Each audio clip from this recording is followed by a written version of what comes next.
So you all may be seated. Thank you.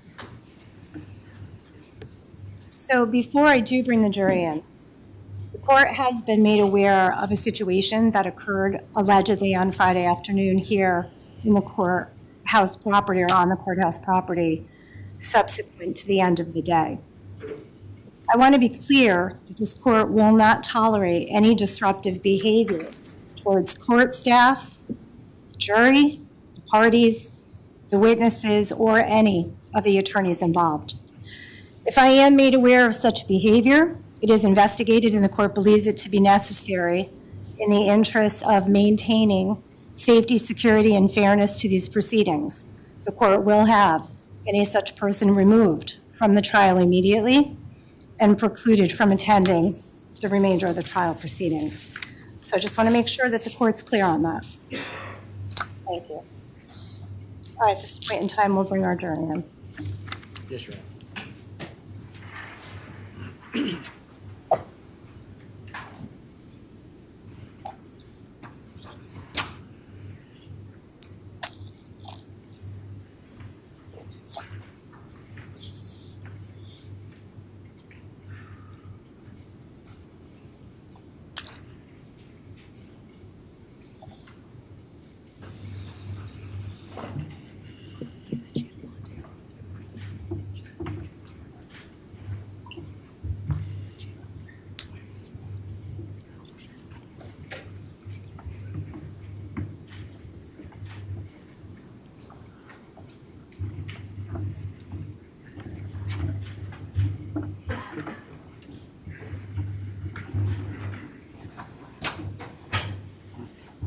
Good morning, ladies and gentlemen of the jury. Welcome back today.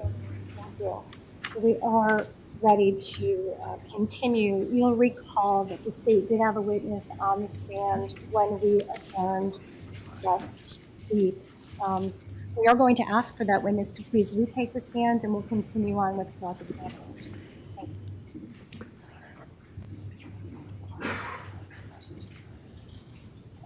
Counsel, please stipulate to the presence of the jury before you begin. State will stipulate, Your Honor.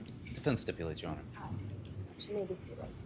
I just want to remind you that you do remain under the obligations of your oath. Thank you. Attorney Smith? Thank you, Your Honor.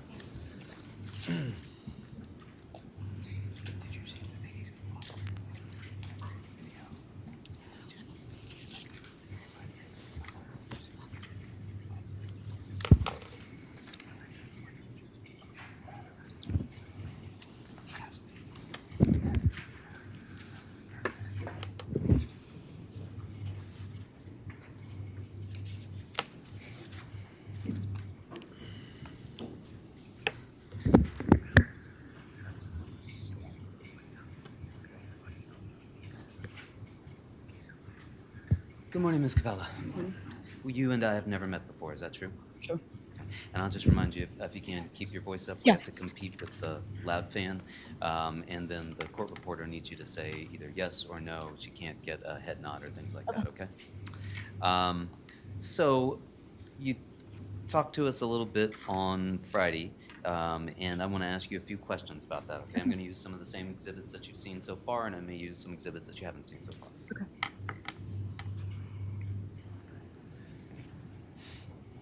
May I first please? You may, thank you. I am going to show you what's been marked as State's Exhibit number 1. Well, if you have got that pointer there beside you. Just reorient us, if you would, quickly. Do you see the red mark on the exhibit behind you? Yes. And whose house is that? Tyler Riches. Okay. And you were at Tyler Rich's house on May 14th, correct? And you were there with, well, you drove yourself, you told us, Yes. right? But you met up there with your boyfriend, Matthew Lockovich, at the time. Yes. Okay. And you told us that you'd been to this house previously, right? Yes. In fact, you'd been to this house many times previously, right? A handful of times, yeah. A handful of times. Okay. Well, you told us that you had grown up essentially when you were younger, and were friends with this group of kids that were at Tyler Rich's house, right? Yeah. Okay. And you told us that there were about 20 to 25 people that were there when you got there. Yeah. And you described what a number of witnesses have described, which is going into the house through the side and what are Bilco doors, right? Yes. And just in case there's anybody like me who didn't know what those were before, will you tell us what a Bilco door is? They're just doors like slanted, and you open them, and there's stairs that go downstairs. Gotcha. So they're not umbilical doors, right? No. They're not Belco doors, right? No. They're Bilco doors because that's the name of the manufacturer that makes them? I'm not sure about the manufacturer, but Okay, but you know them as Bilco doors? Yeah. Okay. And they led down into the basement, right? yeah. And when you got down there into the basement, you told us there was maybe 20 to 25 people there, right? Yes. And among those folks that were there were your boyfriend, Matthew Lockfitch, right? Yes. Tyler Rich, the owner of the house, Yes. right? Enrico or Ricky Fiola, right? Yes. How did you know Ricky Fiola? We're in the same friend group. Okay. Did he also attend the same high school as you? Yes. Was he in your grade? Yes. And you were a junior at this time, correct? Rising senior, yes. Okay. So you graduated the following year. Yes. And you also told us that you saw Faison Teal there. Yes. And there was a Lily, but I didn't catch her last name. What was Lily Lily? Lombardi. Lombardi. And how did you know Lily? I grew up with her. And you told us that you also saw Jimmy McGrath there, right? Yes. And that he was a friend of yours from when you were younger, right? Yes. That your parents were friends and you were also friends with his sister Rosie. Yes. And so you'd known them from being a young child. Yes. You didn't go to school with him anymore because he was going to Fairfield Prep. Correct. And you identified a picture of him over at Nikki DeJesus's house, right? Yes. He was playing pool. Yeah. And he was wearing the same outfit that he was wearing later on that evening at this party at Tyler Rich's, Yeah. right? And you told us that there was drinking going on at Tyler Rich's house, correct? Correct. And that you had had maybe one beer or seltzer, right? Correct.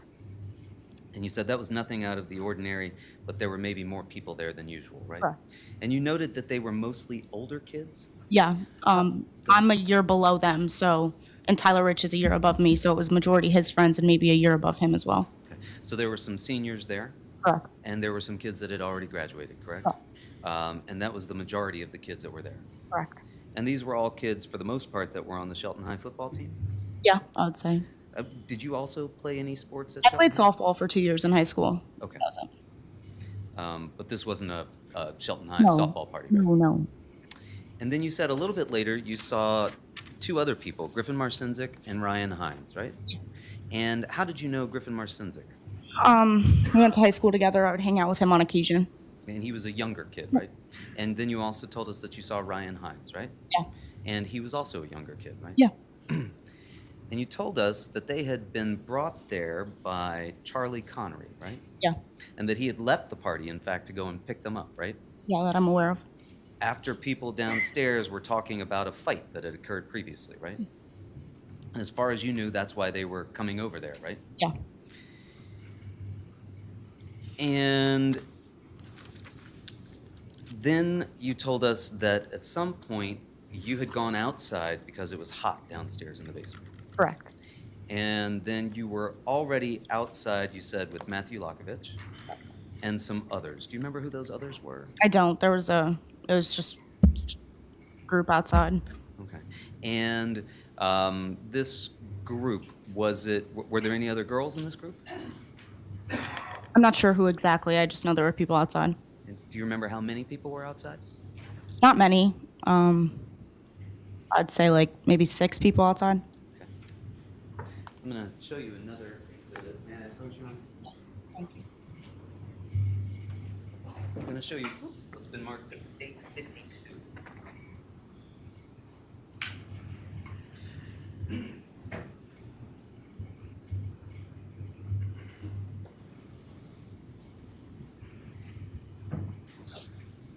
Now, on States 52, can you point out to us where you were using that pointer that's beside you when you were outside and it was hot and you were with these 6 other folks? So I was standing in front of the door, the cellar doors at that point. Okay, so we can't see it Right. on this, correct? Okay. And outside that evening, it was dark, you told us? Yeah. There were some lights on the house? Yeah. There were also some folks well, not at this point, withdrawn. It was rainy that night? I don't remember the weather. Do you recall any misting, any sort of drizzle or anything like that? Don't. Okay. And when you were out there, you told us that you saw a car drive by, right? Yeah. What was that car doing when you saw it drive by? It was just driving down the street at that point. Was it driving past you on Laurel Glen Drive, or did it drive past you up Adams? Down Laurel Glen Drive. Okay.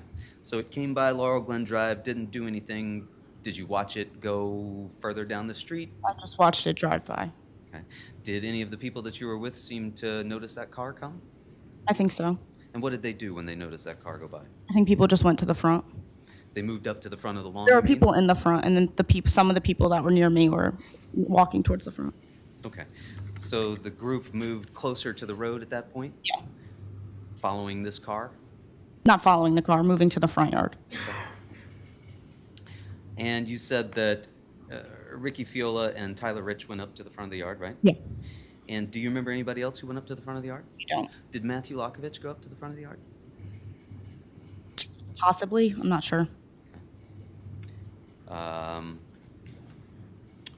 And you said that, and so at some point, did the car come back? Yeah. And when it came back, which way was it facing? It was facing towards, I think it's Would it help you if I Farmhouse, I believe. Is that the Towards street at the end? Would it help if I showed you the other exhibit?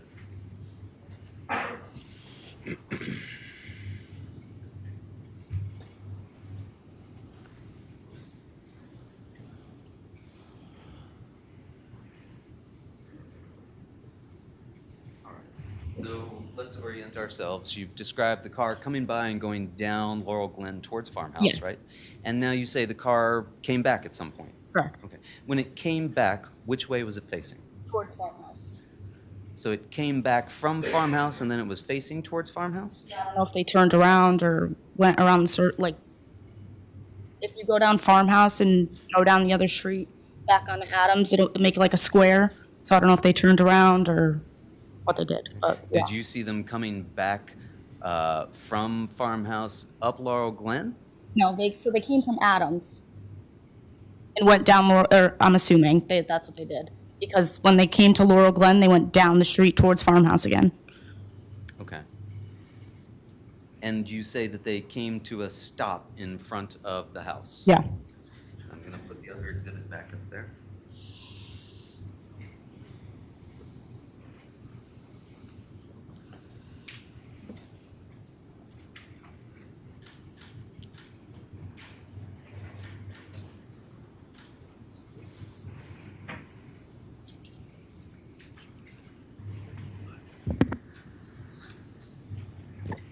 And at this point, you said that the Honda Pilot stopped, right? Yeah. And when it pulled up, where was it located? I'd say like right here. Right there by the curb? Yeah. Not across the street? No. Not by the mailbox? No. And were you still standing back by the Bilco doors? I had walked up a little more at that point. Where were you standing at that point?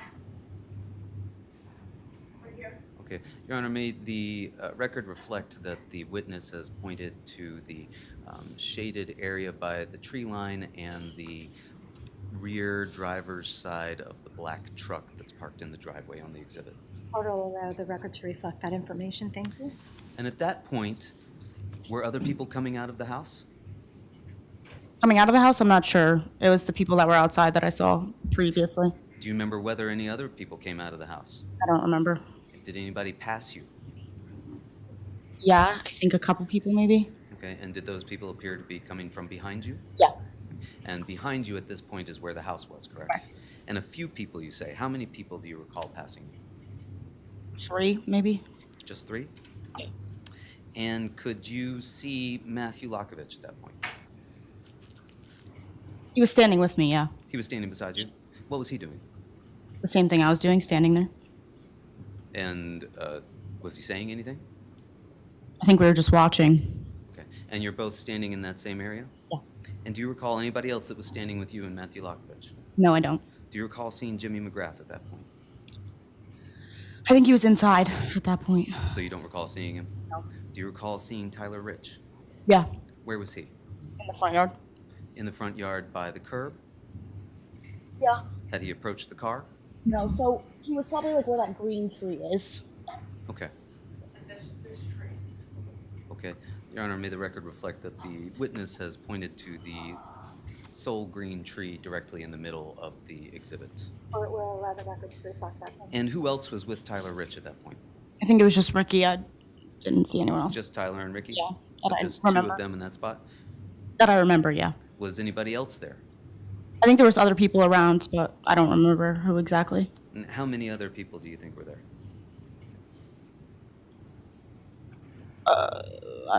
I really don't remember. Okay. Did you see Face on Teal?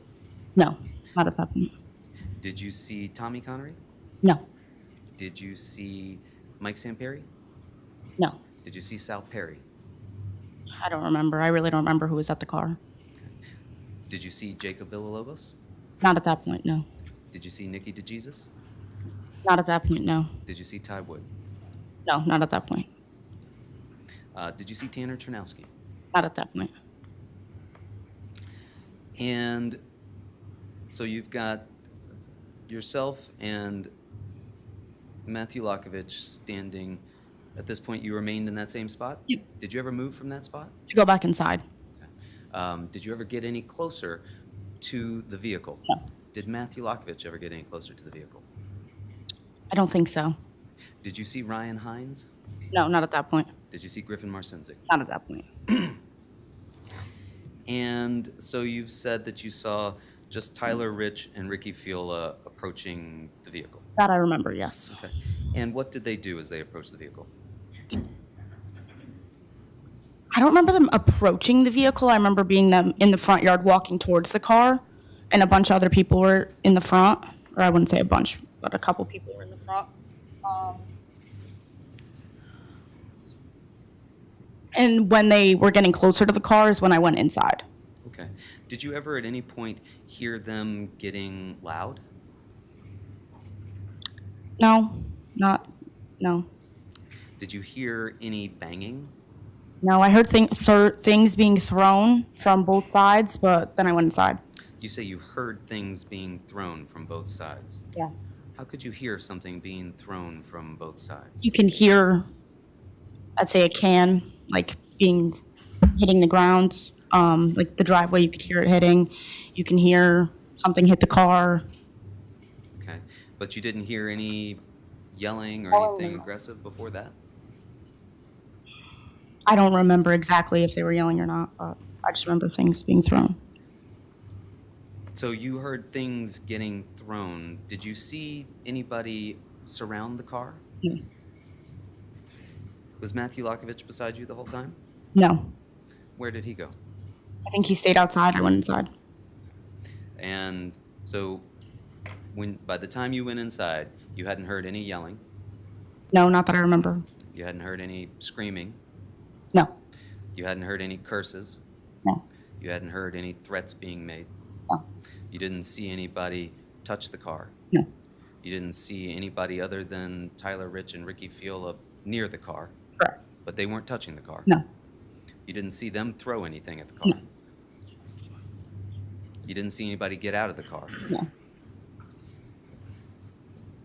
And so then you turned around and went back inside. Correct. And who was inside when you went back inside? Then I was with my friend Lily, Michaela Holton, Jimmy was down there, Izzy Silvis. I was just standing with those girls. Before you went back inside, I think you told us on Friday that you could see flashlights. Yeah. And when you say flashlights, do you mean on a phone? So you could see people with their phones already out and their flashlights on? You could see lights, so I was assuming it was coming from their phones, yes. And how many did you see? A couple. A couple.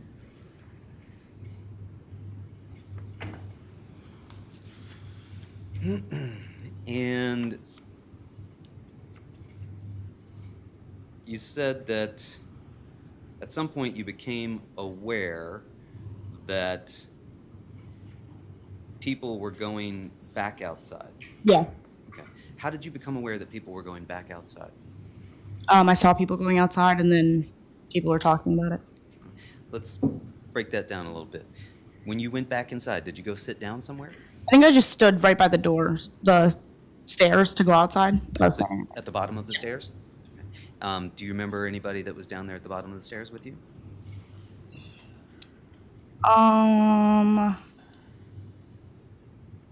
At that point, Jimmy was down there.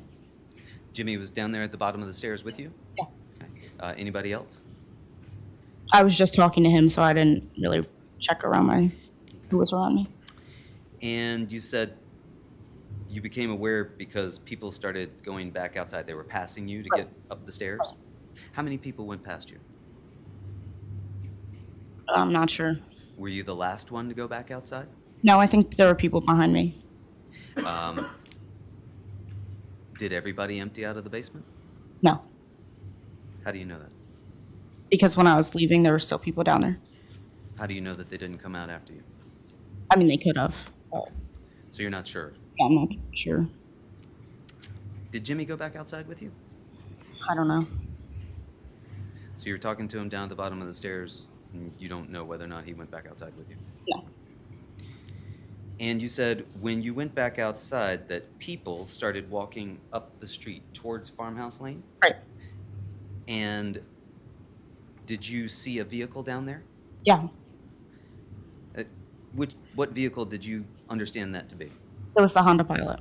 And the Honda Pilot, that's the car that had pulled up before, correct? Had you seen who was inside the vehicle at that point? No.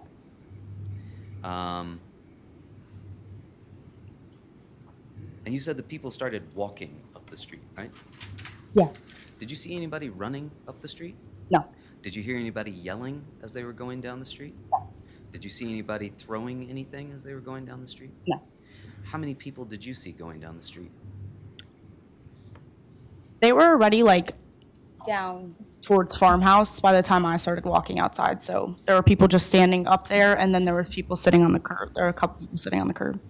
Okay. And you said that of these people that were walking up the street, one of them that you identified for us was Tyler Rich, right? Yep. Matthew Lakovich. Yeah. Ricky Fiola. Yeah. Did you see Ryan Hines go up the street? No. Did you see Griffin Marcinzik go up the street? No. Did you see Jimmy McGrath go up the street? No. Did you see Jimmy McGrath when you were outside? No. Did you see Michael Samperi go up the street? No. Jacob Villalobos? No. The only three people that you can identify who walked up the street were Tyler Rich, Matthew Lakovich, and Ricky Fiola. Yes. Did you see Faison Teal at that point? No. And you told us you didn't hear any screaming, No. didn't hear any yelling, No. didn't see or hear anything being thrown. No. And you said that you yourself walked up the street at that point, right? Correct. About a quarter of the way down towards Laurel Glen Drive, right? Towards Farmhouse. Towards Farmhouse, Yeah. on Laurel Glen Yep. Drive. Yep. And was anybody else walking with you? No.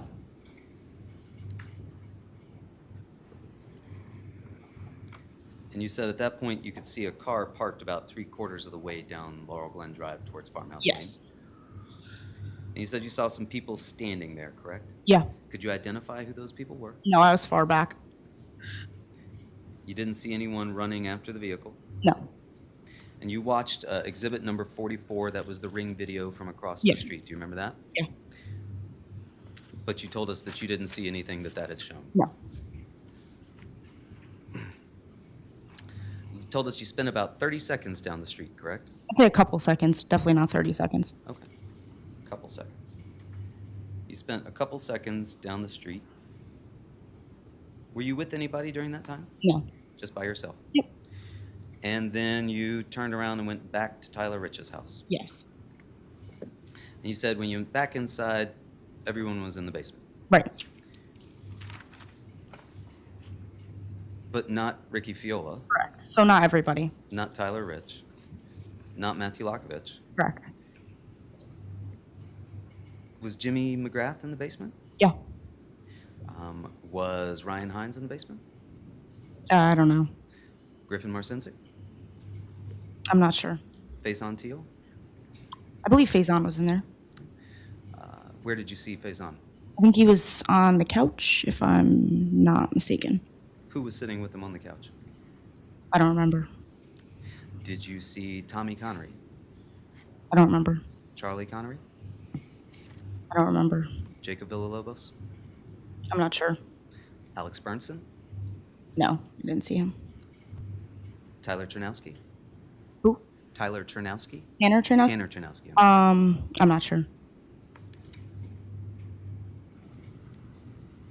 You said Ricky Fiola and Tyler Rich, those are Matthew Lockovich's friends, right? Correct.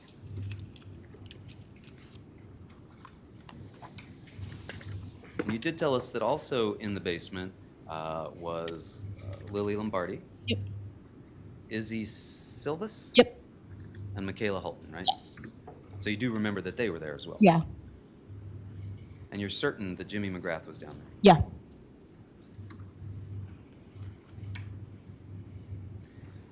And you told us you thought something bad was going to happen, right? Yeah.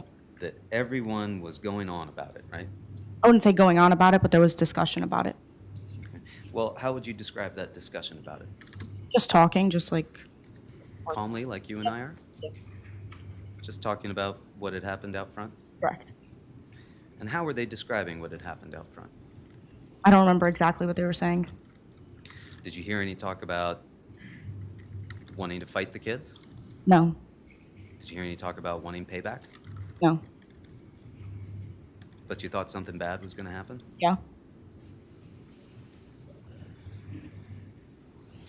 And you told us that you talked to Matthew Lockovich and Jimmy McGrath to stay out of it.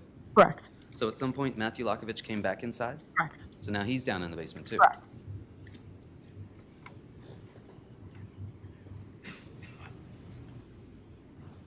When did he come back to the basement? I'm not sure. You told us you knew that Jimmy McGrath wouldn't get involved. Yeah. But Matthew Lockovich, if his friends were involved, he wouldn't just stand by. Correct. Were Matthew and Jimmy talking calmly about it as well? They weren't even talking about it. They weren't even talking about it.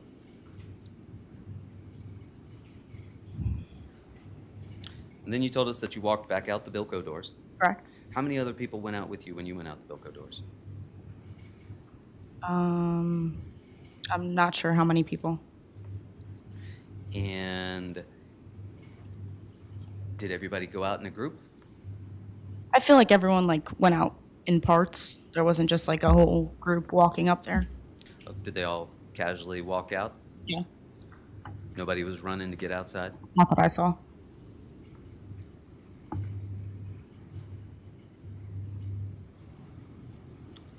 And then you described going out back into the front yard after you'd walked through the Bilko doors. When you came back out, now this is the second time you've gone out into the front yard, right? No, this would be the third time I went outside. Okay. This is the third time that you went out into the front yard. Where did you stand this time? Could you show us on the exhibit? I'd say right over here. Your Honor, may the record reflect that the witness has pointed to the front of the black truck that is parked in the driveway in between the black truck and the red bush that is parallel to it. Or to allow the record to so reflect. Thank you. You're standing there. Who do you see in front of you? Directly in front of me Yes. would be Jimmy and Charlie at that point. Can you point out where they are on the exhibit? Say right over here. Okay. So they're not directly in front of you. I'm sorry? Diagonal. Diagonal from you. How many feet away were they standing? Maybe from me to, I'd say if the TV was a little farther back and I was standing a little farther back. Okay, so would you say from the wall of behind you Yeah. to the TV? Yep. Okay. And so you could see Jimmy, and who was standing beside Jimmy? Charlie Connery. They were standing side by side? Yep. Who else could you identify as being there? Matlock. Where was Matt Locke standing? He was moving around, so towards the end, he was near Jimmy. And when we say Matlock, we're not talking Matthew about the, Wilkovich. okay, not the attorney played by Andy Griffith. No, I'm not aware of who You that don't know is. who that is? I have no idea. All right, so you say Matt was moving around. Yeah. When you first got outside, where was Matt? I'm not sure. You couldn't see him. No. Was there anybody that was up there by the red bush and the tree line where the shade is, where you had been earlier? Near the truck, is that what you're talking about? Right, when you described having been out there earlier. By I'm not sure if anyone was standing up there. You didn't see anybody up there? No, not that I know.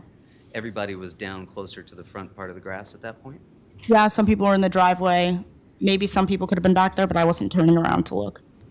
Did you see Ryan Hines anywhere? No. Did you see Faison Teal? At the end, I saw Faison. Did you see him when you first came out? No. And you've described that Jimmy McGrath and Charlie Connery were up closer to the curb. Yeah. Did you see the vehicle, the Honda Pilot that you had described before? Where was that? Parked. I would say like right here, maybe. Now, there were, may the record reflect, Your Honor, that the witnesses pointed on the exhibit to an area beside the mailbox. Court will go ahead and reflect that on the record. Thank you. And there were other cars parked in the road too, right? Yeah. Both sides of the road? Yes. Do you recall whether or not it was raining or misty at this point? I don't. Did you see people with their phones out and the lights on? Yes. And were there just Jimmy and Charlie standing in the front of the yard? I think there was more people, but I don't remember who exactly. Did you see Tyler Rich?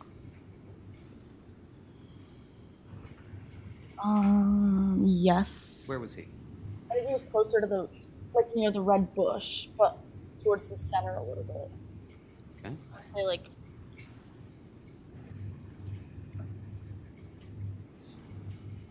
Like over here, but this tree wasn't here, so I'd say like people over here. Close to Jimmy and Charlie? No.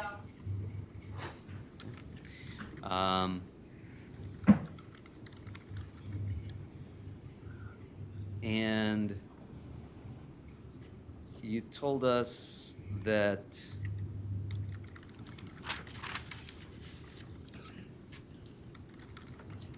you saw Tyler De Silva get out of the vehicle? I didn't see them get out of the vehicle. You didn't see them get out of the vehicle? When I had walked up, the fight was already going on. Okay. You told us on Friday, though, that you'd seen them run up onto the grass. I would assume that they ran up onto the grass. Oh. I did not see that. You didn't see them run up onto the grass. So when you came out, the fight was already going on? Yeah. And who was fighting at that point? Tyler De Silva and Lido and Tyler Rich, or maybe Alex Bernstein, I'm not sure. You've seen video of this fight, correct? Yeah. And how many times have you seen that video? A couple times. Just a couple? Yeah. When was the last time you saw that video? The last time I spoke with the state attorney, so when was that? I'm not sure exactly what date that was. It'd be a couple weeks ago. In anticipation of coming in here to testify? So when you say you would assume that they ran up onto the grass, that's not something that you actually saw. You don't know if these two people walked up onto the grass or not. Correct. But you did tell us that at one point Tyler De Silva was by the red bush. Correct. And that Mr. Valle was behind him and closer to the road. Correct. You said a bunch of you were just standing there watching, right? Correct. Who was just standing there watching? Me, Michaela Holton, or that I'm aware of. Everyone was kind of just standing around, so I'm not sure. You said by the end that Matt Lockovich was standing by Jimmy. Correct. Do you recall, was Matt wearing a shirt? No, he wasn't. Do you recall when he took that shirt off? I don't know. Had he had it on earlier when you were standing outside with him? Yeah, I believe so. You told us on Friday that Alex Bernston at this point was near Tyler DeSilva, but you weren't quite sure about that? Correct. And you described it as being a chaotic scene, right? Correct. Everyone was everywhere, you said. Correct. But there were only a couple of kids fighting, and most of them were watching, was your recollection? Correct. And now you tell us that you were watching, correct? Correct. Michaela Hulton was standing beside you. She was watching. Correct. Did either of you have your phones out? No. And who else was watching at that point? I know Jimmy was watching. I'm really not sure who else. When you say you know Jimmy was watching, Yeah. how do you know Jimmy was watching? Because I was staring at him. You were staring at him. Yeah. And he was standing in one place Yeah. the whole time? About the same area, at least. Okay. The same area. So he wasn't standing in one place the whole time. He wasn't just standing still. I'd say, like, moving, but he didn't leave that vicinity over there. When you say that vicinity, can you show us where he never left? I'd say like right over here. Just stayed in that area. Okay. You never saw him throw any punches? No. You never saw him throw any kicks? No. You never saw him even get close enough to do so? No. Was there anyone blocking your view of Jimmy? No.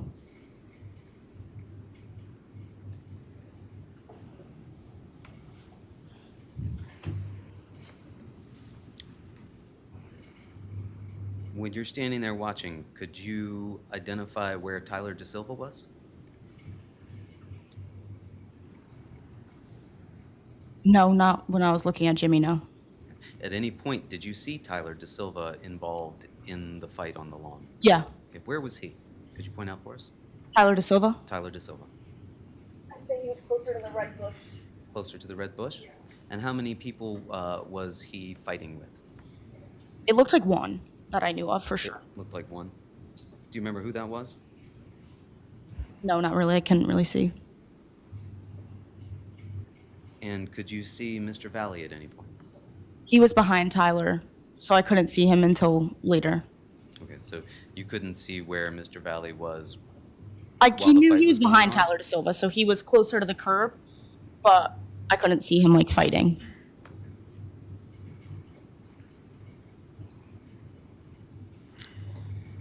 And then you said you recall hearing someone say he has a knife. He has a knife. Correct. Do you know who that was that said that? Charlie Connery, How do you know that? because I know Charlie's voice. Okay. And so that night, you recall hearing him say that he has a knife. He has a knife. Correct. And you told us you thought, oh my God, what's going on? Correct. And then a couple seconds later, you saw Mr. Valle near Jimmy McGrath. Correct. And Jimmy McGrath, he was still in that same place. He hadn't moved. Correct. And was there anybody else near Mr. Valle? At the time that he was near Jimmy, Yes. I think Matt and Charlie were near him. Where were they? I'm not sure. I know Charlie was on, I don't know what side Charlie was on, but I know Charlie was near him, and I know Matt had walked by him at that point. Was Mr. McGrath's back to you, or was he facing you? He was like, at what point are you talking about? When you saw him and he was near Mr. Valle? When the defendant was lunging at him? When the first time that you saw him was, and you've described watching Mr. McGrath, was he facing you, or were you looking at his back? He was facing me. Mr. McGrath was facing you? Yeah. Okay.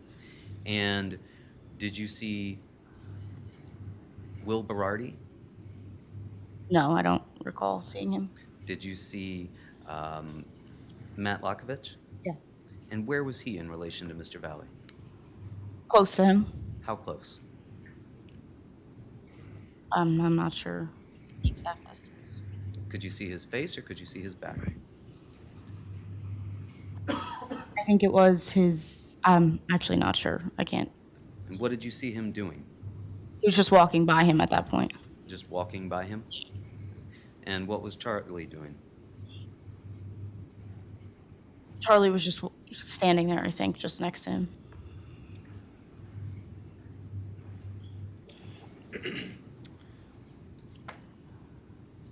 And you told us that you could see Mr. Valle lunge towards Mr. McGrath, Correct. and that he stayed there, that's Mr. McGrath, for about 2 seconds. What was that? Sorry? You said you saw him stay there for about 2 seconds, Mr. McGrath? Stay there for 2 seconds. I'm not sure what you're referring to. After you saw the lunge? Yeah. And at that point, was it just Mr. Valle and Mr. McGrath, face to face? When I was looking, yeah. There was nobody else near them? No, not that. No other people around them or behind Mr. Probably like Valle? on the sides, like where everyone was standing, but not like directly next to them, no.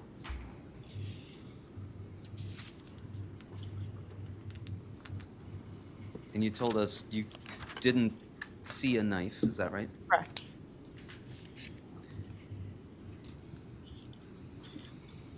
And that you were first aware that Tommy Connery had been injured, correct? Correct. And you didn't see anyone else at that point? No. But you later learned of the others? Correct.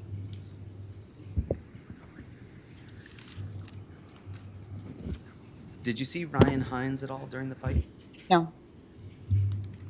Did you see Tyler Rich at all during the fight? Here and there, not. I wasn't really focused on him. Did you see Jacob Villalobos at all during the fight? Yeah. What was Jacob Villalobos doing during the fight? I only saw Jacob push Tyler into the road. You also told us that you saw somebody push Mr. Valle into the road, into a car at one point, right? No, he walked to the car. He walked to the car? Yeah.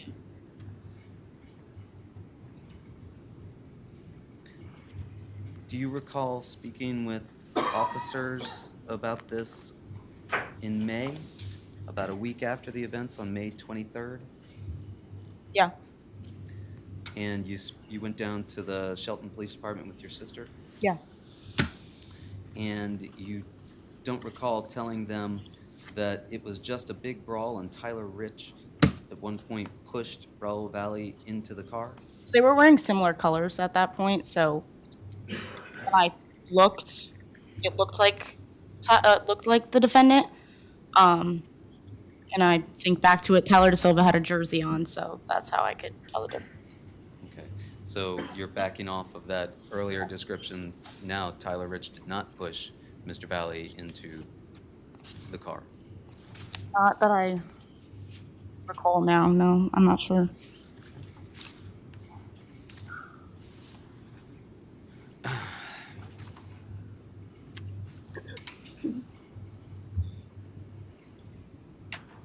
And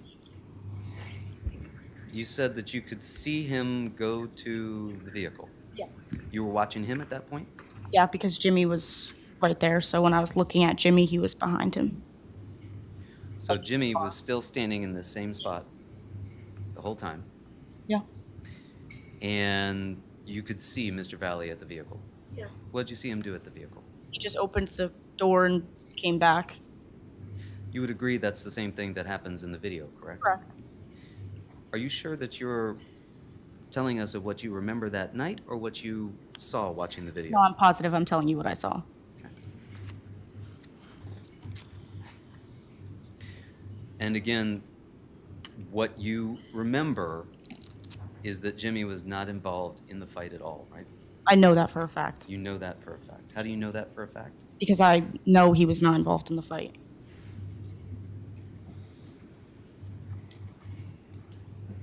And then you told us you saw Mr. Valle come back onto the grass, correct? Correct. You said he slipped, It looked like a slip. I don't know what happened. then he turns and he spins to his left, Correct.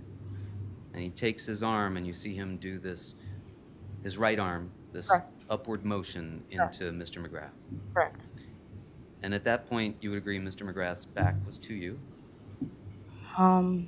No, not his back. Well, can you tell us what you saw, what your view I would was? say he was standing up like this, so it was like to the side angle. Okay. And was there anybody else around Mr. McGrath and Mr. Valle at that point? No, not that I recall. They were isolated, just the two Yeah. of them. Did you see Mr. De Silva at that point? No.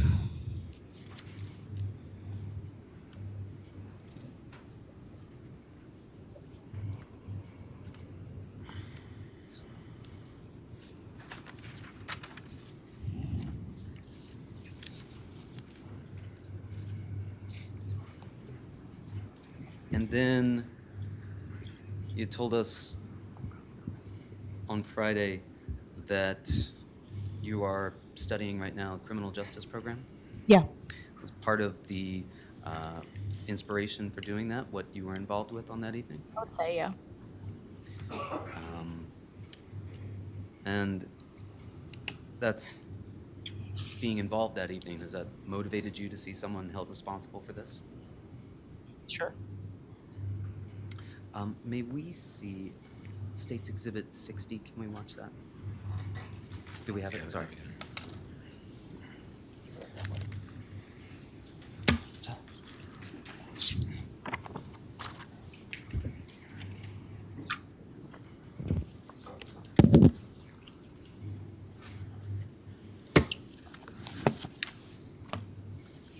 Okay, I'm going to ask you to watch this video with us. What's the exhibit number, please? I'm sorry, State's Exhibit 60? 60. Yes, Yeah. Your Honor.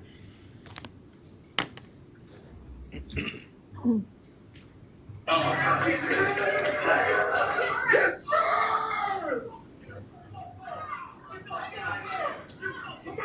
Come on! Let's go again!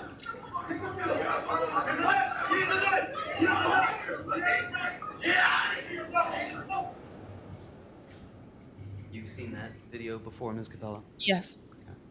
And I don't do this to be gratuitous. I apologize. I recognize it's not easy for you to do to watch that. But I do think we need to break it down just a little bit. Do you know who was filming that? Not at that time, I didn't know.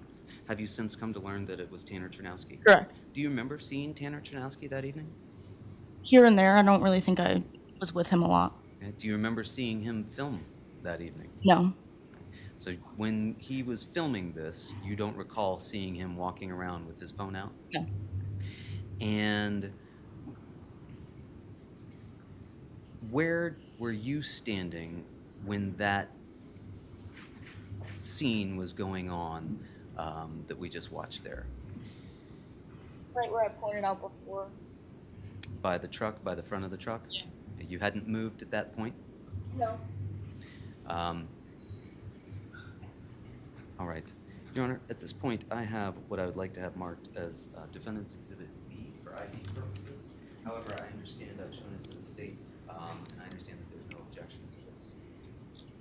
I'll hear from the state. No objection, Your Honor. Thank you. I'd ask that it be marked as a full exhibit. Your Honor. All right, court will accept into evidence defendants 2 full exhibit. Thank you. Thank you.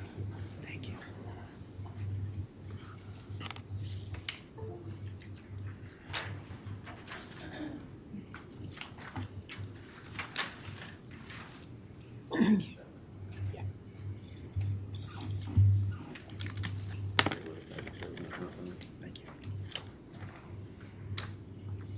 Your Honor, may the record reflect I've given the clerk a envelope. He's marked it as Defense Exhibit B. He's looked inside to see there's nothing else. Well, for clarification of the record, it's defendants B, not 2. Thank you. So I'm going to show you what's been marked as Defense Exhibit B. This is a frame by frame of that same video that we just watched. Okay. We had some trouble going through it slower earlier, so we just broke it down to frame by frame. Okay.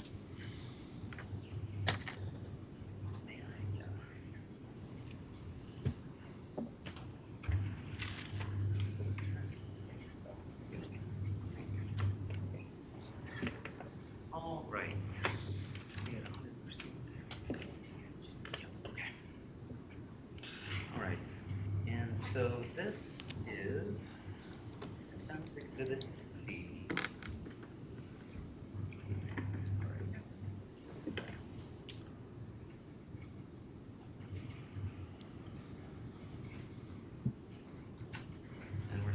here at frame 0. Okay? Now, in this video here, this frame 0 that we see, do you see a person? I'm going to point up here. Do you see a person right here with what appears to be a light blue jersey of some sort on? Yeah. And you can also see it there if it's easier for you on there. Do you see that person? Yeah. Do you know who that person is? It's really blurry. I can't tell. Fair enough. And do you see to the right in front of that person someone wearing black shorts and a green top? Yeah. Do you know who that person is? Again, it's blurry. I can't tell. Okay. And do you see just to the right of that person in the black shorts and the green top someone wearing lighter colored shorts and a dark top Yeah. with some sort of graphic on the back? Yeah.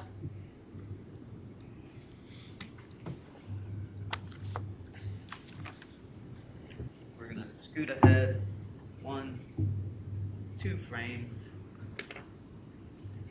And again, do you still see these same figures there on the screen? Yeah. And do you see that now beside the person that was on the right of the screen wearing lighter shorts and a dark top, that there is another person that is emerging wearing a similar outfit? No, I'm sorry, I don't see that. Let me move it forward for you a little bit.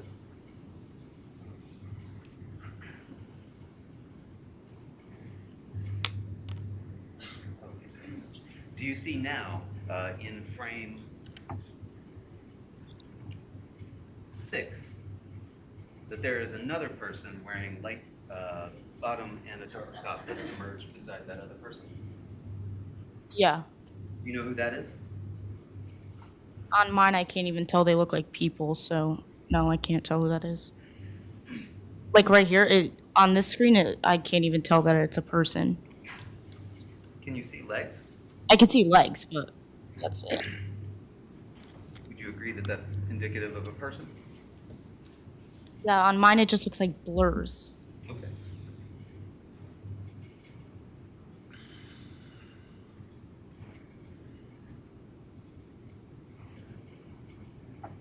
And can you still see those same figures to the right of the screen on frame 8?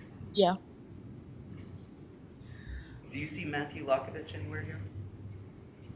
Not that I see, no. And again, at frame 10, to the far right of the screen, do you see that there are at least now 2 people closest to the right edge of the frame wearing these lighter bottoms, dark tops that appear to have some graphic on the back? Yeah. Do you know, you couldn't identify who those people were? No. And here we are in frame 13. Do you see those same 2 folks to the right of the screen? Yeah.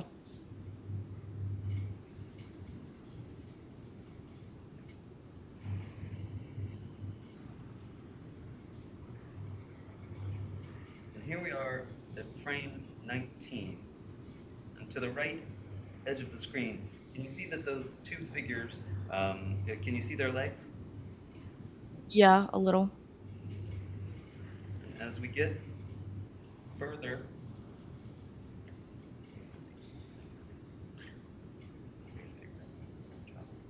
along here, can you still see the legs of those 2 figures? Yeah. We are at frame 22 at this point. I'm sorry, I have to keep dropping it down. Do you see the first of those 2 figures here in frame 23? Can you see his legs? Yeah. Can you see his right leg? Which one? Can you see the one leg that appears to be back behind the others? Yeah.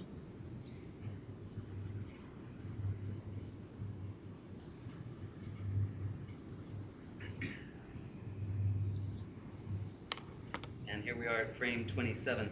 Can you see that leg being drawn back and now you can see the foot? Yeah. And do you see to the left side of the screen someone with a phone on? Yeah. And can you identify that person as being Ricky Fiola? Not from this, I can't.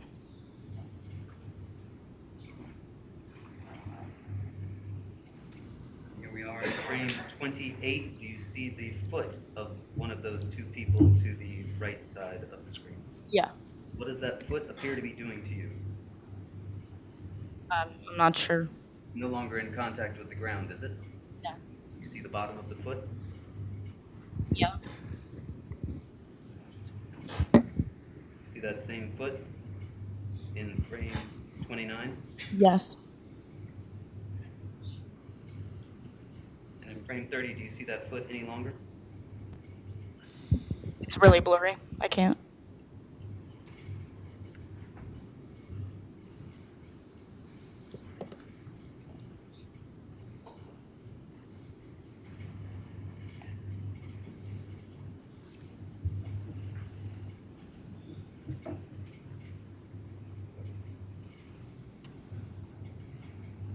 Here we are in frame 40.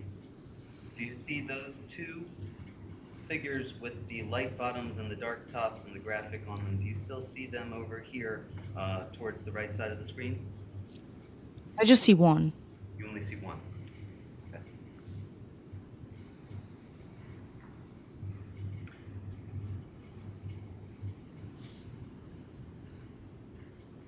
Here we are in frame 47.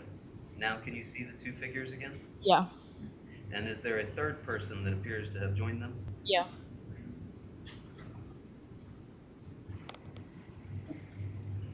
I apologize, Ms. Capella, I do not mean to be tedious.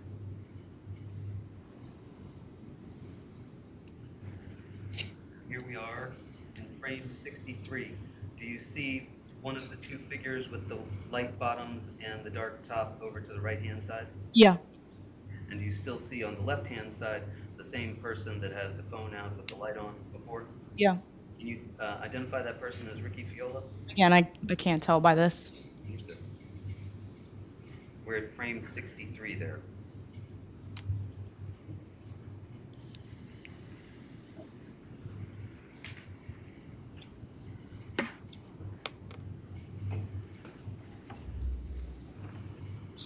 And again, here we are at frame 75.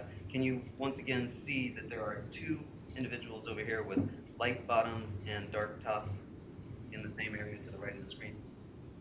Again, I can only see one. Okay. Do you see this figure here with a white top Oh, and yes. a dark bottom to the right of the screen? Yes. And do you see to his left a figure with light bottoms and a dark top? Yeah. And do you see to that figure's left another figure with dark top and light bottoms? Yes. And do you see that the figure we just described appears to be moving to his left? Yeah. And the other figure appears to be facing more towards the street? Yeah.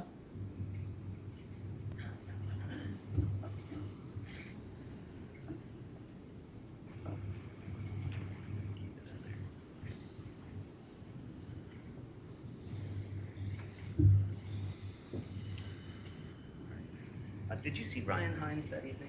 No. Never?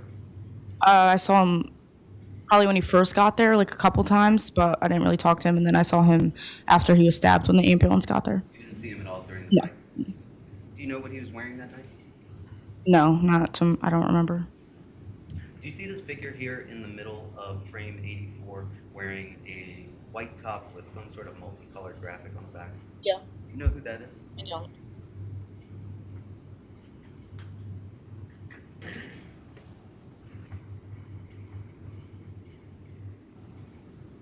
And here we are in frame 90. Can you see to the right of the figure with the black shorts and the green top what appears to be a figure down on the ground? It's a big blur. Is that the area where you recall seeing Tyler DeSilva? I can't even tell where that is.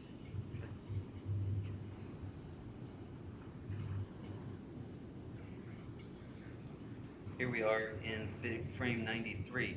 Now do you see a figure down on the ground, appears to have one arm over his head and another arm on the ground? Yeah, I think. Do you know whether or not that was where Tyler DeSilva was? Not sure from this.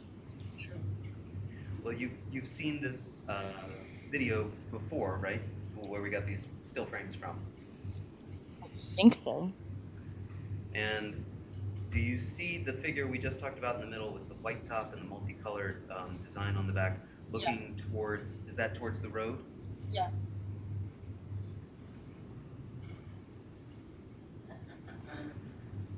This is frame 96. Do you see this figure down on the ground now? Yeah. Do you know whether or not that's Tyler DeSilva? I can't tell from that. Do you see to the right of the screen in frame 96 that there are the figure with the black bottoms and the white top that we saw before? Yeah.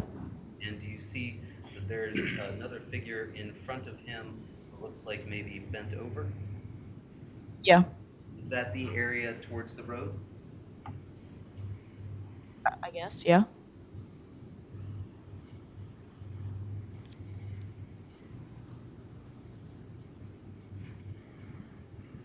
And can you see on the very right of the frame here in frame 106, again, what appears to be light bottoms, light shoes, and a dark top? I'm sorry, can you point that out again? To the right here of the screen, do you see light shoes, light bottoms, dark top? Yes. Do you see Jimmy McGrath anywhere in this screen? No, not that I can point out. You told us he didn't move the entire time. I said he stood in that area. I wouldn't say he just stood in one spot, But he never engaged in any of the fight. not that, no. Not that you recall. No.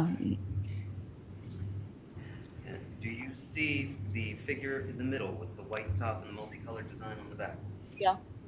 And do you see to that figure's left another figure with light shoes, light bottom, dark top, and some apparent graphic on the back?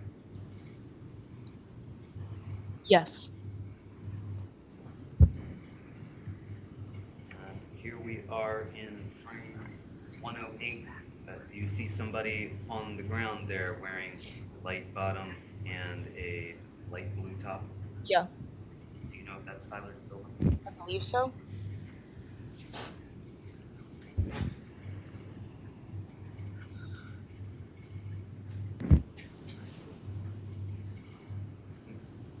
You don't see Mr. Valle at this point anywhere, do you? No. Do you recall the fight breaking up into essentially two separate groups at any point? Yeah. And the fight involving Mr. DeSilva was closer to that tree that you've described, correct? Correct. In the bush, right? Correct. And the other fight was involving Mr. Valle, right? Correct. How many people were fighting Mr. Valle? I'm not sure. Was Matthew Lockovich one of them? I'm not sure. Was Jimmy McGrath one of them? No. Do you see Jimmy McGrath anywhere in this video? No. In this frame here, this is frame 124. No, not that I could point out. Do you see in frame 24, right in the middle of the screen, a figure wearing light shoes, light bottom, and a dark top? Yeah. Is that Jimmy McGrath? I can't point that out. Do you see to the right of the frame, again, a figure wearing light shoes, black bottoms, and a white top? Correct. Is that what Charlie Connery was wearing that night? I don't recall what everyone was wearing that night. Do you see Matthew Lockovich anywhere in this? No, I don't.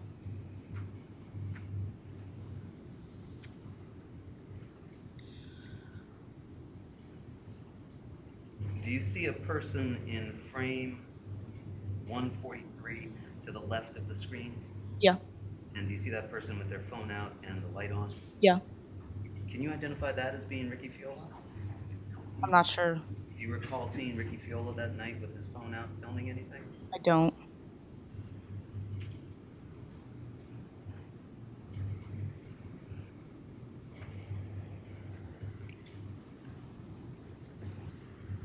In this frame here, frame 157, do you see an individual with their shirt off, darker skin tone, and a dark pair of dark bottoms? Yeah. Do you know who that is? I believe that would be face on.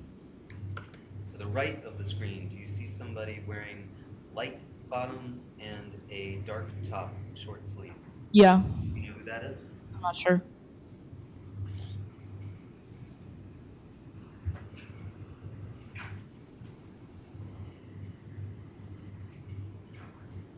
I want you to watch. We're going to start on frame 178. Do you see this figure here with black bottom and green top?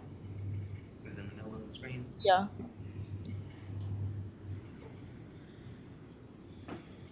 What does that person appear to do there to you? I can't really see. Do you see the leg, the right leg of that person? I don't. You don't see that? No, I don't.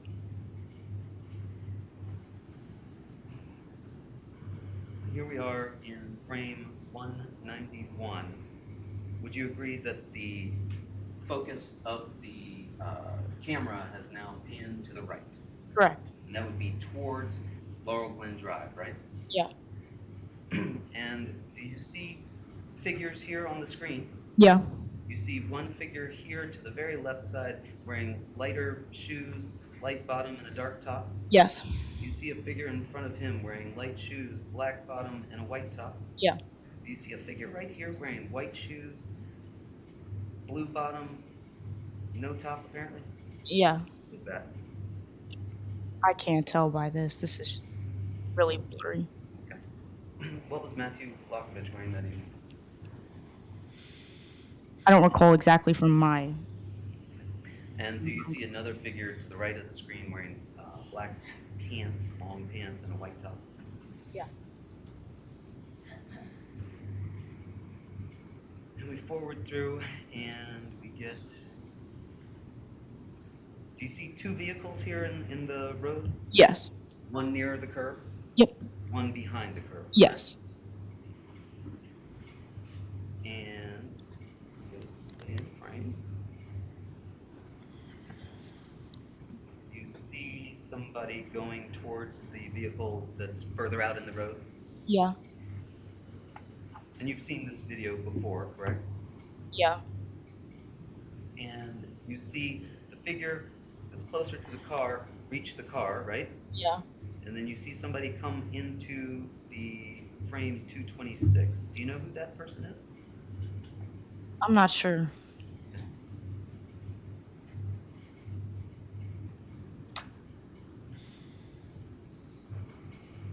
Did you see the interior light appear to come on in the car there? Yes. And this is frame 247. Do you know who that person at the door is? Nito? And you would agree the camera has now panned over to where Mr. Valle is at the car. Yes. Did you hear Mr. Valle say anything when he was at the car? No. And you see Mr. Valle appear to be looking back towards his left, correct? Right. And what was going on to his left at that point, do you know? I'm not sure. Did you see Tyler Da Silva at this point? Not in the video, but when you were standing on the lawn. Yes, I believe so. What was happening to Tyler Da Silva at that point? I think he was getting pushed onto out of the road. He was getting pushed onto the road. Yeah, sorry, yeah. Zoom in on his face here. Cameraman does. And then we see the camera pan back to the left, correct? Yeah. Okay. And now we are in frame 284. Do you see a figure on the ground?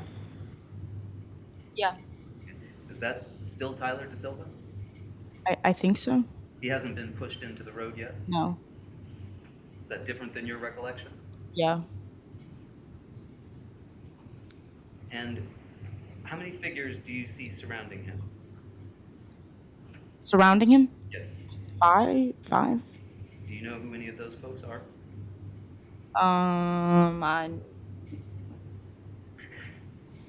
Not by this, no. This is frame 286. That's a little clearer, correct? Yeah. Can you identify any of those folks? The one with his shirt off is Alex. The one with the red hat, Michael Sampieri. That's really all I could tell. Okay.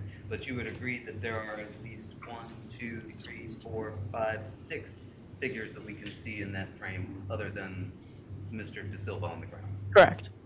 And you can identify 2 of those? Yeah. Do you see Mr. McGrath anywhere? No.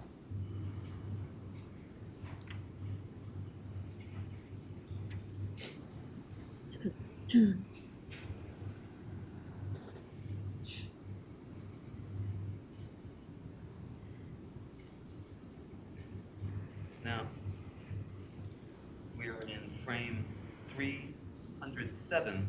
Do you see on the right-hand side of that frame that there are 2 figures, one with a white top and black bottom, one with what appears to be a lighter bottom and a dark top? I'm sorry, can you repeat that? Sure. Can you see 2 figures on the far right-hand side of the frame?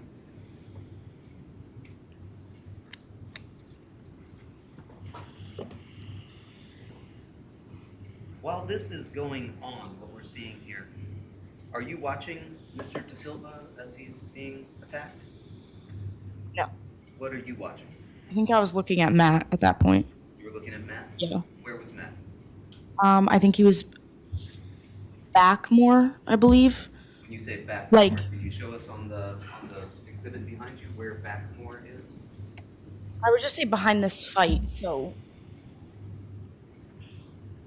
I think it was like he was over here more.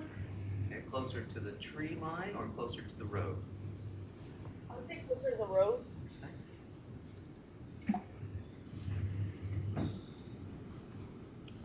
And here we are at frame 333. You see a figure emerging from the right-hand side of the frame? Yeah. He's wearing light shoes, a black bottom, and a white shirt. Do you agree? Yeah. You know who that is? I think that's Charlie Connery. Charlie Connery? Yeah. You told us before he was standing with Jimmy McGrath. Near him, yeah. Near him? Yeah. And Matthew Lockovich as well, right? Yeah. Do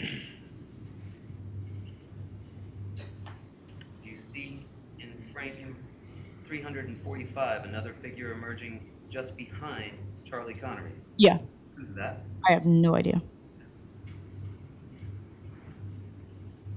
Do you see in frame 355 another figure emerging just behind the figure that you could not identify that's following Charlie Connery? Yeah.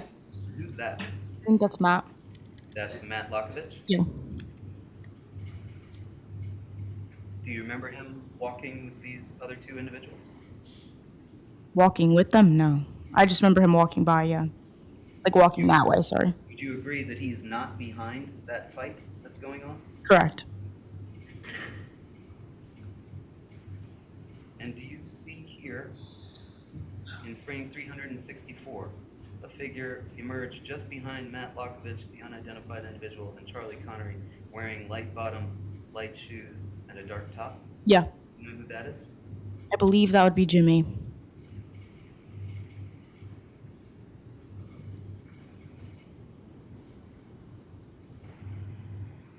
Do you see in frame 385 Matthew Lockovich? Yeah. And what was Matthew Lockovich doing at this point? I'm not sure. He kind of just was standing there like that. Just observing? Yeah, I think so.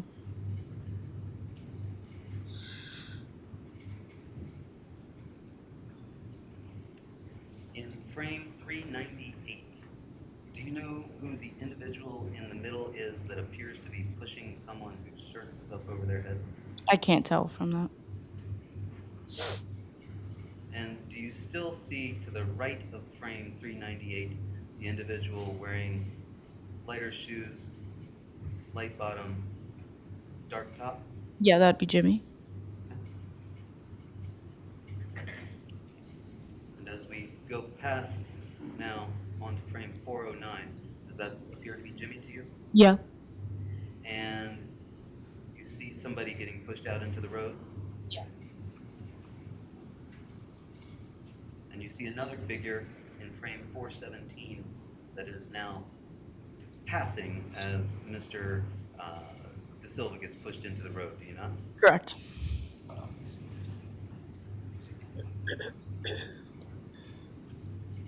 And in frame 427, you see Mr. De Silva's left hand, correct? Yeah. Do you see anything in his left hand? Not that I can tell him that. No.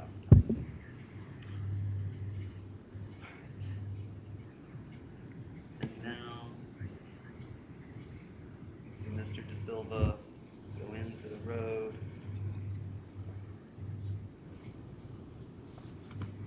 At frame 457.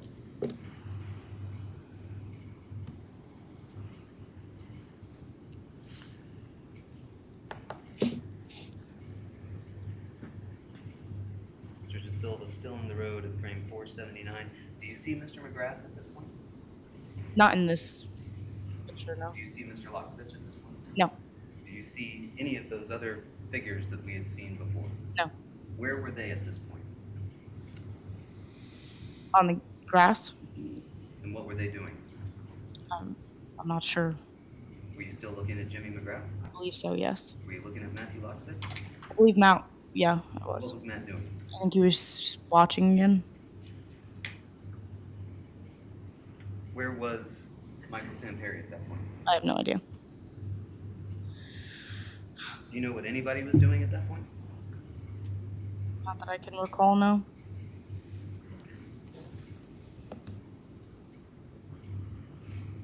Here we are at frame 485. Do you see the light shoes, light bottom, dark top? Yeah. And do you know who that is? Jimmy?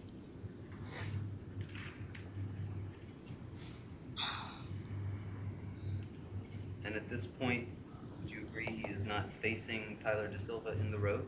Correct. And do you see any of the other people from that group? Not in this picture, no.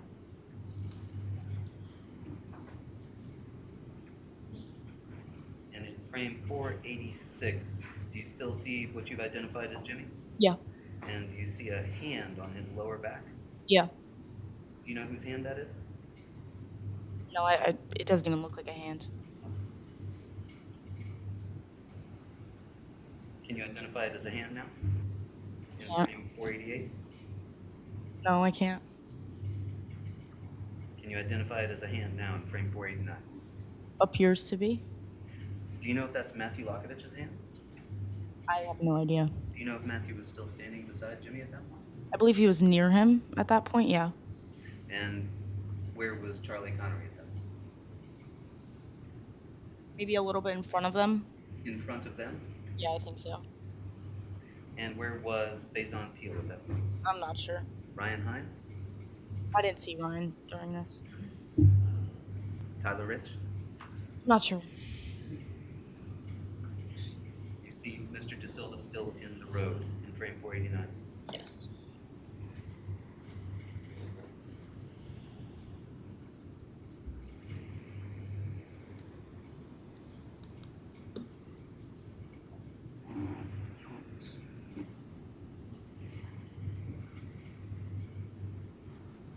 And do you see in frame 508 Jimmy McGrath? Yeah. And do you see any of the other people? I don't. Do you recall what any of the other people were doing at that point? I don't. Do you recall what Mr. Valle was doing at that point? I don't. Could you see Mr. Valle at that point? Not at this point, no. Was somebody blocking your view? No. Why could you not see Mr. Valle? I don't remember.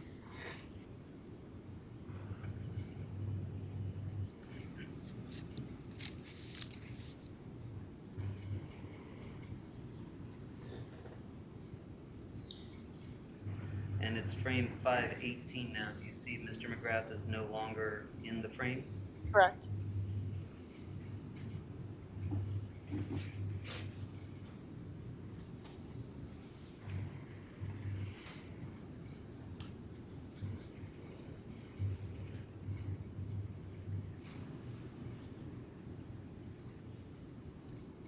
And now frame 528. Do you see Mr. McGrath or part of Mr. McGrath at the left side of the frame? Yeah. Do you recall seeing Mr. Valle at that point? I think he got closer at that point. Where was Mr. Connery standing at that point? I don't remember exactly. Where was Matthew Lackovich standing at that point? I'm not sure exactly. Were they blocking your view? No, How do you know that? because I remember I had a clear view.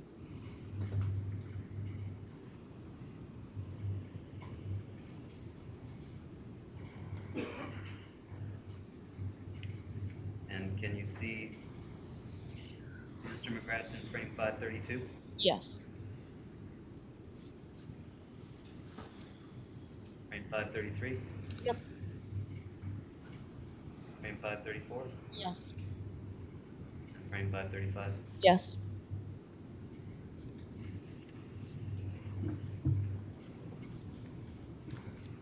Now, after seeing that,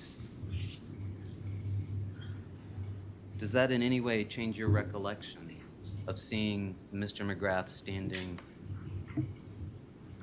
in one area not involved in the fight? No.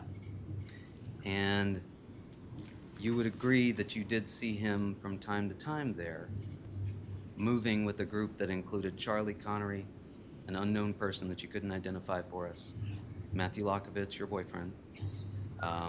Jimmy McGrath, Yes. and another individual with black pants and a white top that we saw come across the screen that, again, you couldn't identify. Yes. Okay. And there were other figures that you couldn't identify as well, right? Correct. But you're certain that you had a clear view of seeing what happened between Mr. Valle and Mr. McGrath, 100% yes. and that it was just the two of them, correct? Yes. And you can't tell us where Mr. Connery or Mr. Lackovich were at that point. No.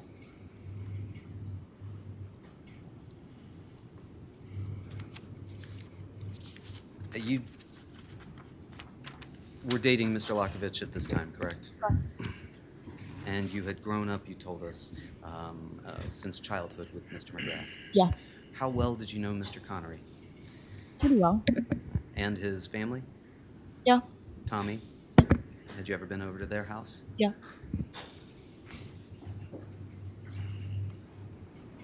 And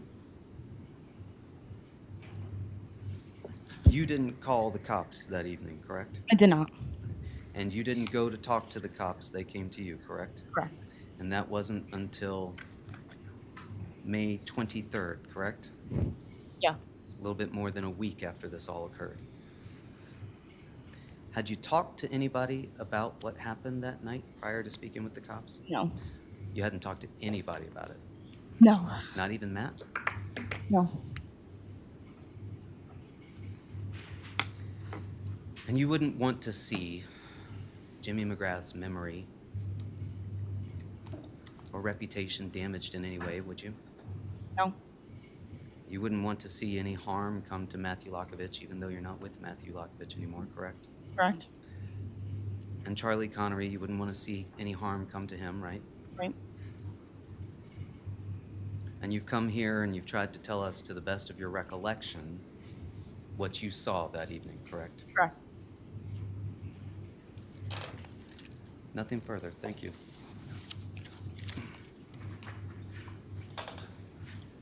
Couple questions, Your Honor.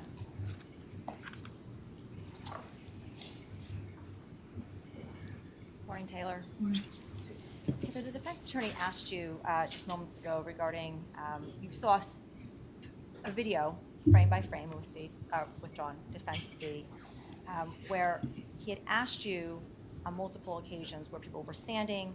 To your recollection, you had some indication of where you saw people, but for the most part, you were not able to indicate where everyone was. Correct.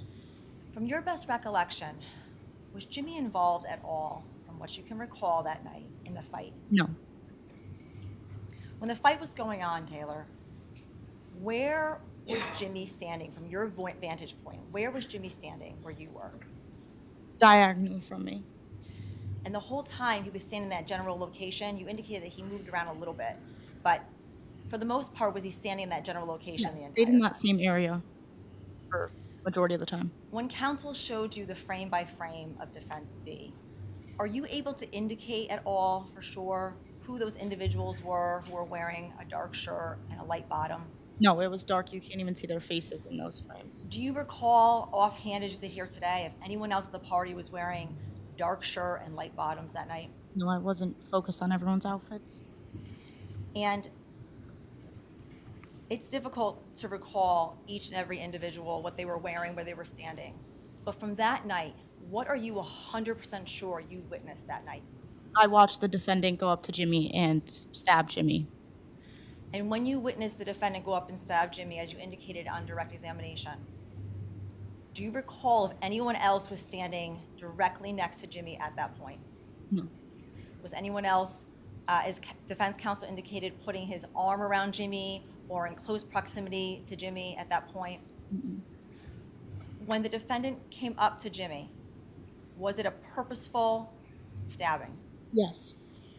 When the defendant came up to Jimmy, was there any hesitation that you saw in him stabbing Jimmy? No. Thank you. I have no further questions. Nothing further, Your Honor. Please don't just step as the exit. I think this would be a good time to take our morning recess. Ladies and gentlemen of the jury, we are going to go ahead and take our morning recess, and I believe the state has one more witness to call this meeting. Thank you. Court will stand in recess.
Morning, Your Honor. Morning, Your Honor. Morning. Thank you. Is the state prepared to call its next witness? Yes, Your Honor. It's my understanding this is the last witness. Yes, this will be the last one. Thank you. Jerry, thanks.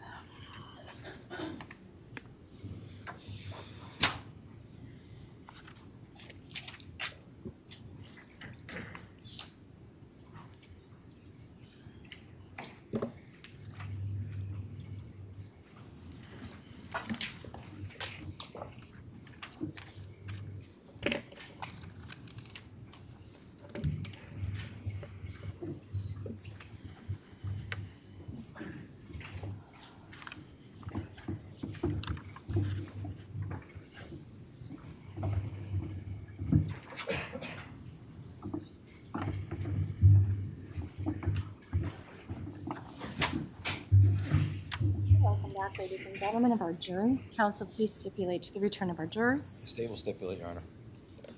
Defense stipulates, Your Honor. Thank you. All right, at this point in time, I would ask the state to please call its next witness. Thank you, Your Honor. The state would call Charlie Connery to the stand.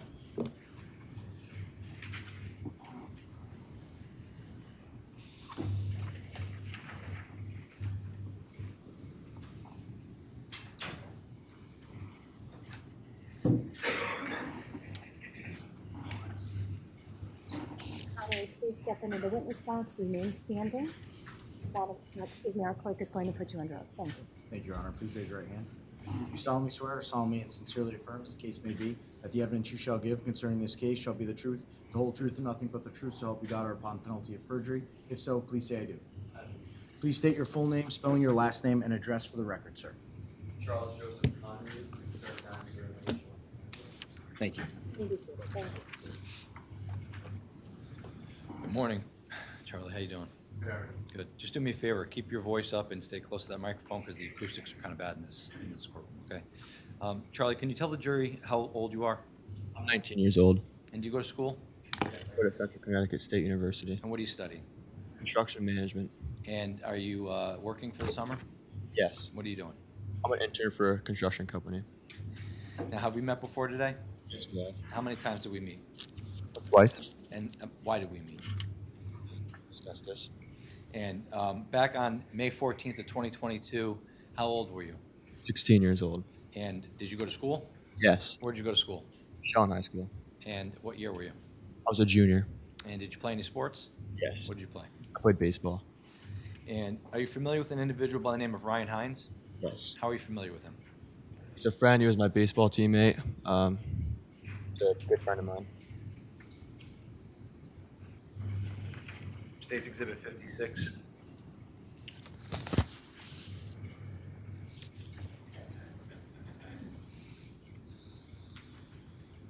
Can you tell us who's in State's 56? Ryan Hines. Are you familiar with an individual by the name of Griffin Marcinzik? Yes. How are you familiar with Griffin Marcinzik? He's a childhood friend and still one of my best friends today. I want to direct your attention to later on in the night on May 14th of 2022. Did you attend a party anywhere that night? Yes. And what party did you attend? Party at 43 Laurel Glen Drive. And who lives there? Tyler Rich. And show you State's Exhibit 5. Do you know whose house that is? It's Tyler Rich's house. Now, what time of day would you say you got to Tyler Rich's house? 9:30 to 10. Maybe. And was it what was the lighting out like? It was dark outside. Was it dark out where you couldn't see in front of you, pitch black? What was it like? I was able to see in front of me, but I wasn't pitch black out. Now, when you got to Tyler Rich's house on that night, how many people were at Tyler Rich's house? Do you recall? Around 30 people. And what kinds of things were going on at Tyler Rich's house? Drinking, social gathering, just hanging out with friends. When you say drinking, what kind of things were people drinking? Beer. And how did you get to Tyler Rich's house? I drove. And when you got to Tyler Rich's house initially, did you have anything to drink at that point? No, Why not? because I was driving. How long would you say you were at Tyler Rich's house for initially in the beginning? Probably half an hour to 45 minutes. And after about half hour to 45 minutes, did you have an occasion to leave Tyler Rich's house? Yes. Why did you leave? I received a call from a friend Ryan Hines that he has just gone to a fight and kicked out of a party and wanted to see if I could pick him up. And did you in fact go pick him up? Yes. Where did you go? To this girl named Natalia's house. I don't know her address. It's in Shelton. How'd you get there? Did you? I drove. Okay. Did you put a GPS on and kind of follow Waze or something? Yeah. So when you got to Natalia's house, who did you pick Ryan up? Yes, I picked up Ryan and Griffin Marcinzik. And when you picked up Ryan and Griffin, did you leave Natalia's house immediately? Yes. When you picked them up, was it just the two of them? Yes. Did Ryan have anything with him? I don't recall. You don't recall? Do you recall whether or not did you see either Griffin or Ryan drinking that night? Yes, they were drinking. Were they drinking before or after they got to Tyler Rich's house? Let's say before. At some point in time, you brought him back to Tyler Rich's house? Yes. And when you got back to Tyler Rich's house, actually withdrawn, on the way over to Tyler Rich's house, did you talk to Griffin and Ryan about what had happened earlier on in the night? Yes. And did they inform you about what had happened? Yes. And at some point in time, you got back to Tyler Rich's house. Were you aware of a group chat that was going on at all? No, I was not. And when you got back to Tyler Rich's house, how did you guys go in the house? Do you recall? Through the basement doors. Okay. And where are the basement doors located? On the right side of his house. And when you got back down there, what happened when you got back down to the basement? Same stuff that was going on before. Talking. People were asking questions to Ryan and Griffin. What happened to you guys? Now, are you familiar with Faison Teal? Yes. How are you familiar with Faison? Classmate, grade above me. Just known him for, we played football together. Showing you States 54. Who is this individual? That's Faison Teal. Was he at Tyler Rich's house that night? Yes. Did you have occasion to talk to him that night? Yeah. States 55, can you tell us who this is? That's my brother, CONNERY. And was he at Tyler's house that night? Yes. And States 57, do you know who this is? That's Jimmy McGrath. And how do you know Jimmy? Football, basketball teammate growing up, childhood friend. I hung out with him every And weekend. was he at Tyler Rich's house that night? Yes, he was. Did you have an occasion to talk to Jimmy throughout the night that night? Yes, we had a conversation. When you got back to Tyler Rich's house, did you drink anything? After picking up Griffin and Hines? Yes. Yes. What did you drink? I had 2 Bud Lights. And what time would you say you got back to Tyler Rich's house at that point, when you got back initially? Around 11, maybe earlier. Okay. And at some point in time when you were back at Tyler Rich's house, did you become aware of any type of group chat that was going on at that point? No.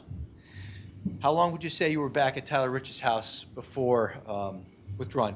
Did you become aware at some point that a car had arrived in front of Tyler Rich's house? Yes. How did you become aware of that? I've heard that the kids that just fought Ryan and Griffin were outside, so I went outside to go talk to them. Now, prior to the car showing up, how long would you say you were back at Tyler Rich's house for? What was that? Half an hour, maybe a little bit more. Okay. And when you went outside, do you recall how you went outside? Yes. How did you go outside?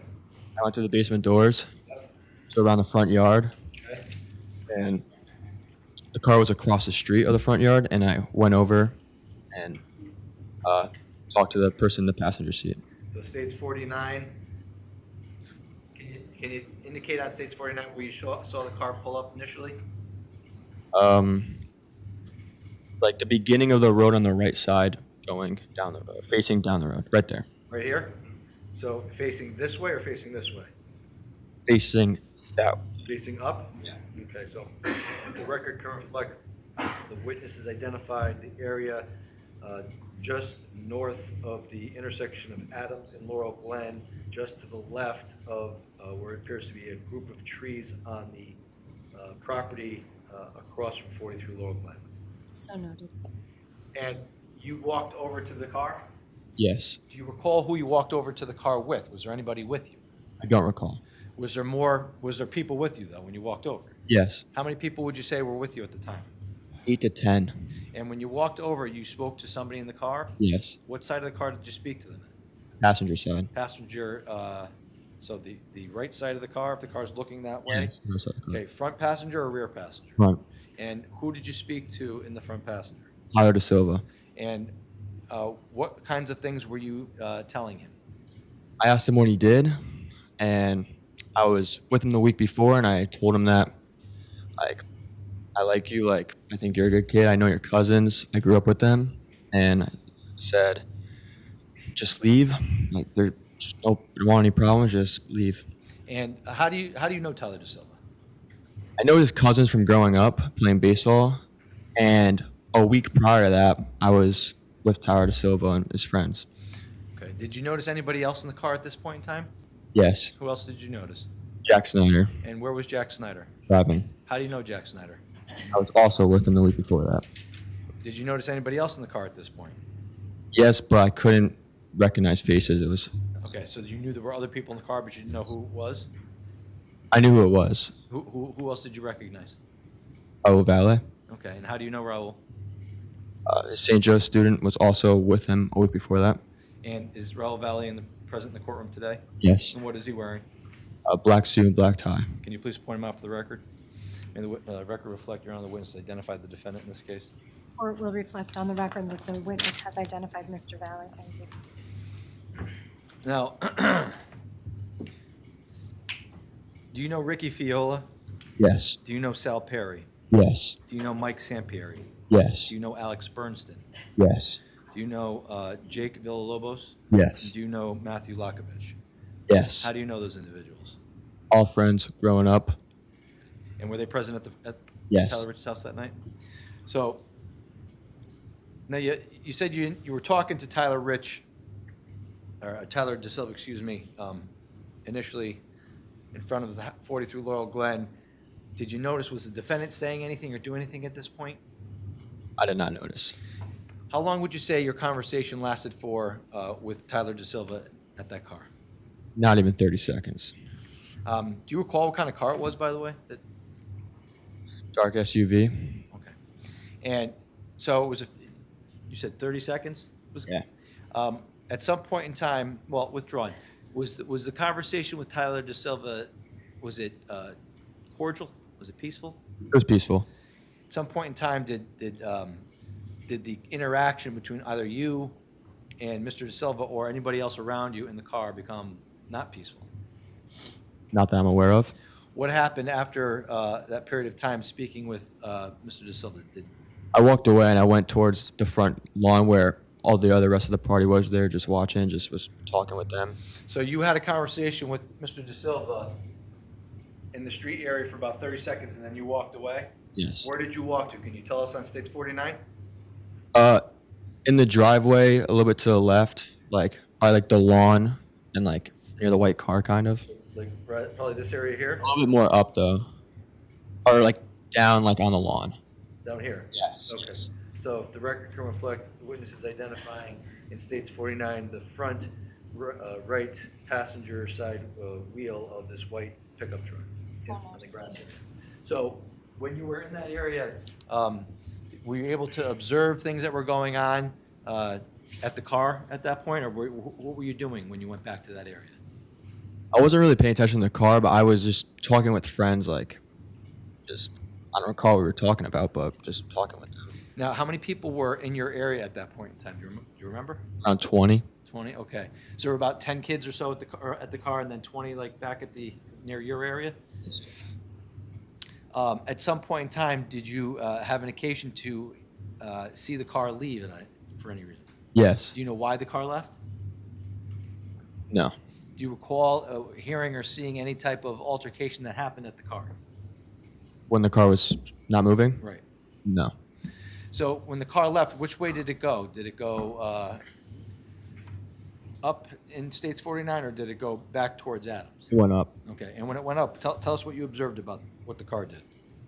When it went up, since there was people around the car, it sped off very, very fast, and kids got out the way, and then it turned around and came back, and stuff was thrown out, and then people picked up their stuff that was with our friends, and we threw stuff back. while I was going back and forth speeding the car. Were you involved in that at all? No, I was not. So did you stay in the area in front, on the grass area where you just described in States 49 when this was happening? Yes. How many times would you say the car drove up and down the street? 3 to 4. And at some point in time, did it stop? Yes. And when it stopped, what did you do? Stopped at the end of the road, north all the way down. If I may approach the witness, Your Honor. Stage 1, show us on stage 1 where the car stopped. At the intersection of Laurel Glen and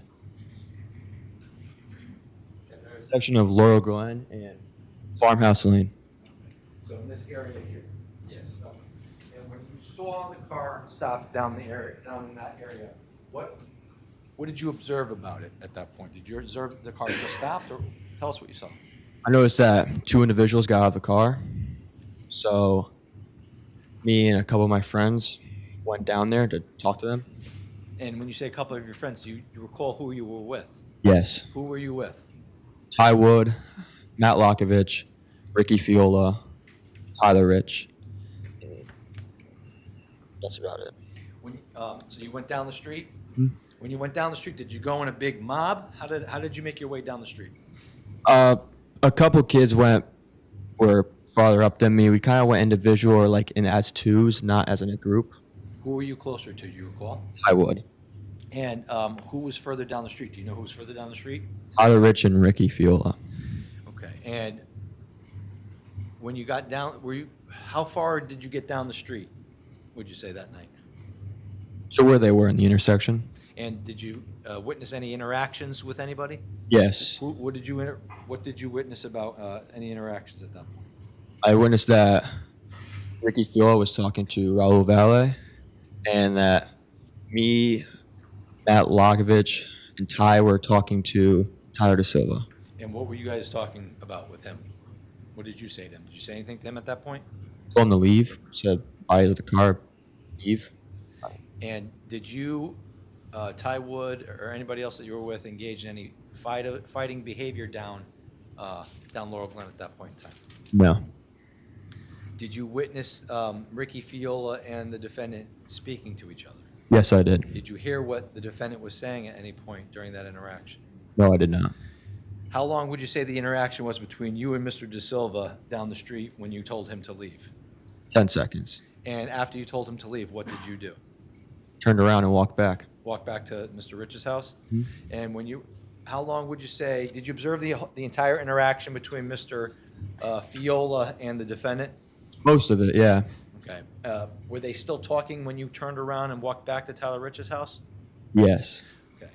Now, at some point in time, did you make it all the way back to Tyler Rich's house? Yes. Did you walk back by yourself? No. Tell me about how you made it from where Tyler Rich was to back to 43 Laurel Glen.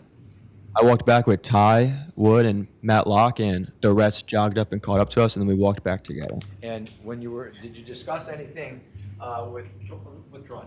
Who caught up with you and walked back with you at that point in time? Do you recall?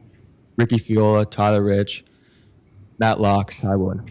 And did you guys discuss what had happened down the street? Yes. And in particular, did you have a conversation with Ricky Fiola? Yes, I did. And after that conversation happened, did you guys all make your way back into Mr. Rich's basement? Yes. And how long would you say you were back in the basement for? 30 seconds. And at some point in time, did you exit the basement after 30 seconds? Yes. Why did you exit the basement? I was told that they're back. And when you were told that they were back, how did you get out of the basement? The same way you went in? Same way I went in. And when you came out of the basement, where did you go? Do you recall where you went? Yes. Stage 4. Can you see in stage 4 where you went? Yes, I was hanging out by the basement doors and slowly creeping up, but I kept my distance from what was going on. What was going on when you came outside? It was like I saw people like lined up face to face, like talking to each other. I'll show you stage 6. Can you show me in stage 6 where you saw people lined up? Towards the left, by between like the bush and the truck. So somewhere in this area here? Yes. And who was in that area at the time when you came outside? I saw Ty Wood, Ryan Hines, Tyler Rich, Tyler De Silva, and Raul Valle. And what were you observing about all of them? They were just face to face talking. Who was face to face talking to Tyler De Silva? Do you recall? Tyler Rich. And who was anybody talking to the defendant? Yes. And who was talking to the defendant? Ryan Hines and Ty Wood. And do you recall? Can you tell us on this exhibit here, state 6, where was Tyler De Silva standing as opposed to where was the defendant standing? Can you show us in this exhibit? Tyler De Silva was more to the left, like was to the left side, and Raul was to the right. They were next to each other, but Raul was on the right and Tyler was on the left. So Raul was probably closer to this red bush here. Yes, and Tyler was closer to the truck. They were right next to each other. And when they were talking, describe what the conversation was like when they were face to face. I wasn't close enough to hear. So you just heard. What did you hear? Were they just talking, or were they? Was it loud? It seemed more not peaceful as the other conversations were. It seemed like something was stirring up, that they're getting louder and louder, but I didn't know what they were talking about. So were you still back by the Bilko doors? Yes. Back here? Yes. You were witnessing this from back where this in state 6. See, there's like this AC unit back here. Were you back over here? Yes. But could you, from your vantage point, could you see what was going on? How could you see what was going on over here? It was a clear view. Were there lights? Yes, there was a garage light shined right at them. Did anybody else have their phones out? Was there lights on at this point? No, not that I'm aware of. But from that vantage, how far do you think it is from this area where the AC unit is next to the Bilko door to where this area is here? About 20 feet. 20 feet. So you could see what's going on. You could hear what's going on. Could you make out the exact words that people were saying? I mean, At the time, maybe, but I don't recall what they were okay, that's fine. How long would you say the conversation lasted for between the parties? That conversation right there? Yeah. 10 to 15 seconds. And after 10 to 15 seconds, what, if anything, did you observe?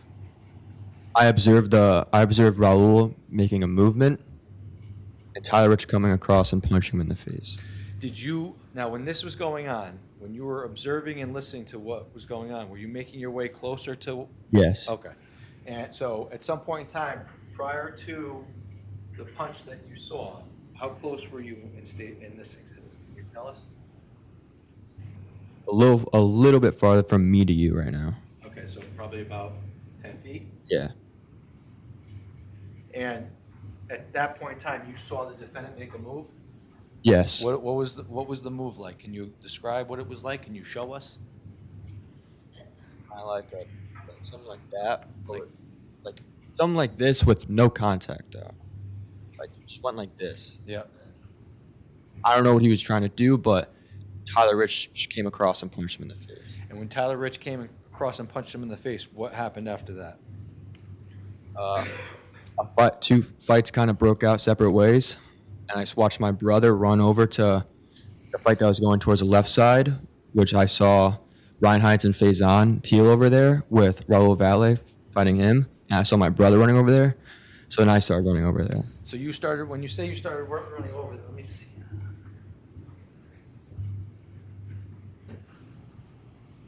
This is States 52. Can you show us on States 52 where you said the fights broke up or Yes. went out? Can you show us on States 52?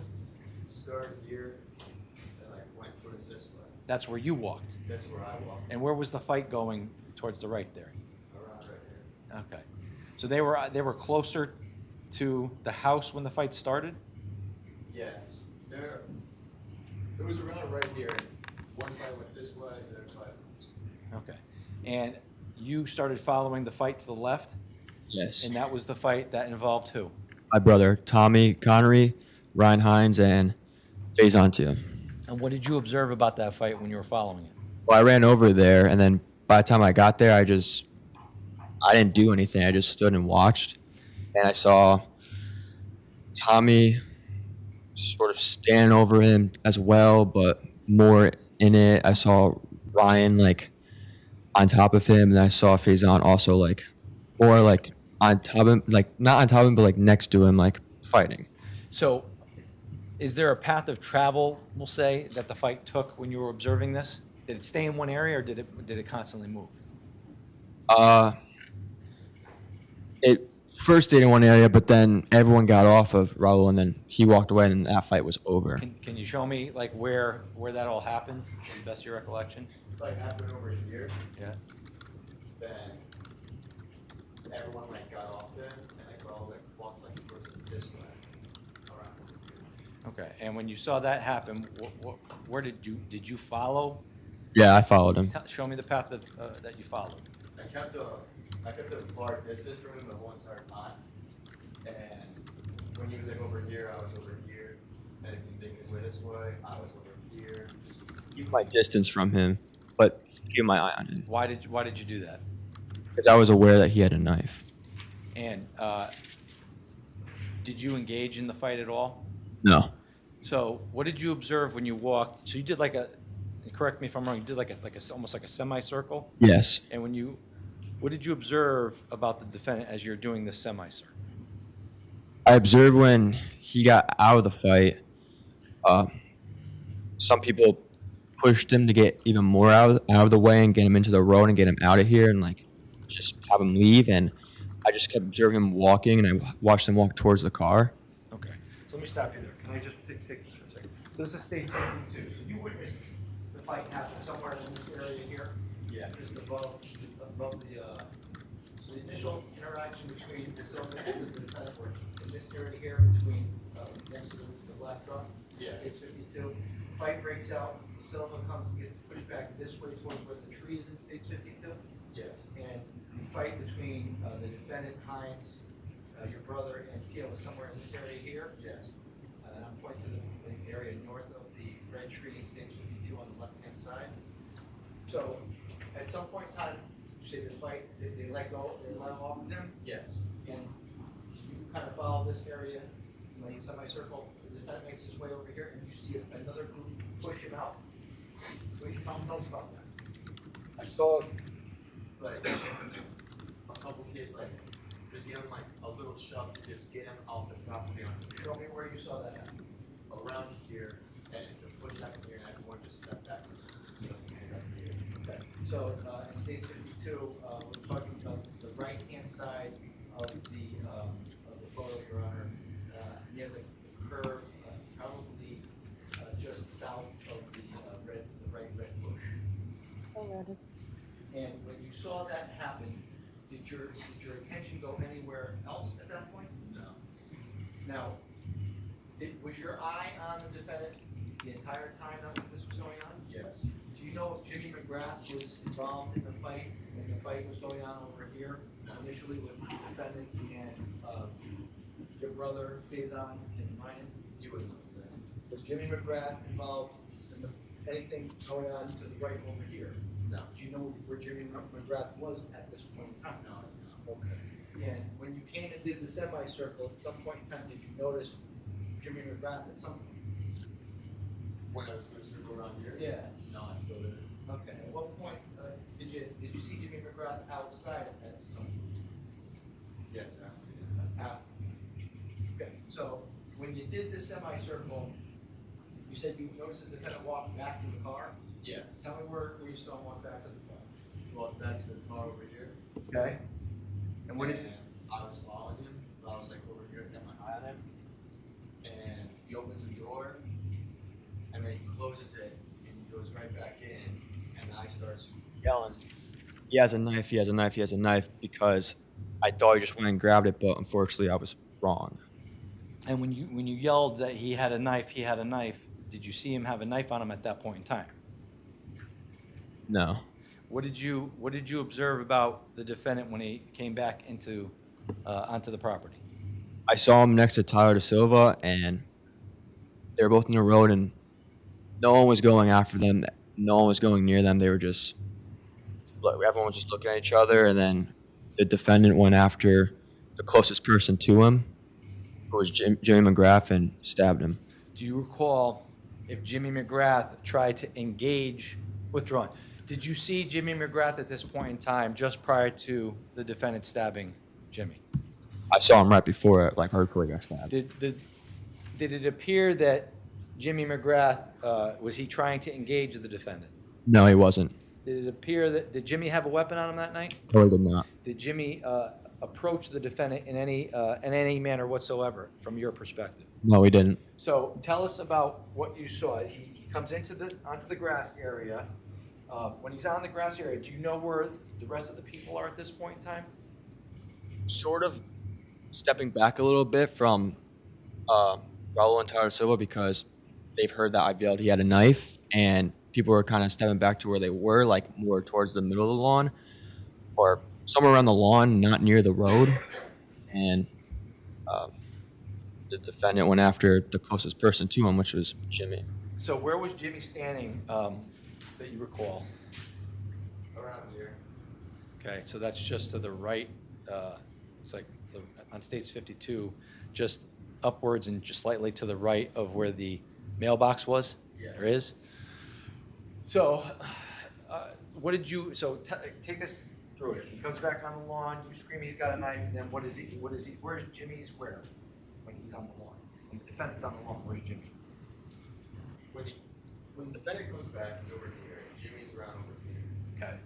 And everyone's around here. Now I'm like right here. And then the defendant comes to the lawn, and Jimmy's right here.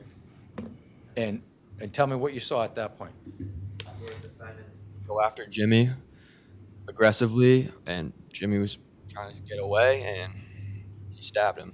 Did you see Jimmy take a step back? What did you see? I saw Jimmy trying to avoid it. Yeah. And what happened? Didn't. And where did you see him stab Jimmy McGrath? Sort of like, from my point of view, it looked like the upper stomach range, like lower chest, like right around here. Okay. So if the record can reflect, Your Honor, he's indicating on his own body just the upper stomach area below the left chest area. And when you saw the defendant stab Jimmy, what, if anything, did you observe or hear next? I yelled out Jimmy's name twice, saying Jimmy, Jimmy, and he turned around and said, "I've been stabbed." And then the next second, he collapsed to the ground. And when he collapsed, what, if anything, did you do next? I froze, and I saw a couple people running towards him, and then I just started hearing screams of someone yelling, "I need stitches, I need stitches." Did you know who that was? Yes, I turned around and saw my brother on the ground, just like covered in blood. And where was your brother? If you can use States 52, do you recall where you saw your brother? I was right here, and Jimmy was right here, kind of like that. So your brother was back on the other side of maybe where that tree is? Yeah. Yes. And was there anybody with him at this point in time, do you recall? Yes, Will Berardi was with him. And who was Will Berardi? He's my cousin. Okay. And when you saw your brother, did you go to your brother at that point? Yes. And what did you observe about where was he stabbed? Do you recall? Above his left leg, above his knee. Was that the first time you realized that your brother had been stabbed? Yes. What was his leg like when you saw that? Bloody, like multiple wounds. And did you try to help your brother out? Yeah, I immediately ripped my shirt off and tied it around his leg to form pressure. And then my brother's friends told me to walk away, that they had him, and I wouldn't. And then my brother was looking at me, and he's saying that, go help Jimmy, I'll be fine. And then I walked away. So when your brother said that, did you go and try to help Jimmy? I walked over there, and there was a lot of people around him to the point I wouldn't even make room over there. But I walked over, and I saw the condition Jimmy McGrath was in. And I just turned around and walked away. What did you notice about Jimmy's condition at that point in time? Very pale. A lot of blood. Shorts covered in red. Did you notice if anybody else was stabbed that night? When I walked around, I noticed that Brian Hines and Faison Teal were also stabbed. And at some point in time, did somebody call the police? Yes. Who called the police? Will Berardi called the police. I'm aware of that. I'm assuming multiple people also did. I know that Will Berardi did. And did the police at some point arrive? Yes. And did you speak to the police that night? Yes, I did. And did you tell them everything you told us here today? Yes, I did. Now, I'll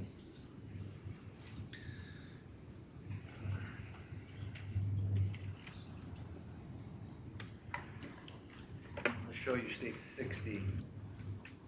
We've slowed it down in areas. I want to just make sure that we're talking about the same thing.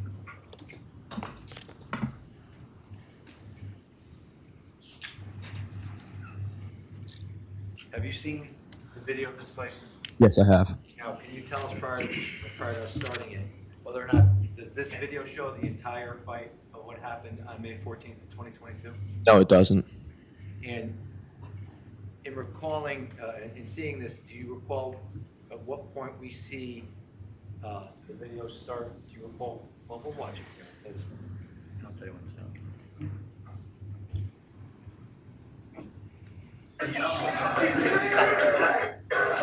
So you see this area here of kids that just went over this way to the right? Yes. Okay. Is that the period of time where you testified prior to that there were kids pushing the defendant out to the street? Yes. And this individual down here, do you recall seeing this individual in the blue on the ground? No, I don't. Okay, so your focus is over here? Yes. Okay, and do you recall, using state 60, where are you at this point in time? I'm walking around towards near where people are getting pushed out. So is this you right here in the black shorts and white shirt? That could be. And you're witnessing what's going on? Yes. Did you get involved in the fight? No, I did not. Do you recall if Jimmy McGrath was involved over here? No, he wasn't. And at some point in time, you say this defendant goes back to the Yes. Yes, sir!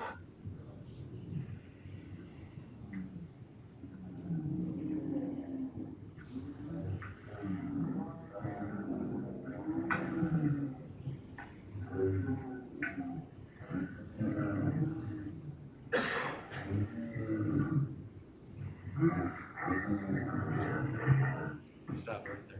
Now, who's this individual coming into the frame right here on the right? That's me. And do you recall where Jimmy was at this point in time? No, I do not.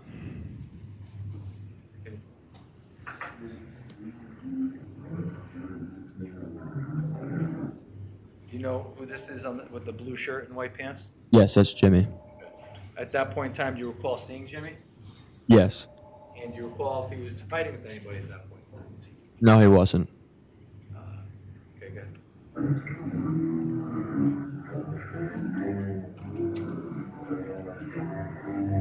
Stop. Now, you see, who's that being pushed out into the street? Tyler De Silva. You remember seeing that on the night question? Yes. You remember the defendant coming back onto the property at that point? Yes. And is this the point in time where you testified on direct earlier that people were just standing there and there was no more? Yes. And at this point in time, when the defendant is coming back onto the property, what is happening? Because you can see part of the video, we don't see what's at some point goes out of view. What do you recall happening at this moment? People looking at them too, backing up a little bit, and no one fighting, no one like saying words or anything, just looking at each other like. Do you recall what the defendant did when he came back on the property? Did he slip and fall?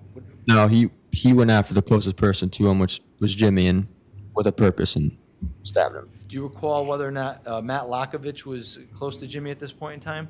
Yes, he was. Okay. But Jimmy was closer to the defendant? Yes. And How close would you say Jimmy was to the defendant just prior to this slide here, or this is frame 426? How close was Jimmy at this point in time? 5 to 10 feet.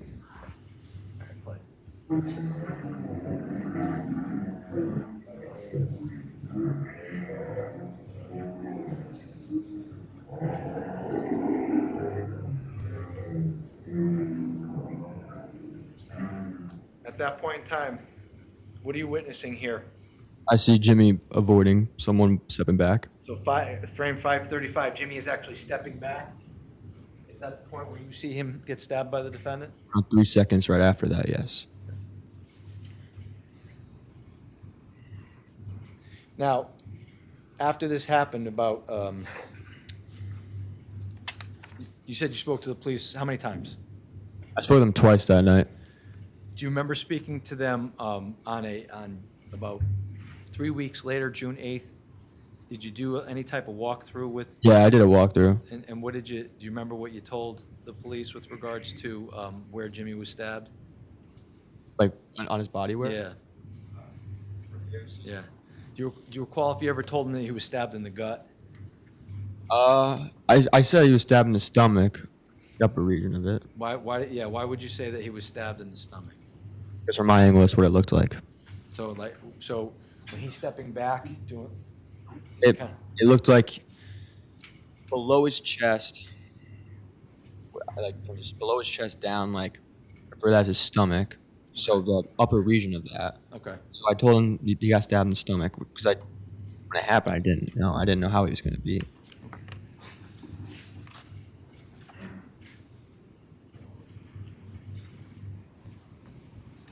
Now, when the defendant stabs Mr. McGrath, what, if anything, did you observe? Did you observe him pull the knife out of his chest?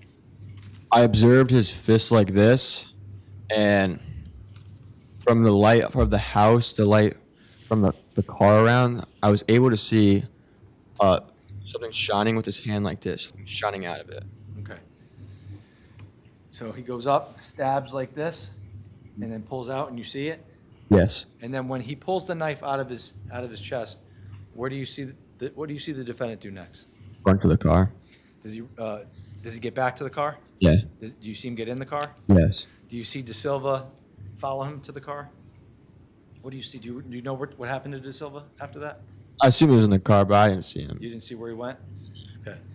When the defendant got back to the car, by the way, which way was the car facing when it came back? Was it facing towards Adams or towards Farmhouse?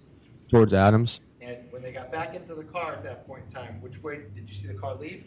Yeah. Where did it leave? Towards Adams. Okay. At that point in time, did you ever see the car after that night? No, I didn't. How would you describe the situation both during and after the fight at the house? After the fight? Yeah, during and after. Was it chaotic?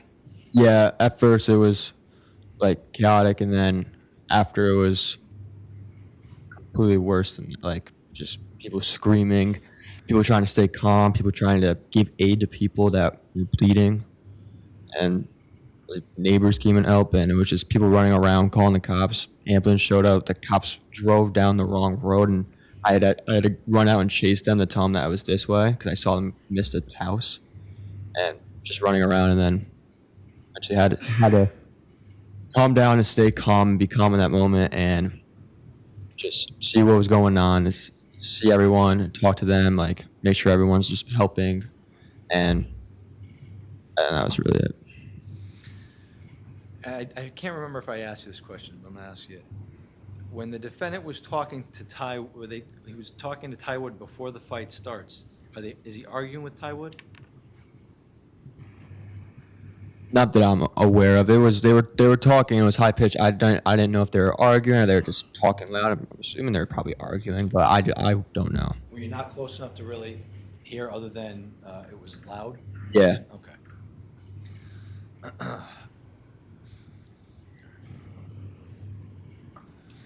Now that night, did you see Jimmy McGrath with a knife in his hand at this point in time?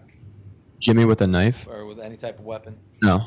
Did you see Tyler DeSilva with a weapon in his hand that night? No, I did not. Did any of your friends, did you see any of your friends with any types of weapons in their hands, both before, during, and after the fight? No, no one had weapons.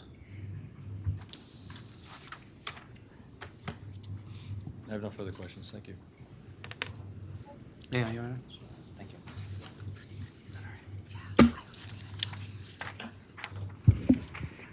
Attorney Smith, I'm assuming you're not going to finish your cross-examination within the next 10, 15 minutes. So if you could just let me know when you find a good place to stop.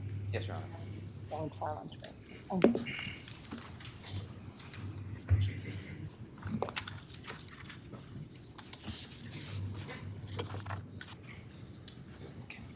Good afternoon, Mr. Connery.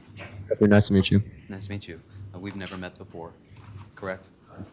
Sorry, I'll repeat what the state's attorney told you. You got to keep your voice up because we got to compete with this fan that's going. And then you've also got to say whatever you're going to answer, whether that's yes, no, or something else. It has to be audible so that the court reporter can record it, okay? Yeah. Okay. So you were telling us before about the evening of May 14th of 2022 Yes. and what you recall, right? Yes. And you're testifying here today after you told us you'd met with the state's attorney 2 times? Yes. That's it? Yeah, that was it. Okay. And you also have viewed the video that we saw here before, Exhibit 60, correct? Yes. When was the first time you saw that video? Probably a week after it happened. A week after it happened? Yeah. And how did you see that video the week after? Someone showed me. Do you remember who? No, I do not. One of your friends? Yeah. And when they showed that video to you, did you tell the police about that? The police already knew. They already knew at that point? How many times do you think you've seen that video now as you sit here? Around 10 times.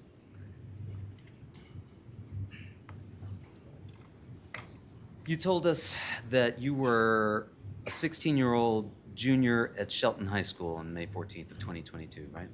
Yes. And you were a rising senior, Yes. and you were playing baseball. Yes. Did you play any other sports at Shelton High? Not that year. That year I only played baseball, but I played football when I was a freshman. Okay. And most of the kids that were at Tyler Rich's, they were older than you, correct? Yes. And they were also members of the football team?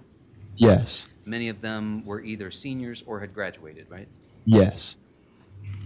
So you were one of the younger members there, is that fair to say? Yes. And Griffin Marcinzik and Ryan Hines were also younger than most of the other folks there, right? Yes. And you told us that Ryan Hines was a friend and a baseball teammate of yours? Yes. And that Griffin Marcinzik you'd known longer, since childhood, right? Yes. Because Ryan Hines didn't come into the Shelton High School system until freshman year of high school? Yes, around 8th grade. Eighth grade? Okay. But you'd become close with him? Yeah, very close.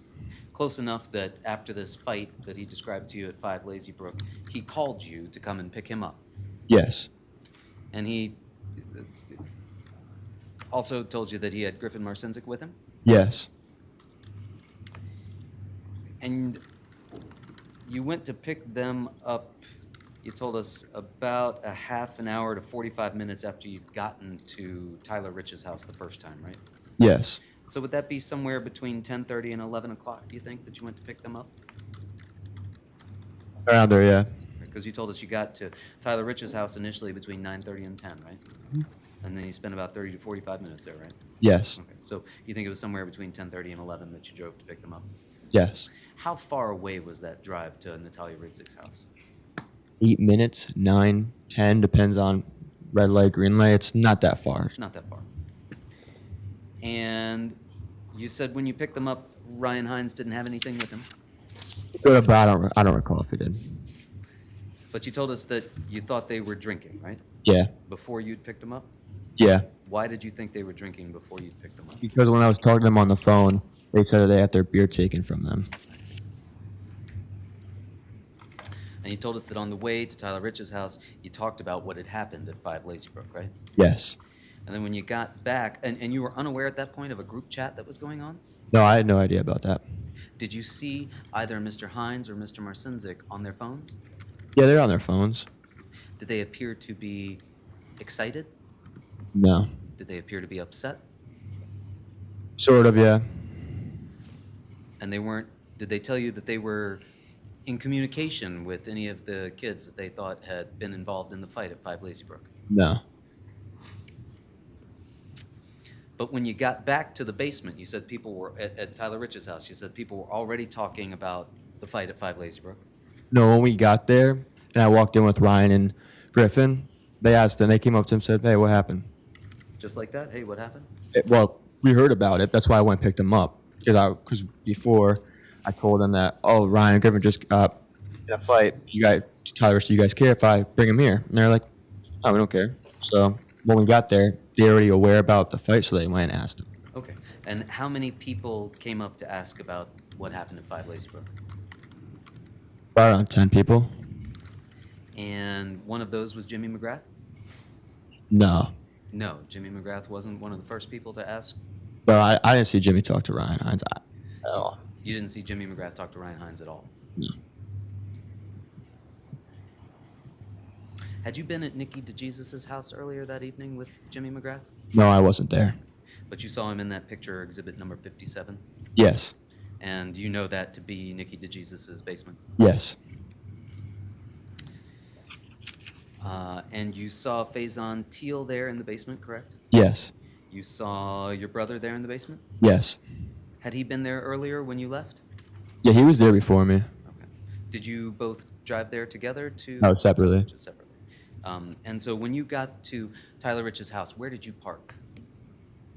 On the side of the road, kind of farther up, if you're looking at one of the maps, farther up facing towards, I don't know the coordinates, but towards up his house. If you're driving to his house, it's like up more. Towards Farmhouse Lane? Yes, that way. And you were parked on Laurel Glen facing towards Farmhouse Lane, down further towards Farmhouse Lane.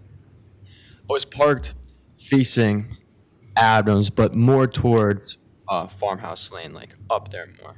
Okay. It's like when I got there, I turned around and parked on the right side, facing that way. Gotcha. So you drove down towards Farmhouse Lane, turned around, came back a little bit, and now you're parked facing Adams. Is that fair to say? Yes. Okay. And there were other cars parked in the road, right? Yeah. And there were cars parked in the driveway, right? Yes. And so it was a little crowded in the street. A little bit, yeah. When you got back to the house, was there anybody, Tyler Rich's house, was there anybody in the front lawn? When I got back with Griffin and Ryan to pick Yes. them up. Not that I recall. We went straight to the basement, didn't talk to anyone. We went right down there. And you told us that you'd had 2 Bud Lights in the basement, right? Yes. And that was around 11 o'clock that you got back? Yes. And again, you said to the state's attorney that you had not become aware of a group chat that was going on, right? No, I didn't know about that. But you did become aware of a car that was parked in the front of 43 Laurel Glen Drive, right? Yes. And you said you heard that the car with kids who fought Ryan Hines was there, right? Yes. So as you went out through the basement doors, your understanding was that the kids who had gotten into the fight with your friend Ryan Hines were now parked in a car outside the house. Yes. And you said you walked outside, right? Mm-hmm. Who else was with you when you walked outside? At that point, Yes. I don't recall. Do you remember anybody being with you? I remember the party going outside and a lot of people staying in the front lawn and then 10 of us approaching the car. I remember Tyler Rich was one approaching the car. Other people too, but I couldn't say who else was with me because I went on the other side of the car on my own. Okay. Everyone was on the driver's side. I went to the passenger side. Okay. So you recall the party emptied out of the basement and went into the front lawn. Hmm? Some folks, you claim, stayed on the front lawn, Yes, most of them stay in the front lawn. most of them. And 8 to 10 people, including yourself, walked across the street to where the car was parked. Yes. And you told us that you went to talk to the passenger, correct? Yes. And that passenger you identified for us, that was the front passenger, Yes. and that was Tyler DeSilva, right? Yes. And you knew Tyler DeSilva, correct? Yes. From having grown up and known his cousins? I was friends with his cousins, and I knew that was one of their cousins. And just so happened a weekend before that, I was at a place in Shelton, and those kids were there, that friend group, and I met them there. Okay. And you said that you had a pretty peaceful discussion with Tyler DeSilva. I like you. You're a good kid. I know your cousins, right? Mhm. Did he threaten you in any way? No, Was his window down or up? it was down. All the way? Yeah, And the rear passenger window, was that down? I don't think so. No, Did you talk to anybody in the rear passenger side? no, I didn't. Could you see anybody inside the vehicle? Yeah, Could you identify who was sitting in the rear passenger side? no, I couldn't. Could you identify anybody that was sitting in the back seat? I noticed the defendant was behind the driver's side, and I couldn't. I noticed two kids in the middle and next to him behind the passenger, but I didn't know who they were, so I didn't know who I don't have names to their face. Okay. Could you tell if there was anybody in the trunk area? No, I couldn't.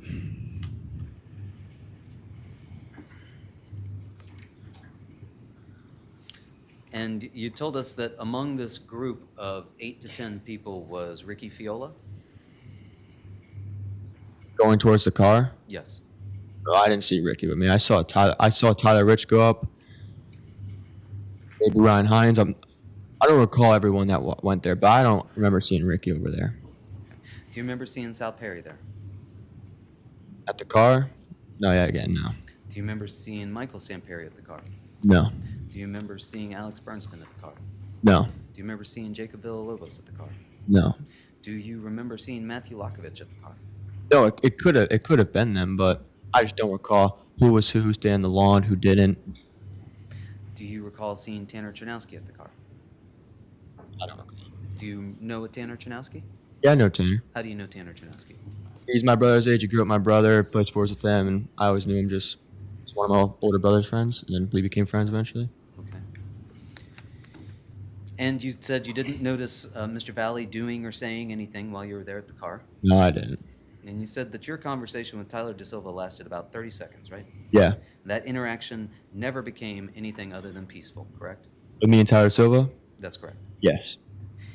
And you said at that point you turned and walked into the driveway by the lawn. Yes. And you weren't paying attention to the car at that point. You were just talking to friends, you said. Yes. How far away from the car were you at that point when you were just talking to friends? Across the street, so wherever the street distance is, around there. Was this a larger than normal street, or was this your typical street? Typical back road street.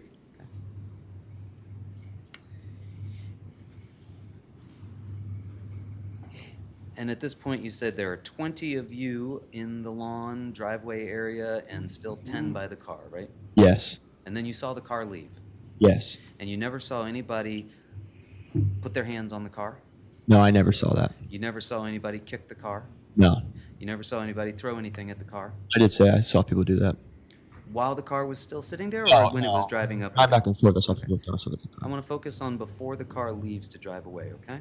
Yes, sir. You never saw anybody throwing anything at the car at that point? No. You never saw anybody throw anything out of the car at that point? No. You never saw anybody climb on top of the car at that point? No. You never saw the car rocking at that point?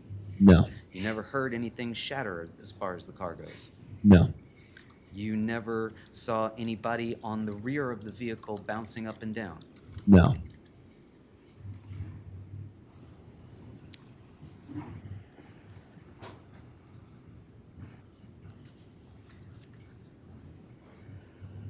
But then at some point you saw the car leave, you told us. Yes. And you don't recall any altercation that preceded that, it just sped off down the road. Yes. And then you told us it came back and forth a few times, right? 3 to 4 times? Yes. Again, you stayed in the grassy area at that point, right? Yes. And then the car stopped at the intersection of Laurel Glen Drive and Farmhouse Lane. Yes. Your Honor, I think this might be a good time to take a break. Thank you. All right, ladies and gentlemen of the jury, we're going to go ahead and move into our lunch recess, so we will break until 2 o'clock, at which time we'll pick the cross-examination back up here in the courtroom and do your lunch. And please remember, you hold the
Good afternoon, Your Honor. Maybe Good afternoon, Judge.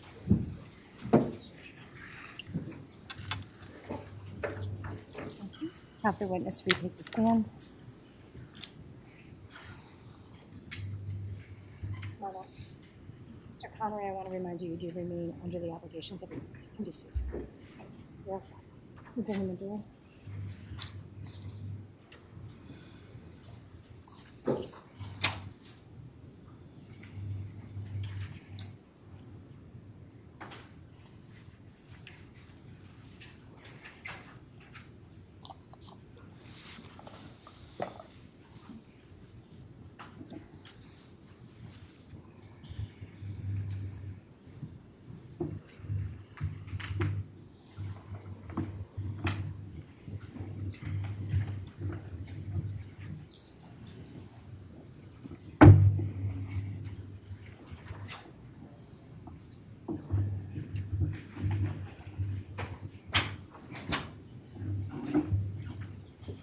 All right, counsel, please stipulate to the presence of our jury before we begin. Defense stipulates, Your Honor. Thank you. All right, Mr. Smith, Attorney Smith, if you'd like to come up.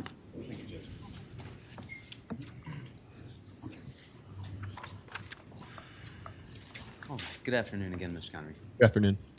You and I were talking about the car having stopped at the intersection of Laurel Glen Drive and Farmhouse Lane when we left. Do you remember that? Yes, I do. So I want to take us back there, okay? You told us that you observed two individuals get out of the car, correct? Yes. Only two individuals get out of the car? I'm mistaken. 3 got out of the car. Oh, I'm sorry, three got out of the car? Yes, Mackenzie Traffic County also got out the car. And you said that you and a few of your friends walked down the street to talk to them, correct? Yes. And that was Ty Wood, correct? Yes. Matthew Lockovich, Yes. my fault there. Tyler Rich, Yes. Ricky Fiola, Yes. Ryan Hines, No. Faison Teal, No.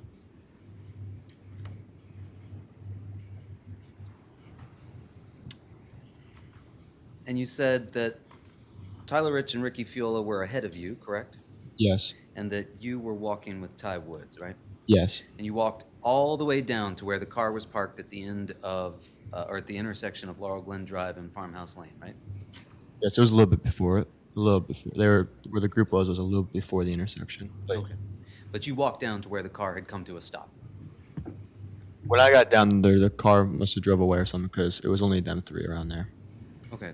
So when you got down there, you couldn't see the car? Not that I'm aware of, no.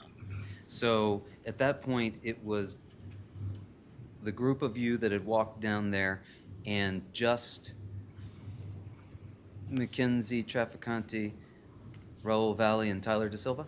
Yes. Okay. Were they all on the same side of the street? No. Where was Mackenzie Trafficante? She was kind of sitting on the curb next to Raul Valle on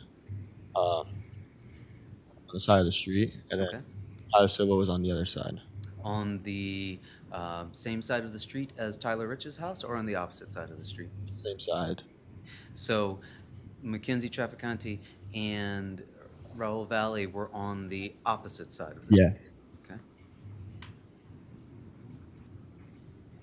How far away were you from Mr. De Silva?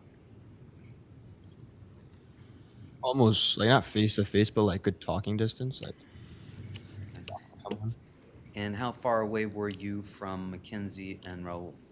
Almost the whole street across. Like, not, like about 8 feet, 10 feet.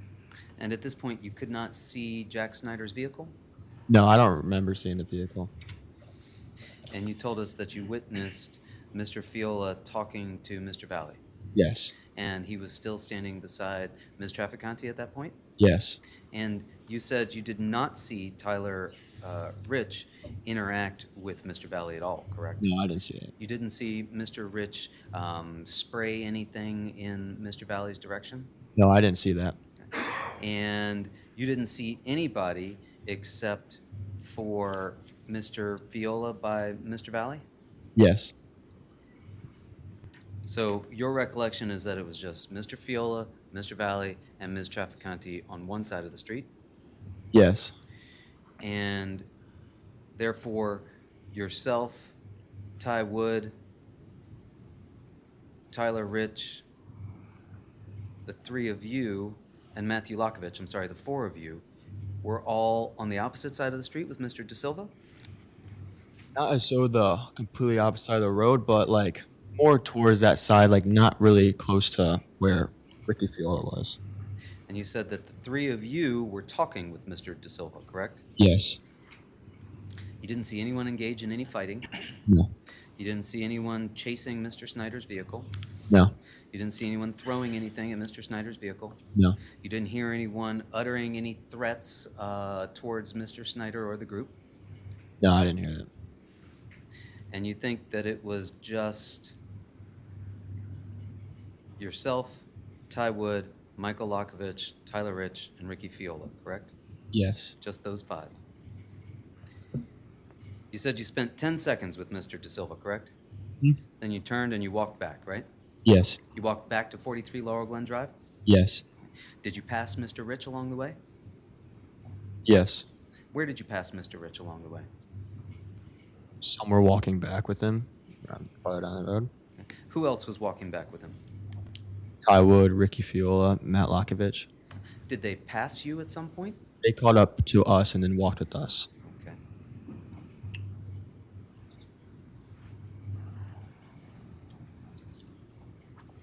You initially were walking back with Ty Wood and Mr. Lakovich, correct? Yes. And then you described all making it back into the basement, right? Yes. Was anybody still outside in the yard when you went into the basement? Yes. Who was outside in the yard when you went into the basement? I'm not sure of, but people were out there, yeah. How many people were outside when you went into the basement? Probably 10. So then there were 20 people that were down in the basement when you went in there? Yeah, around like 17, 18 people. You made it all the way into the basement? Yeah. Down to the bottom of the stairs? Yeah. Where you ran into Taylor CAPELA talking with Jimmy McGrath? Oh, no, I didn't see that. You didn't see them at the bottom of the stairs talking? I could have, but I walked right by and I went into the basement. I didn't stop at the stairs. I went into the basement and was just talking with friends. Did you see Jimmy McGrath? Could have. I could have seen him down there. I just don't remember. You don't remember seeing Jimmy McGrath downstairs, do you? I don't know. It was a long time ago, so if I walked downstairs and I saw people, I just didn't know who was where. I wasn't paying attention to where everyone was. Just people were down there. You didn't see Taylor CAPELA downstairs, did you?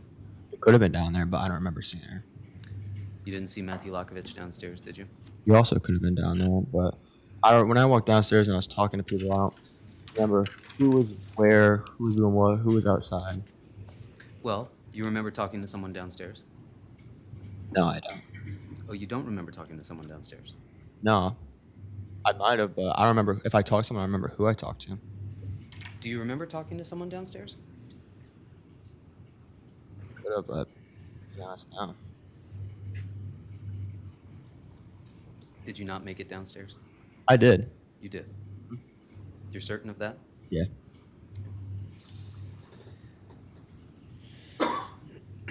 And then you told us that you heard they were back. Yes. You understood that to mean that the vehicle driven by Jack Snyder was back out front, correct? Yes. And at this point, you told us that you were by the basement doors slowly creeping up? Yeah. What do you mean by slowly creeping up? Like walking. Like I wasn't running out to like where everyone was. I was taking my time there because I didn't think anything was going to happen. You didn't think anything was going to happen? No, because we told them to leave multiple times. I thought there was another time we were trying to tell them to leave and they would leave. And as you were slowly creeping up the stairs, how many people went past you? Creeping up the stairs? Yes? I was already out. I got out of the stairs pretty quick, but when I got outside and I saw people face to face, then I started slowly creeping up. I see. So you went quickly up the stairs. Mm-hmm. How many people passed you on the stairs? No one really passed me. We were all going the same way. How many people were with you going the same way on the stairs? Probably about 5 or 6 people. Just 5 or 6 people? Yeah. The others remained in the basement? Yeah, but eventually they probably followed me. Well, Well, sir, I don't want you to tell us what probably happened. I want you to tell us what you observed. Well, I couldn't see behind me, but everyone came outside eventually, so they must have came from behind me. So eventually, everyone was outside. Yeah. So there were 30 of you at that point outside. Yeah, but scattered out, not all together. And you described to us that you were slowly creeping up and that there were people lined up talking by the bush and the truck, correct? You remember describing that for us? Yes. And how many people were there by the bush and the truck? Around 6 people. Just 6 people? Yeah, I remember seeing 4 people that I was friends with, and then Tyler Silva and Raul Valle. Okay. And the 4 people that you recall seeing were Ty Wood, Yes. Tyler Rich, Yes. Ryan Hines, Yes. and who was the 4th person? I saw Faison over there a little bit, but he was kind of just in front of me, creeping up too. Like, the 4th person, I'm not too sure who I saw. And you told us that they were just face-to-face talking with Tyler De Silva and Raul Valle. Yes. So you did not see the car arrive, correct? No. You did not see Mr. Valle and Mr. De Silva approach this group, correct? No. But by the time you got outside, you claimed that they were already up by the black truck and the red bush. Yes. And it was just Mr. Valle and Mr. De Silva that were talking with these other 5, maybe 6 people now, you've told us. Raul and Silva were talking to 4 people. Not 5 and 6 total, including Raul and Tyler. Okay. So 5 or 6, including Mr. Valle and Mr. De Silva. Yes. So only 4 people out there and then the 2 of them. Yes.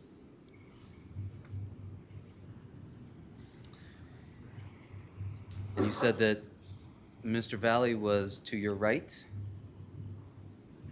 To my left. Before you described it as being Mr. Valle was on the right. Was that as we were looking at the exhibit? Yes. From my point of view, because it's flipped, it was Mr. Valle on the left and Mr. Silva on the right. Okay, and they were side by side. Yes. And you didn't see anything in their hands, correct? No. But you could see their hands. No, I couldn't. People were blocking me. There's 4 of them. There's 2. So them 4 are blocking my point of view of them. The 4 of the Where their people hands talking were blocking your view. From where their hands are. I can see their faces. I can't see what their bodies do. You could see over top of the heads of the people that were in front of you to see Mr. Valle and Mr. De Silva's head? Objection, mischaracterizes the response, Your Honor. Well, when I saw them 2, I was able to see who it was, their faces, but I couldn't see where their hands were. If their hands were down there, for people's bodies, I couldn't see their hands. That's what I'm saying.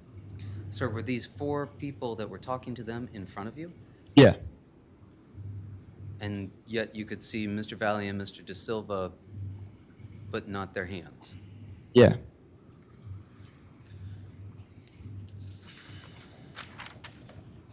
And you also told us that you were not close enough to hear what was being said, right? No. But you've described this group of 6 people as being right there by the black truck and the red bush. Yes. And how far back from them were you?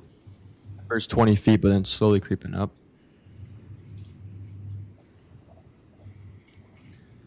20 feet away, 4 people in front of you, but you can see the 2 people that are in front of them. Yes, and then eventually became 15 feet, then 10 feet, and then the fight broke out.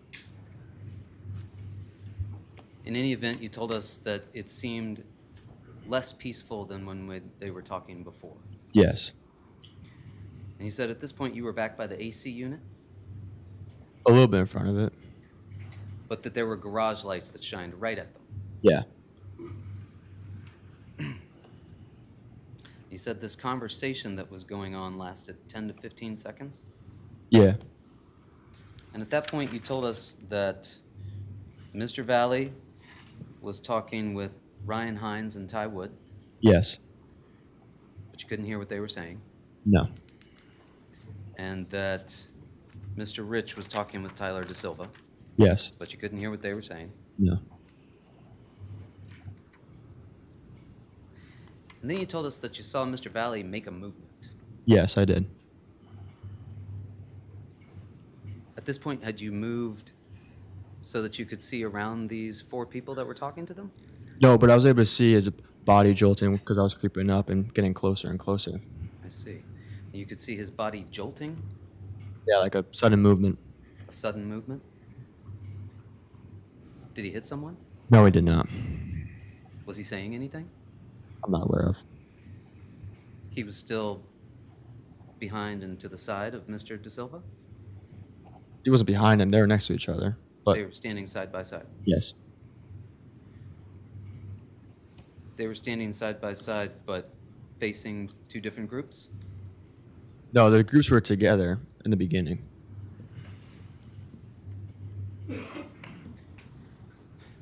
And then you did see Mr. Rich punch Mr. Valle, correct? Yes, sir. But when you first talked with officers on the 15th, that's not what you told them, right? Yeah, I didn't tell him that. No. You told them on the 15th, that same day, that either Mr. De Silva or Mr. Valle pushed the Shelton High kids and the fight started, right? I was wrong. That was wrong. What I said was wrong. Why, at that time, shortly after the incident, did you tell him something that was wrong, but today you're telling us something different? Because when he jolted, I thought he made contact with someone from Shelton, but he ended up not, and Tyler Rich stepped in and punched him. And I didn't know that at the time when I was talking to the cops. And do you remember telling officers that same evening that Mr. Valle was getting beat up Yeah, I said that. and that everyone was on top of each other? Yeah. So after Mr. Valle was punched by Mr. Rich, you couldn't see Mr. Valle anymore, correct? No, I saw groups separating, and people went towards Valle and people went towards De Silva. Right. And you saw that there were a number of people on top of Mr. Valle, right? Around 2 to 3 people, because 2 people were on top of him and 1 person was to the side engaging in the fight, not on top of him, standing over him. Had the people in the basement come out of the basement at this point? Yeah, And where were they all? around, bystanding, just watching. Just by standing and watching? Did you see anybody with their cameras out? No, I did not. Did you see any phones out? No, I did not. Did you see anybody with lights in their hands? No, I did not.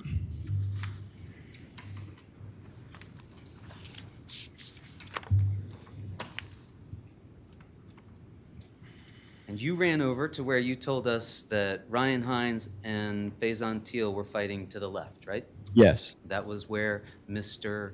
Valle was, correct? Yes. Okay. So that was one of the fights that was going on. Is that fair to say? Yes. The second or other fight that was going on to your right at that time. Yes. And that involved Mr. De Silva. Yes. How many people were fighting with Mr. De Silva? From my point of view, I ran over to the fight where Raul Valle was because my brother went over there, so I wasn't paying attention towards the Silva fight, but I saw people on the side view kind of running over there, and then assuming that people did. Did you see Mr. McGrath at this point? No, I did not. Did you see Mr. Lakovich at this point? No, I did not. And you say you ran over there, you got there, and you just stood and watched, correct? Yes. At that point, your brother Tommy, Ryan Hines, and Faison Teal were on top of or next to Mr. Valle, right? Yes. Then you told us everyone got off and Mr. Valle walked away, right? Yes. But you watched the video with us, and you would agree that he didn't just get up and walk away, that people were over there involved in some sort of altercation and pushing or shoving him, as you described when watching it, right? Yes, at first he was able to get up on his own, and people weren't approaching him, but when he kept walking towards, more people came in and just pushed him out of the way to just get him away and get him into the road and get him off the property. Were you one of those people? No, I wasn't. Was Jimmy McGrath one of those people? No, I wasn't. You said Mr. McGrath was not involved in the fight at all. He wasn't involved at all. Okay. Because where was he? One of the people bystanding. Just bystanding over. Can you point to us where he was? Well, at that point, I'm just saying he could have been bystanding. At that point, I didn't know where he was. You didn't know where he was? Yeah, I didn't see him over there where people were pushing Raul out. Okay. Did you see where Matthew Lackovich was? No, I didn't. Did you see where Tyler Rich was? No, I did not. Did you see where Ryan Hines and Faison Teal went? No, I did not. Did you see where your brother Tommy went? No, I did not. What were you watching? Raul Valle. That's it? Yeah, that was it. And he was by himself? People went after they pushed him. He was by himself and he walked towards the car, and I was keeping my distance from him, watching him. And where did the people that had just pushed him into the road go? Back around to past to where Tyler DeSilva was. They went back. Just let him be. You saw that while you were watching Mr. Valle go to the car? No, but that's what I found out later. At that time, I didn't know where they went. I just watched Mr. Valle and just kept watching him. So is it fair to say, sir, that you don't know where those people who had just shoved him out into the road went? Yeah. And you don't know who those people were? No.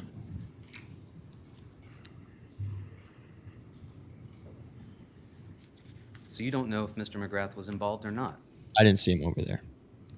You just told us you weren't looking at what happened with that group.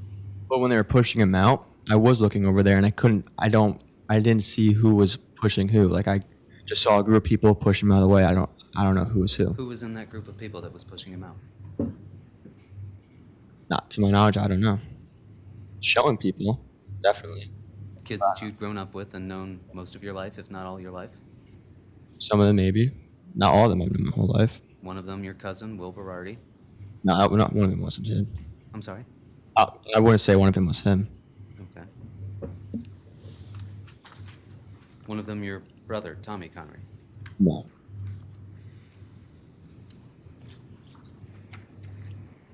But you are certain, and you're testifying here today, that Mr. McGrath was not involved in any way. I didn't see him over there.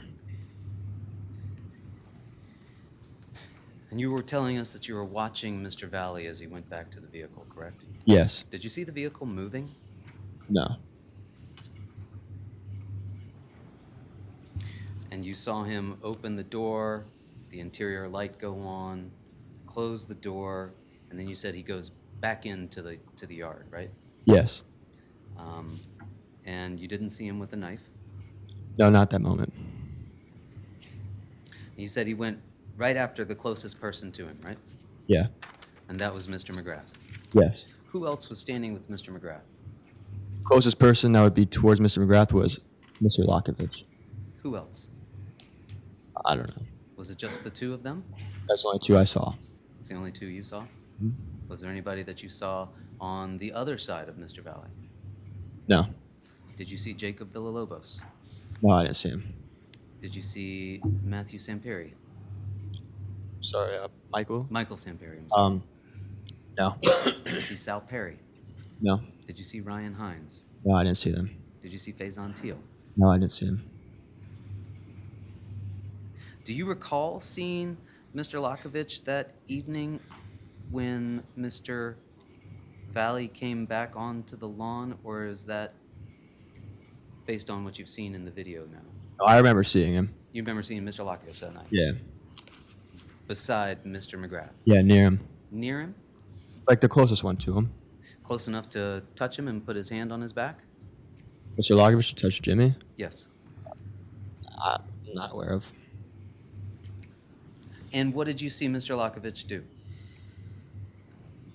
He walked away from Raul and Jimmy and went the other way. Went the other way? Yeah, he went towards when Raul came back, he just kind of walked away and wasn't paying attention to where Raul was. Jimmy. He was just there. He was near. When he was walking by, he was just there.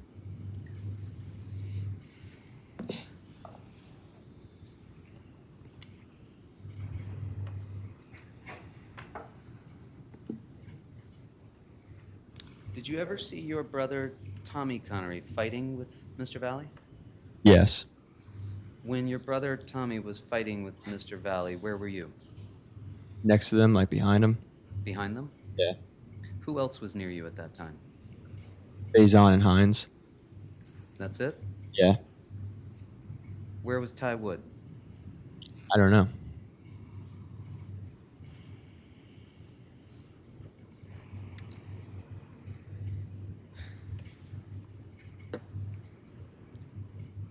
Mr. Connery, isn't it true that you were with a group of people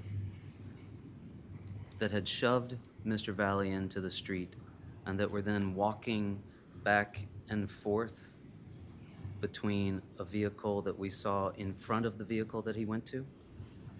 Yeah, when the people who shoved him into the street, I was there, but I wasn't one of the people that shoved him into the street. I was keeping my distance, following him, Okay. walking around, and then saw him go to the car. Can we see exhibit number 60? Do we still have that over there?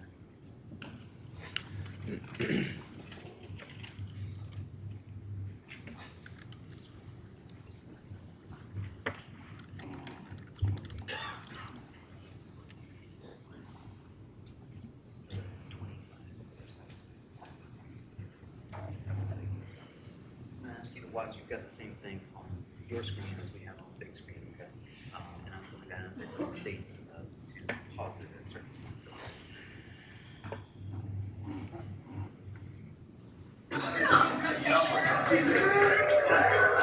Yes, sir! Stop this. Do you see the camera has now turned towards the street? Yes. Do you know who this individual is with the dark pants, the light shoes, and the white top? Yes. Who's that? Alex Zaborak. Sorry? Alex Zaborak. Alex Dvorak? Zaborak. Zaborak. Thank you. And who is he to you? Oh, he's my brother's friend. That's your brother's friend? Yeah. Same grade? That's my brother, yes. Okay. So he's one of the older kids that was here at the party? Yes. And would you play again?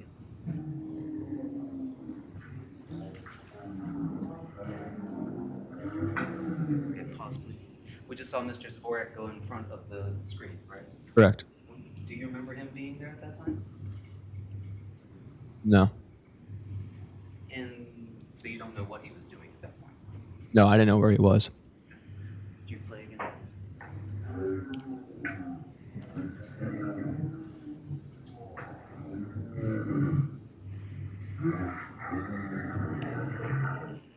Can we pause? Okay, do you see yourself coming onto the screen at frame 341? Yes. And you would agree you're being followed by someone?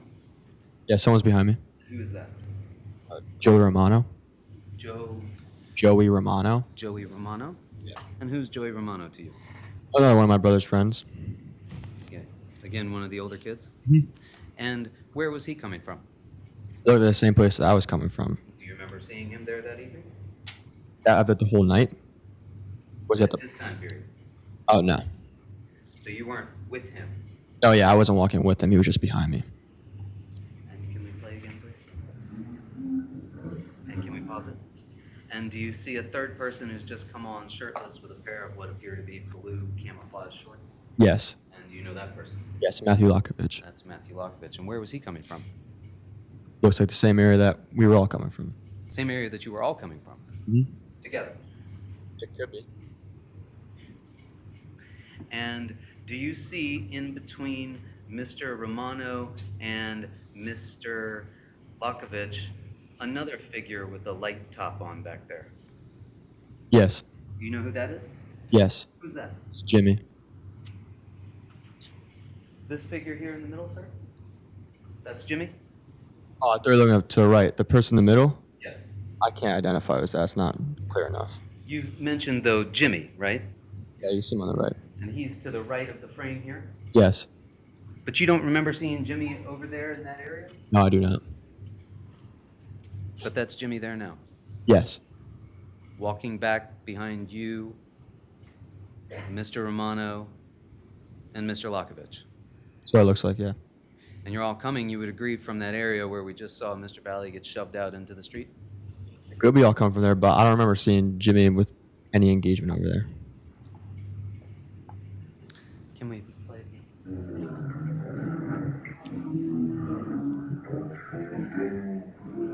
And pause, please.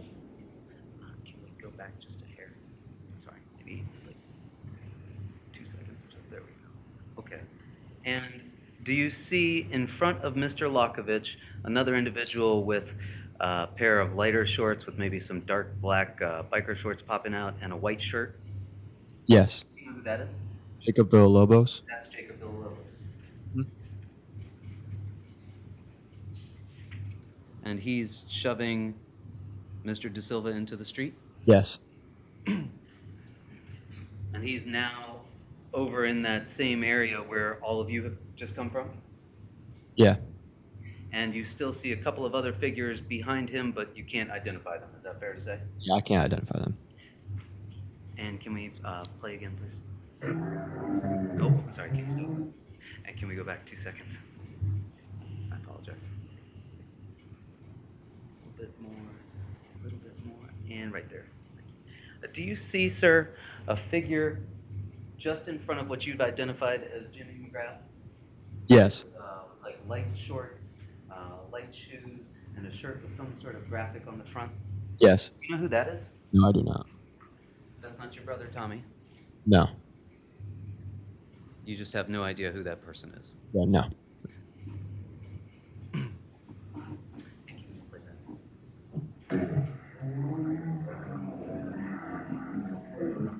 Was it? Where were you looking at this time? Where Raul was? I'm sorry? Where Raul was? Where Mr. Valle was? Yes. Okay. And you say he's just stepped onto the grass. Yes. And you claim all those people just dropped back that had just been there? Yes, because I was screaming. And they just all immediately went back? They didn't run back, but they were cautious and started stepping back. Even the folks that were on the other side? Yeah. All of them? Yeah. But your focus was on Mr. Valle, but you could see what all these other people I were could doing? see out of my view that people were going away, and now I could only see Mr. Valle. Where was Mr. Lakovich at that point? Kind of next towards Jimmy. And where was Mr. Zaborak at that point? I'm not aware of. Where was Mr. Romano at that point? Not aware of. Where was Mr. Villalobos at that point? I'm not aware of that. But you're certain that you saw all these people back up? Yeah. Sir, didn't you see these people start to form the same wall they had formed before? What do you mean by a wall? Well, you've described before that 4 people were forming a wall and blocking your view at various points. Yes. These people didn't just disappear, did they? No, but they walked backwards, and they walked back, and I was able to see where Mr. Valle was. So they all just stepped back and gave you a prime view of Mr. Valle and Mr. McGrath. Yes. And Mr. Lakovich, where was he at that point? Stepping back as one of them, but just closer. Would you press play, please?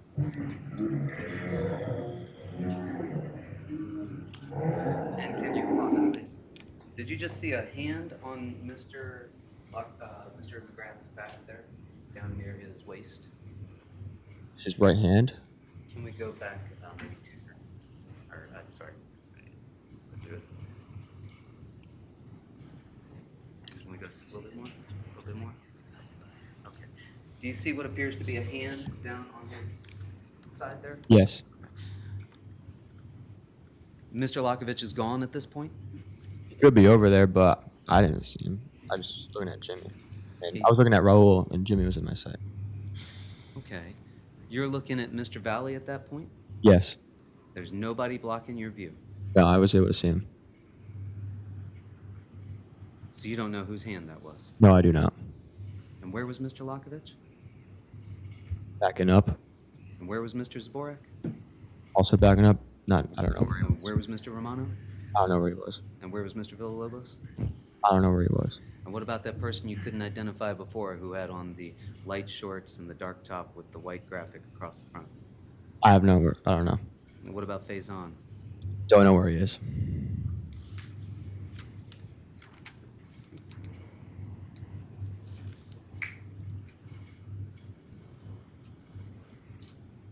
Did you see Mr. Valle slip at all as he came onto the grass? No, I did not.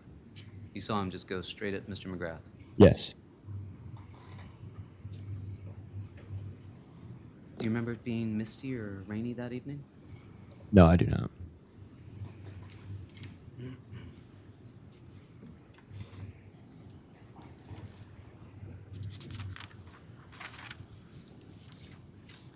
Did you see Mr. Lakovich take a swing at Mr. Valle? No, I did not. But you don't know where Mr. Lakovich was or what he was doing at that point? Yeah, so if I was looking at Mr. Valle, I didn't see anyone go after him. At that point, no one was going after him.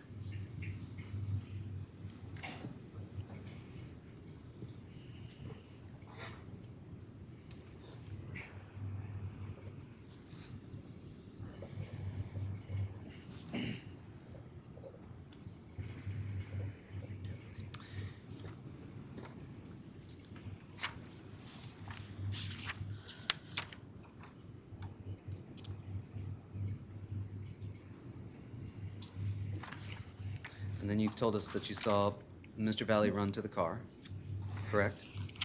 Yeah, And nobody followed him. no one.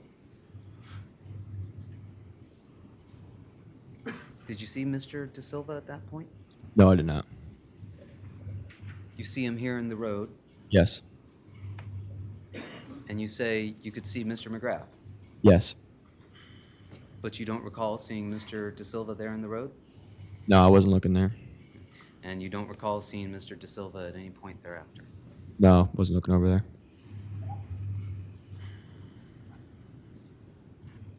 You agree, and you told us that it was chaotic during the fight. Yes. And you told us that there are things that you told the cops that evening that were wrong about what you had seen, correct? Yes. And today you've come in and you've tried to tell us to the best of your ability what you recall. Yes. And you think you've seen this video how many times? I'm 10. Around 10 times.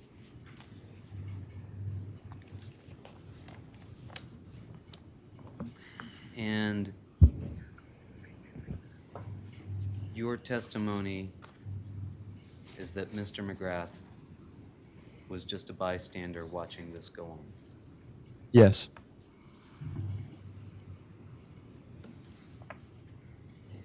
Thank you, Mr. Connery. Nothing further.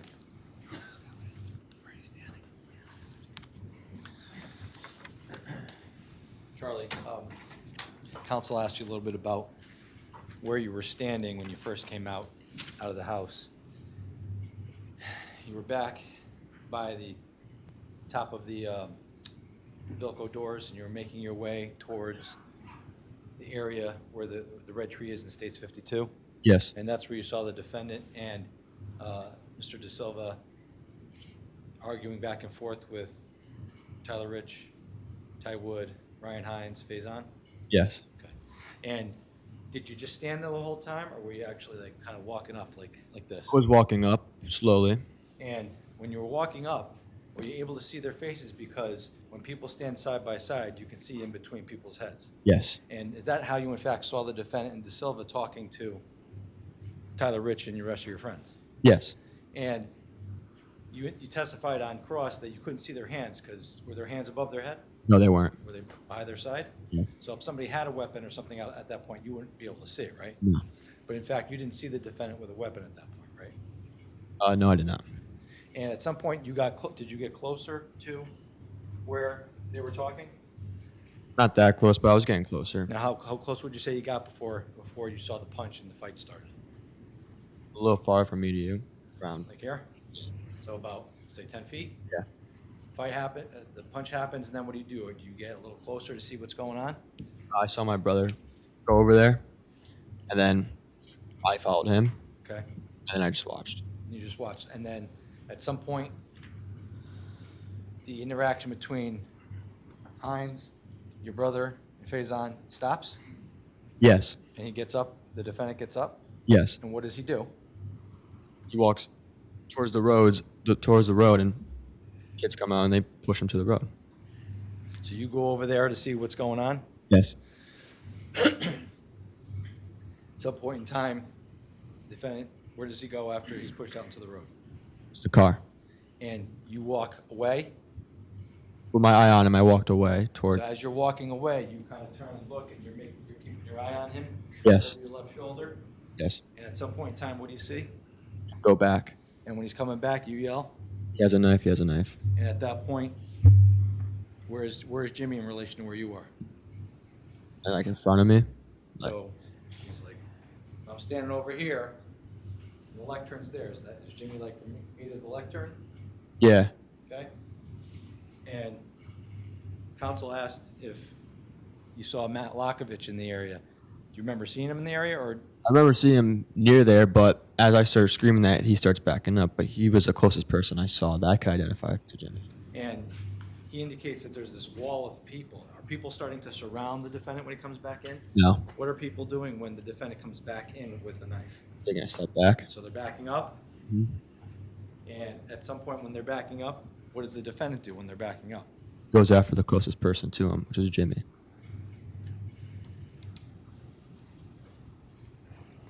Did you see anybody go after the defendant right before Jimmy was stabbed? No. No further questions.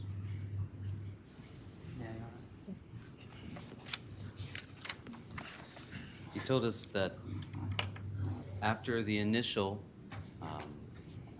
fight between Mr. Hines, your brother, Mr. Teal, Mr. Valle, those are the only three that you can remember being there with Mr. Valle, that at some point he goes to escape. Yes. He got people let him go. People let him go. Let him go. He gets up and he walks away. And then a couple people came over and they didn't try to shove him getting back down the ground. They went over and just pushed him out away into the road to get him off the property and out of here. Well, you just told us he was already heading out to the road. Yes, he was. And so people just came over to gently take him by the elbow and walk him out to the street? No, they pushed him, but when they pushed him, they weren't pushing him for him to fall on the ground. They pushed him to get him out of there, like for him to leave. Fair to say, sir, you don't know what was in those people's minds when they were pushing him? Yeah, no, I don't. But you're describing it as being something less than aggressive? Yes. Guiding him out to the street? Yes, to get him out of the fight, to get him out. And you've been asked a number of questions about your perception of what was going on in that video, correct? Yes. Do you remember seeing Tanner Chanowski film that video? No, I did not. You didn't see Tanner Chanowski at all? No. Objection. This is outside the scope. I'll sustain that. As you saw yourself walking back there on that video, you don't recall anybody being right in front of you with that camera? No, because I wasn't looking over there. I don't remember Tanner taking a video. Nothing further. Nothing further, Your Honor.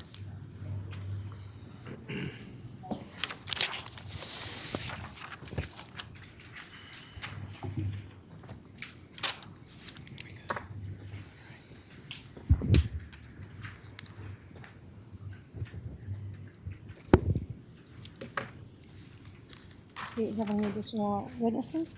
No, Your Honor. The state does not have any further witnesses. State rests. Attorney Smith?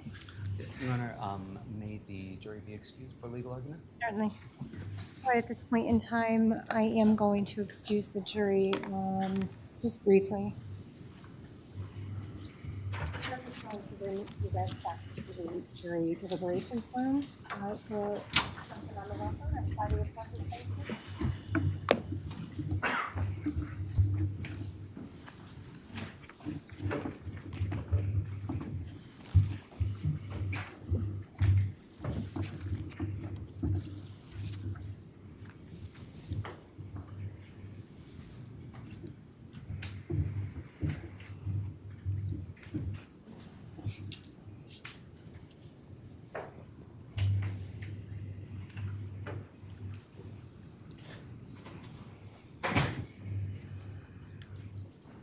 The jury has been excused. Attorney Smith, I'll hear from you on the record.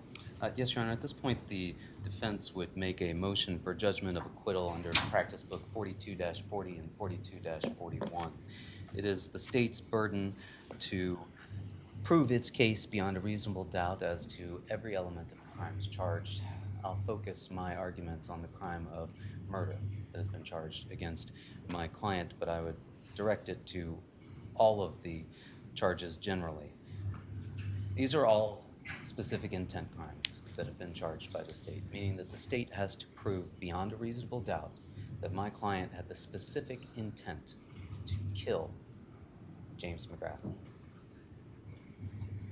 And I would argue that the evidence that's been put forward so far is insufficient to show that specific intent on the part of Mr. Valle. And I would also argue that to some extent the state's charges here bolster that argument, because this fight takes place in a video that we have seen that encompasses all of 18 seconds. And during that time period, my client had the same intent with regard to all of these people that were attacking him. And if it's only assault as to some of those, as far as the intent that was used, then I would argue that, number one, that's the same intent that he had as regards all of these people that were injured that evening.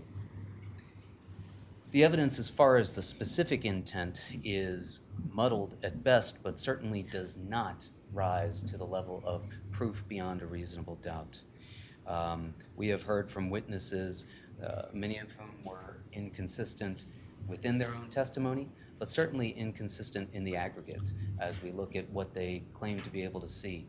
Most striking, I believe, is the inconsistency between what they can recall and versus what they are unable to recall. And I understand that that is an argument that goes perhaps towards the weight of that evidence, but I think that it goes so strongly towards the weight of that evidence that it simply cannot be deemed as rising to the level of proof beyond a reasonable doubt that my client had the specific intent necessary to prove the murder charges, nor to prove any of the assault charges that have also been levied against him. And for those reasons, I would move this court to grant a judgment of acquittal pursuant to the practice book sections I've already cited. Thank you, Attorney Smith. Does the state wish to be heard? Yes, Your Honor. The state would oppose the motion for judgment of acquittal at this time. We believe that the jury, and the evidence could allow a reasonable jury to find that the defendant brought a knife to a home that he had no right to be at, that he started a fight, and during that fight, he had the specific intent to injure the first three individuals that he stabbed, stabbing Ryan Hines 3 times in the chest, side, and lower area, stabbing Faison Teal once in his upper elbow, and stabbing Tommy Connery 4 times in his legs by going after him with the intent to injure him. He then runs back, gets back to the car, and then comes back into the fight. We've heard evidence that people were leaving him alone, no one was going after him. He turns around and specifically goes after Jimmy McGrath and stabs him in the chest. I think that a reasonable jury can infer what his intent was based on the manner in which these wounds are inflicted. They weren't slash marks, these were purposeful stabbings. They can infer his intent based on the number of injuries that were sustained by the 4 individuals who were harmed here. There were 9 stab wounds. They can infer from his conduct by returning to the area with a knife that his intent was to not only, 1, cause serious physical injury to those individuals, but by coming back and stabbing Mr. McGrath where he stabbed Mr. McGrath in the chest, that his intent was to kill Mr. McGrath.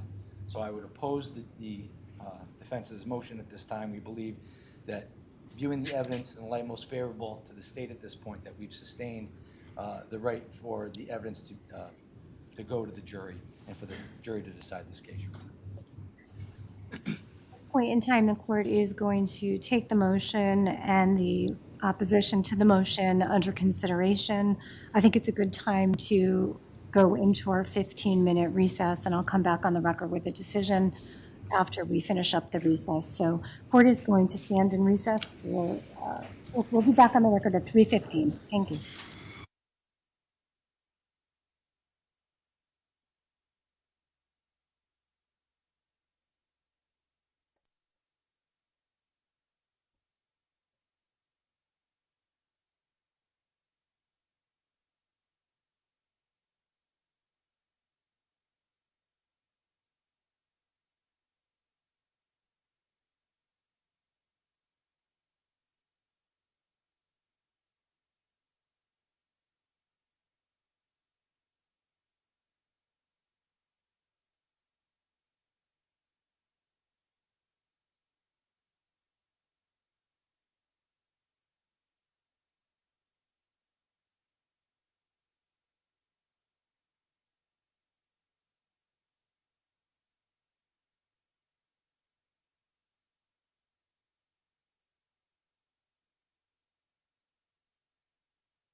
Murphy presiding. Good afternoon, Your Honor.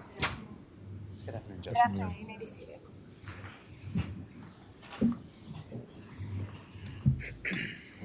All right, so the court's prepared to render its decision on the record on the motion for judgment of acquittal in this case.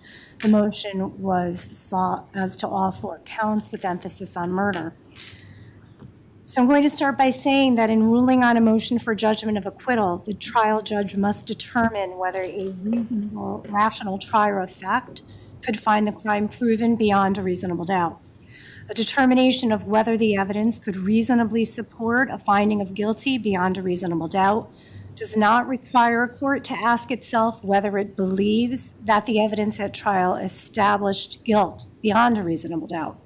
Instead, the relevant question is whether, after viewing the evidence in a light most favorable to the prosecution, any rational trier of fact could find the essential elements of a crime beyond a reasonable doubt. I anticipated the defendant's motion, as it is commonly made at the close of the prosecution's case in chief, wherefore I did review and had the opportunity to look at the following: pattern jury instructions, the notes that I've taken. I've reviewed the statutes that apply in this case, and after careful consideration of the evidence presented at trial and the logical and reasonable inferences that can be drawn from the facts presented and that evidence, I find that the jury reasonably could conclude that all elements of the crimes charged in the information, which include murder at count 1, assault in the first degree at count 2, assault in the first degree at count 3, and assault in the second degree at count 4, have been proved. Therefore, that's moving us now to the defendant's presentation of the evidence. So at this time, Attorney Smith, before bringing the jury back in, I'd like to inquire what is Mr. Valle's decision with regards to testifying in this matter. Yes, thank you, Your Honor. I've spoken with Mr. Valle, and it is his intention to testify here, Your Honor, and I would ask that he be canvassed as to that decision. All right, so in accordance with current case law, the Morel Vargas matter set forth in the Supreme Court, I am going to go ahead and canvass Mr. Valle regarding his decision, as it is a constitutional decision. Constitutional rights apply here. So at this point in time, I'm going to actually start with counsel. Attorney Smith, have you informed the defendant that he has the right to testify as well as the right not to testify, and should he not testify, the fact finder may not draw any adverse inferences from his choice to not testify? I have, Your Honor. Did you also explain to the defendant his right to testify as well as to not testify belongs to him alone, and that no one else can make that decision for him, including counsel? Yes, I did, Your Honor. Did you also discuss the advantages and disadvantages of testifying in this particular trial? Yes, I did, Your Honor. Mr. Valle, I would ask you to please stand. I am going to ask you some questions. Thank you. So, Mr. Valle, the court's going to make an inquiry regarding your decision to testify in this case. The inquiry is not meant to have any effect on your decision, but rather to document your decision on the record. Do you understand that? Yes, Your Honor. So after consulting with Attorney Smith, is it your decision to testify on your own behalf? Yes, Your Honor. Do you understand that you have a constitutional right to either testify on your own behalf or to not testify on your own behalf? Yes. Do you also understand that you're not obligated to testify? Yes. Do you further understand that if you were to choose not to testify, the fact finder would be instructed not to draw any adverse inferences from your choice to not testify? Yeah. Do you also understand that your right to testify or to not testify belongs to you alone, and no one, including your counsel, can prevent you from testifying or force you to testify? Yes, Your Honor. Do you feel that you've had enough time and opportunity to discuss your decision with counsel, including strategy concerning the right to testify or to not testify in your case? Yes. And you also feel that you've had enough time to consider the advantages and disadvantages of testifying? Yes. Have you understood the information that counsel has provided to you relative to your decision? Is it your personal decision to testify in this case, thereby waiving your right to not testify? Yes.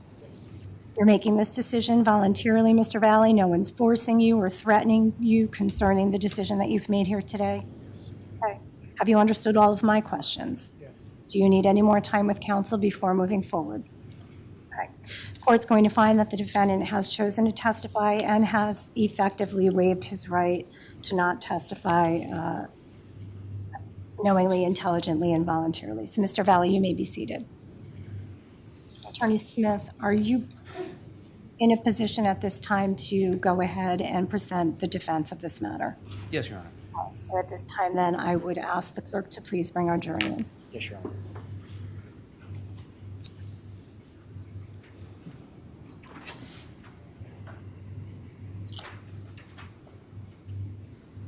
I'm not sure if I stated it on the record. The clerk sent me a note, but just in case I didn't, the motion for judgment of acquittal is denied.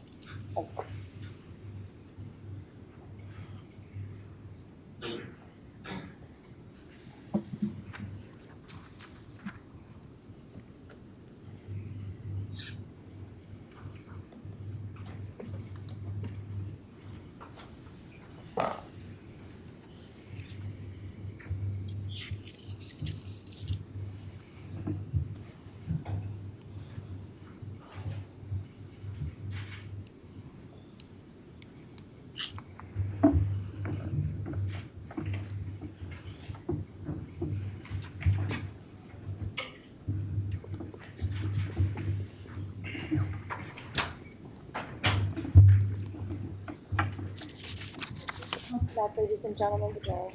Counsel, please move to the return of all of our jurors. State will stipulate, Your Honor. Defense stipulates, Your Honor. Thank you. At this time, I would ask the defense to please present its next witness, or first witness. Yes, Your Honor. I would ask for Mr. Valle to be called to the stand and put under oath by the clerk. Mr. Valle, please come on up. Please step into the witness box. Once you are in the witness box, please remain standing, and the clerk is going to put you under oath. Thank you, Your Honor. Please raise your right hand, sir. Do you solemnly swear or solemnly and sincerely affirm, as the case may be, that the evidence you shall give concerning this case shall be the truth, the whole truth, and nothing but the truth, so help you God, or upon penalty of perjury? If so, please say I do. Thank you. Please state your full name, spelling your last name, and address for the record.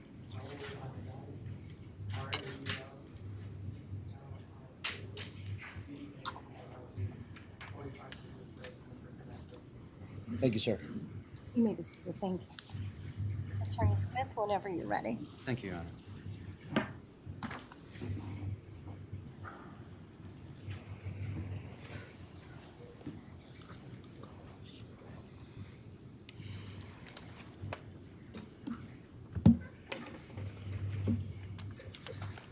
Good afternoon, Mr. Valle. You're going to need to keep your voice up. Okay? We are competing with the fan in the back, and I see the court reporter nodding. She's not able to hear you, so you need to stay close to the microphone, speak loud enough to be heard over the fan, and you've got to give a verbal response of some form, yes, no, or whatever the answer may be, but it has to be loud enough to be heard, okay? Yes. There we go. You and I have met before? Yes. And can you tell us how old you are now? I'm 20 years old. I'm sorry, I'm going to have to ask you one more time. You got to keep your voice up. I'm having trouble hearing you. I'm sure the jurors are having trouble hearing you. I'm 20 years old. You're 20 years old now? Okay, did you recently turn 20 years old? Yes. And are you in school now? I'm not. Are you working now? I'm not. Did you complete high school? Where did you complete high school? I finished online at Full High School. And when did you finish online? 2023. Where did you go to school for high school before that? St. Joseph High School in Trumbull. And were you at St. Joseph's High School from the time you were a freshman? Yes. Where were you before that? It's at East Shore Middle School in Milford. Is that a public school that you've just described? And the school that you went to for high school, St. Joseph's High School, is that a private school?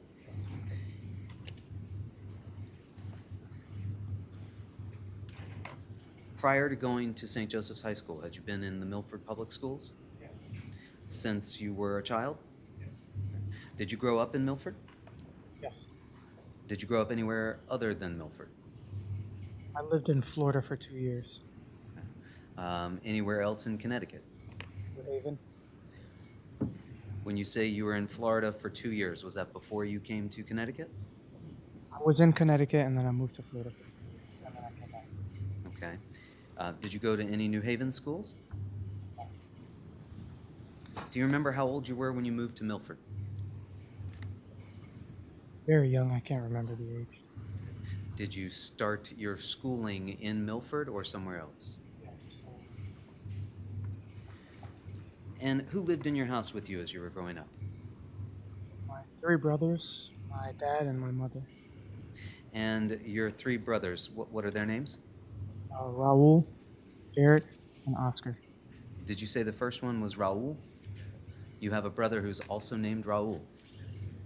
And can you just explain, is that a brother from, is that a half brother or is that a full brother?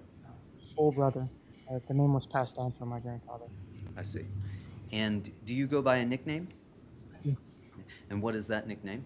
Vito, And what does that mean? like the younger. Uh-huh, I see. Is that like Pablito or Carlito? Yes. I see.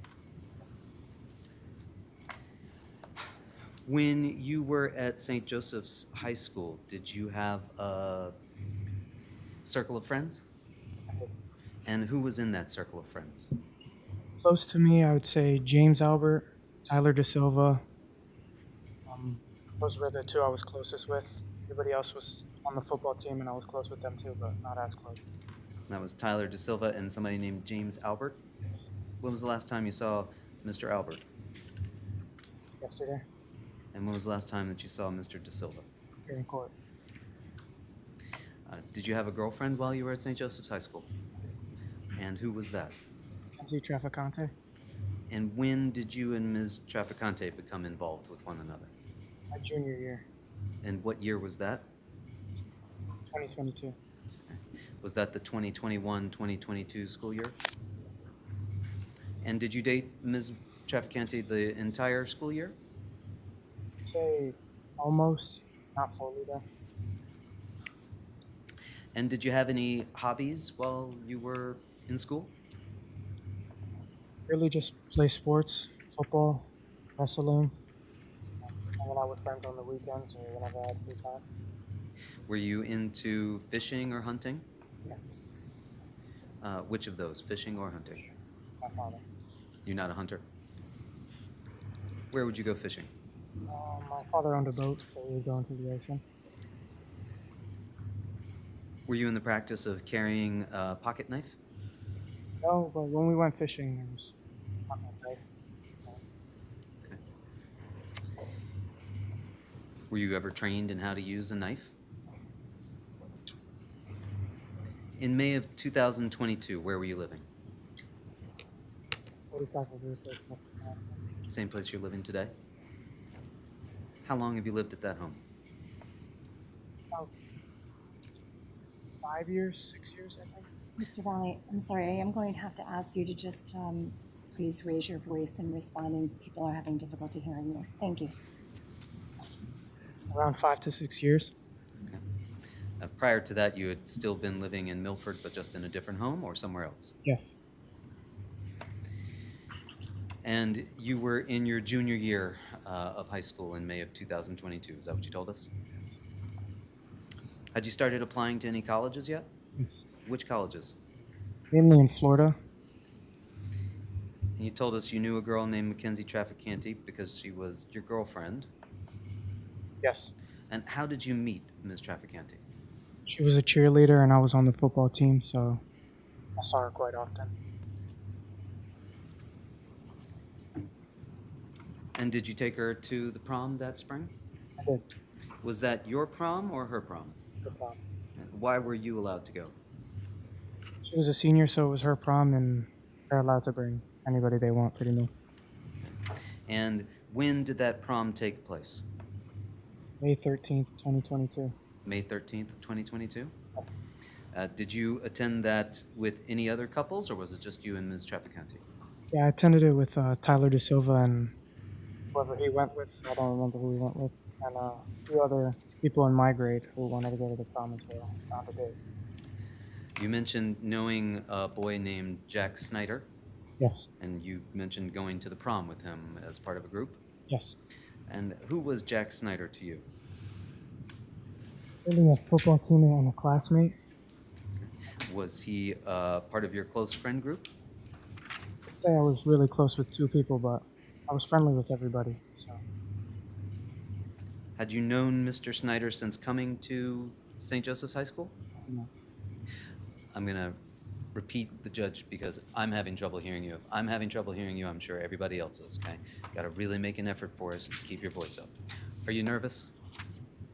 I understand. We need to be able to hear you, though, okay?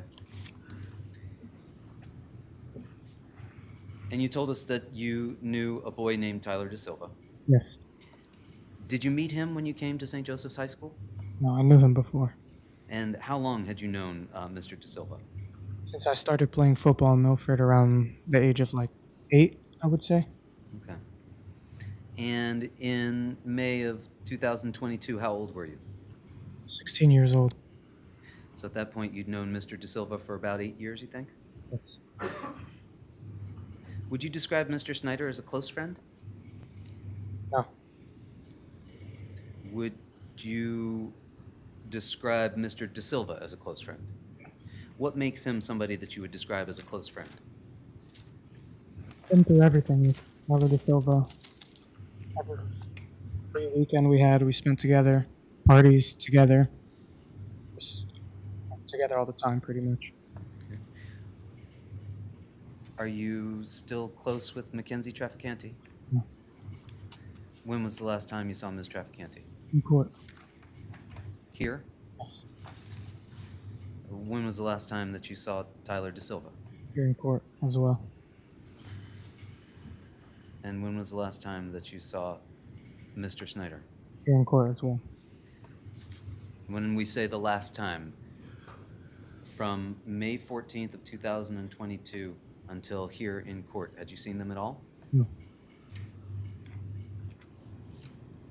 When was the last time that you were close with them? Before this all happened. Okay. So you say before this all happened. When we're talking about this all happened, we're talking about May 14th, 2022, are we not? Yes. Do you remember how that day began? Yes. How? Prom was the night before. Woke up, texted my girlfriend, and arranged to hang out with her. That was Mackenzie Trafficante? Yes. Was there anybody else at home at that time? My mother and my younger brother. And did you have any plans with them for that day? Later at night, yeah, but for the day, no. And what were they doing that day? They were leaving to Florida on the same night to go visit my oldest brother and my nephew. Were you planning at that point to go with Ms. Trafficante for the day? Yes. And you mentioned that you had texted her.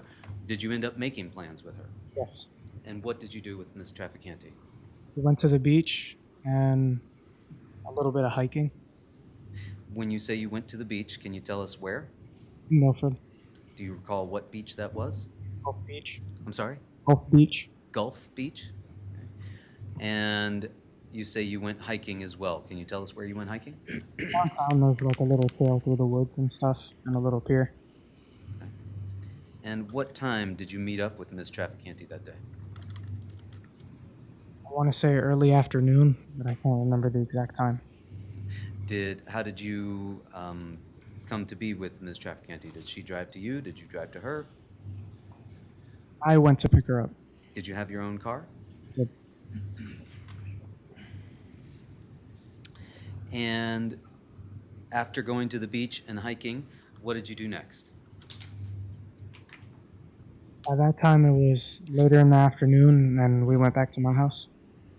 In Milford? Yes. And what did you do when you got back to the house? Just chill, relax. Nothing special. Was there anybody else home when you got home? My mother and my younger brother. And what were they doing, if anything? I can't recall. Did you have any plans for that evening? At that time, no. You say at that time no. Did there later come a time when you did make some plans for that evening? Yes. And how did that come to be? I believe Tyler had texted me about a party that was going on, and he asked me to come with him. That's Tyler De Silva. Okay. And did you agree to go with him? Yes. Did Ms. Trafficante go along as well? Yes. And how did you end up going to that party? Yes. And where was that party? Shelton, 5 Lazy Brook Road. And did you know the people that lived at 5 Lazy Brook Road? At the time, no. And how did you get to that party? Jack came and picked me and my girlfriend at the time up. And when you say Jack, that's Jack Snyder? But you owned your own car? Yes. Why was Jack driving this group to this party? We all like drinking, and he was mainly the one who would drive us around and stuff. Okay. So it was understood that there would be some underage drinking going on at this party?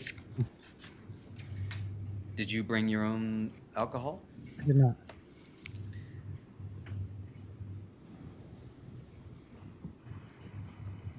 Did anybody in your party bring alcohol?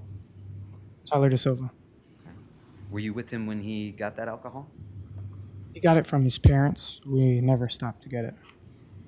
I couldn't hear the end part. We never stopped to get it. You never stopped to get alcohol? No. And was that fairly standard for his parents to supply the alcohol when you were with him? Yeah.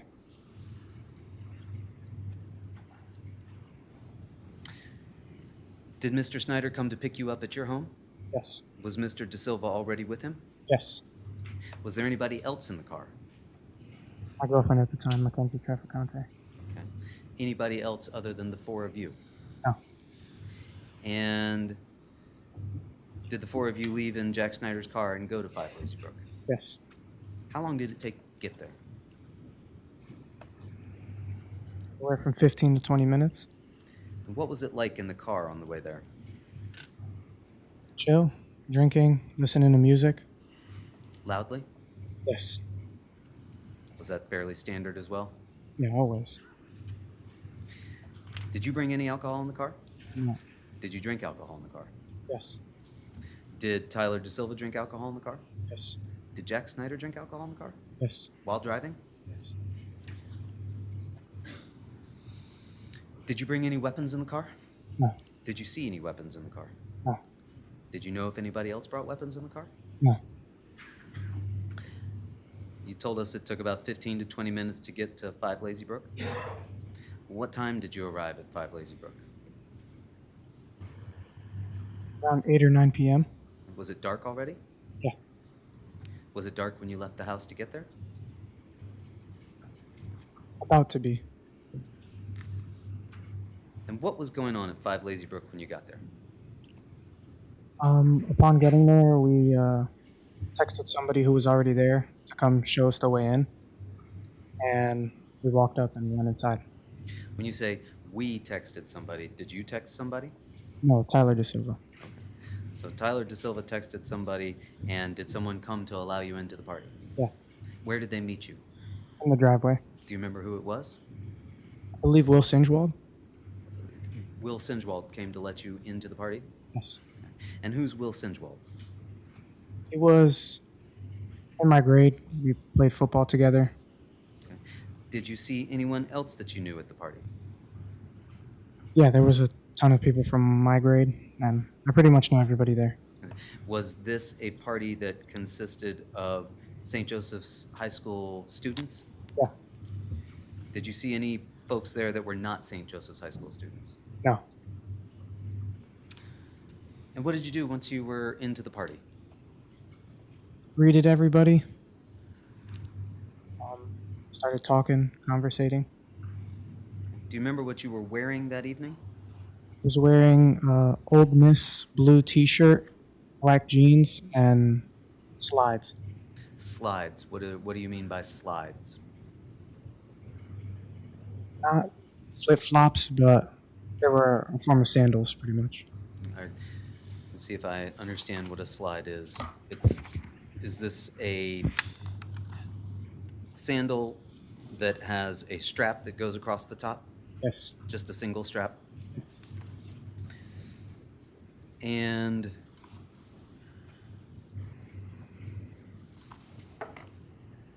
at some point, did you put on a neck pillow? Yes. And why did you put on a neck pillow? At the time, I thought it was funny. Okay. Were you doing anything in particular when you put on that neck pillow? Yes, we were playing beer pong. Okay. And is that a contact sport? No. So the neck pillow didn't have anything to do with the game of beer pong? No. It was just to be funny? Yeah, And at some point, did you also put on a motorcycle helmet? I did. And did you bring that with you? No. And where did you find that? Next to the beer pong table, there was a shelf with a whole bunch of random items. Okay. And is that where you also found the neck pillow? Yes. And you put both of those things on? Yes. And how long did you have those things on while you were playing this game? The motorcycle helmet, we were kind of passing it around as like a good luck thing when we were shooting in beer pong. Okay. It was off and on. Okay. So you would take it off, you would pass it to whoever else was up to bat, so to speak? Yes. And the neck pillow, was that something that you also passed around, or were you the only one wearing that? No, I was the only one wearing that. How long were you there at the party just engaged in this behavior you've described? About an hour and a half. And after an hour and a half, did there come a time when some people arrived that you were not familiar with? Yes. And how did you become aware of these people? We were by the door, as that side of the beer pong table was by the door of the garage, and they came up. When you say they came up, what did you see? Two kids arrived and came up to the door. And what did those two kids do? At first, they just said that they were invited by Austin Leifer. Objection as to what they said. Ask that it be stricken. Court will strike the response that was provided to that question. So ladies and gentlemen, jury, please delete that from your notes if you took a note, and otherwise don't consider it as evidence. Did you know either of those two folks? I did not. And did it appear to you that other people in the party knew who those two people were? No. Did it appear to you that Jack Snyder knew who they were? No. Where was Jack Snyder at this point? By the door. Where was Tyler DeSilva at this point? By the door. And did you see Jack Snyder interact with these two people who showed up? First, yes. What did you see Jack Snyder do at first? Just conversate. Did you see Tyler DeSilva interact with these people? At first, no. And what was he doing? We were still playing beer pong. So you and Tyler DeSilva were playing beer pong and Jack Snyder was interacting with these folks. Yes. And did there come a point when that interaction became aggressive between the two of them? Yes. And did there come a point when Mr. Snyder took a case of beer from one of the two? Yes. And what happened after that? It moved out into the driveway, and then a fight started. Okay. And when you say it moved out into the driveway and then a fight started, describe for us what people did once the group moved out into the driveway. I can't really remember who all was around, but I remember Jack and the other kid were close to each other. Okay. And did they square off with one another? Yes. Where were you when they squared off with one another? Off to the side.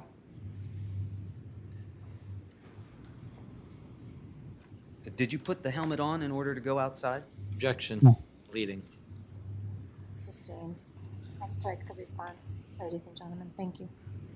When you went outside, what were you wearing? A motorcycle helmet and my regular clothes.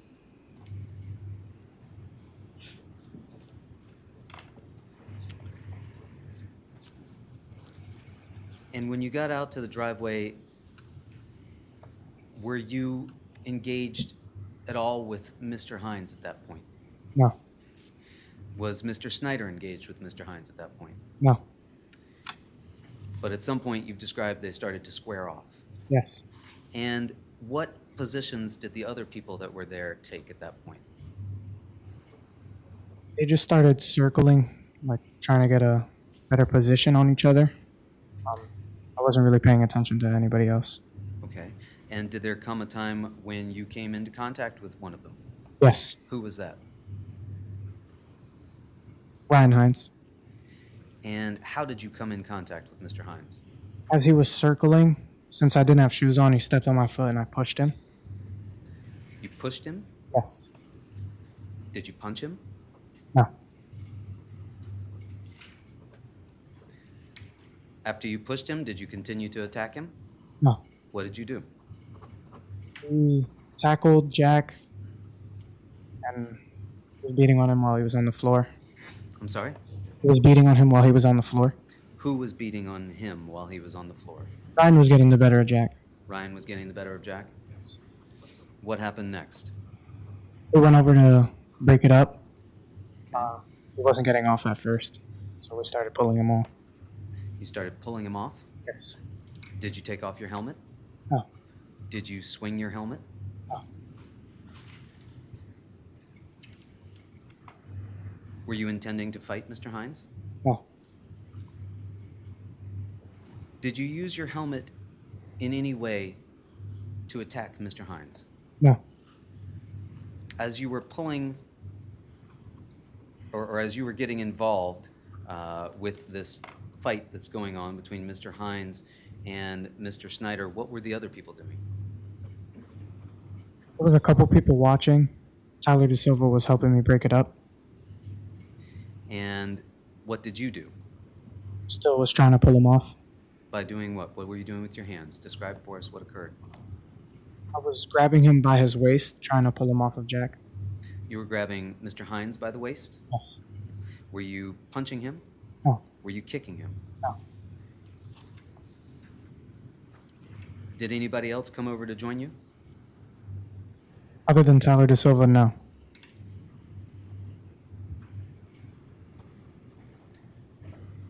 Did you see anybody filming this? At the time, no.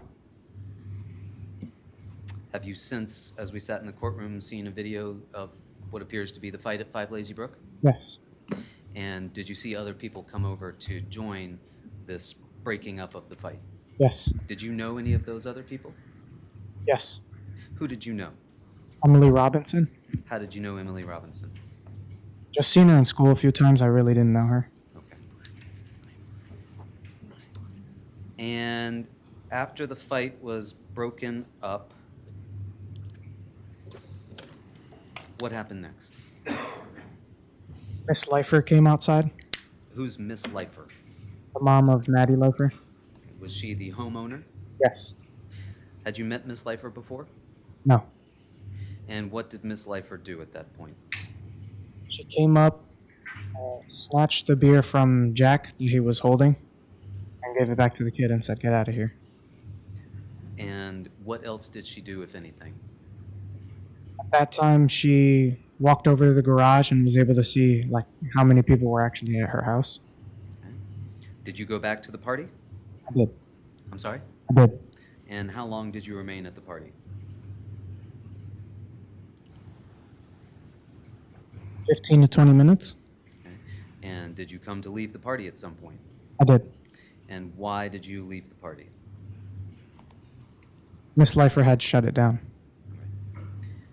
How did you leave the party? With Jack Snyder, Anybody else? Tyler DeSilva, my girlfriend at the time.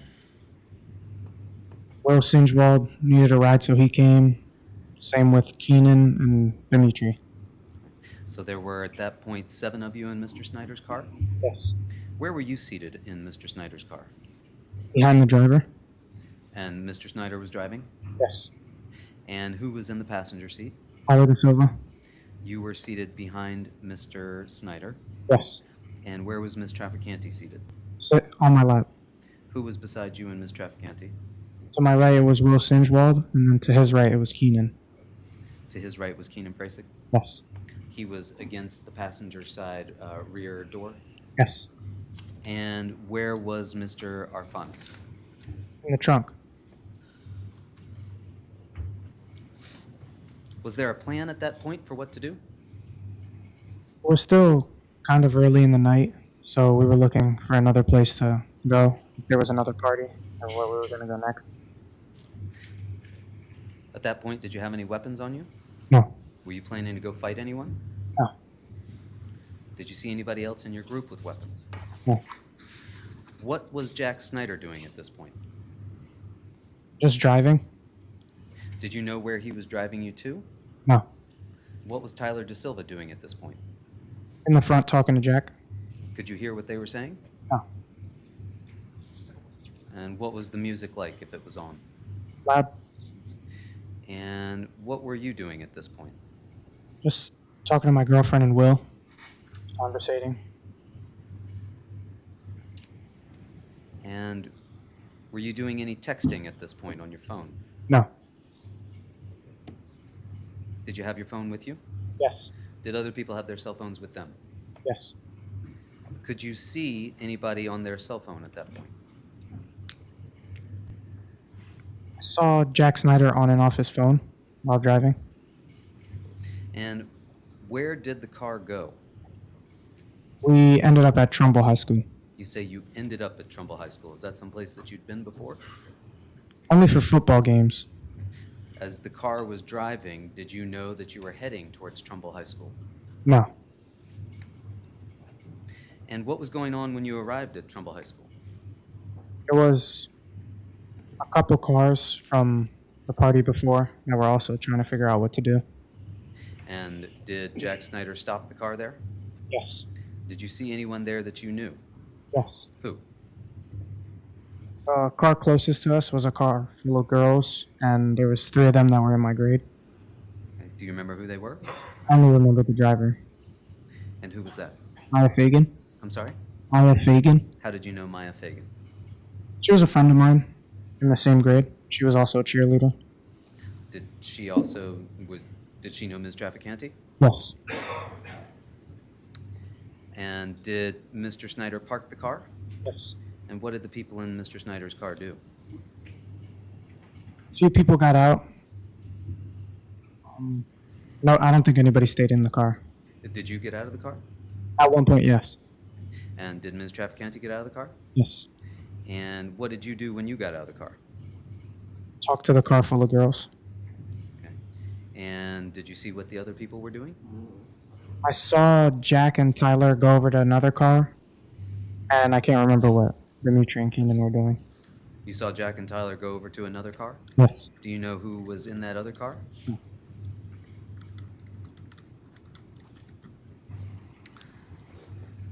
Did there come a time when folks got back into Mr. Snyder's car? Yes. What led to people getting back into Mr. Snyder's car? Everybody was getting back in their cars, and I was assuming we had someplace to go now. You say you were assuming that you had someplace to go. Was there a plan at that point of where to go? One of the girls in the other car had told me about Objection as to what they said.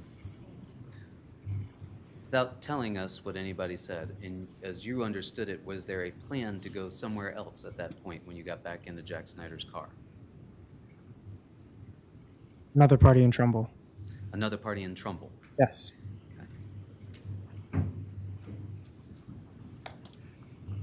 And did you at some point become aware of a group chat that was going on? Yes. Was this a group chat that you had created? No. Were you a part of this group chat? Yes. How did you become a part of this group chat? I got added to it. You got added to it? Yes. How did you know that you had been added to it? As soon as you're added to a group chat and people are texting in it, you get a notification that pops up. And did you get a notification? Yes. When you got that notification, did you look at your phone? Yes. And what was the nature of the texts that were going back and forth on this group chat? There was a lot of people in it, and they were just talking crap to each other back and forth. Did you know any of the people that were in that group chat? Yes. Who? A couple of my friends I noticed were in there from my football team. Some kids that weren't even around, they were at farmhouses in different states or stuff like that.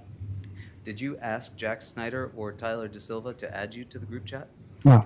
Did you ask anyone to add you to the group chat? No. And what was the tone of the group chat? Not positive. It was just people talking shit to each other pretty much. Did you participate in the group chat after you were added? Yes. What was the nature of your participation in the group chat? Around the same time we were leaving Trumbull High School, I texted in it.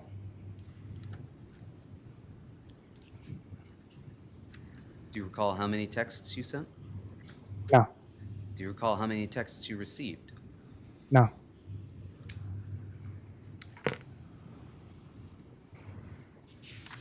This occurred while you were leaving Trumbull High School? Around the same time, yeah. Did there come a point when you realized that you were not going to another party in Trumbull? Yes. How did you come to realize that you weren't going to another party in Trumbull? After driving for a little bit, Jack had turned down the music, and I asked him where we were going. And what did you learn from Jack at that point? He said, Objection as to what he said. As to what Jack said. I asked what he learned. You just can't tell us what Jack said.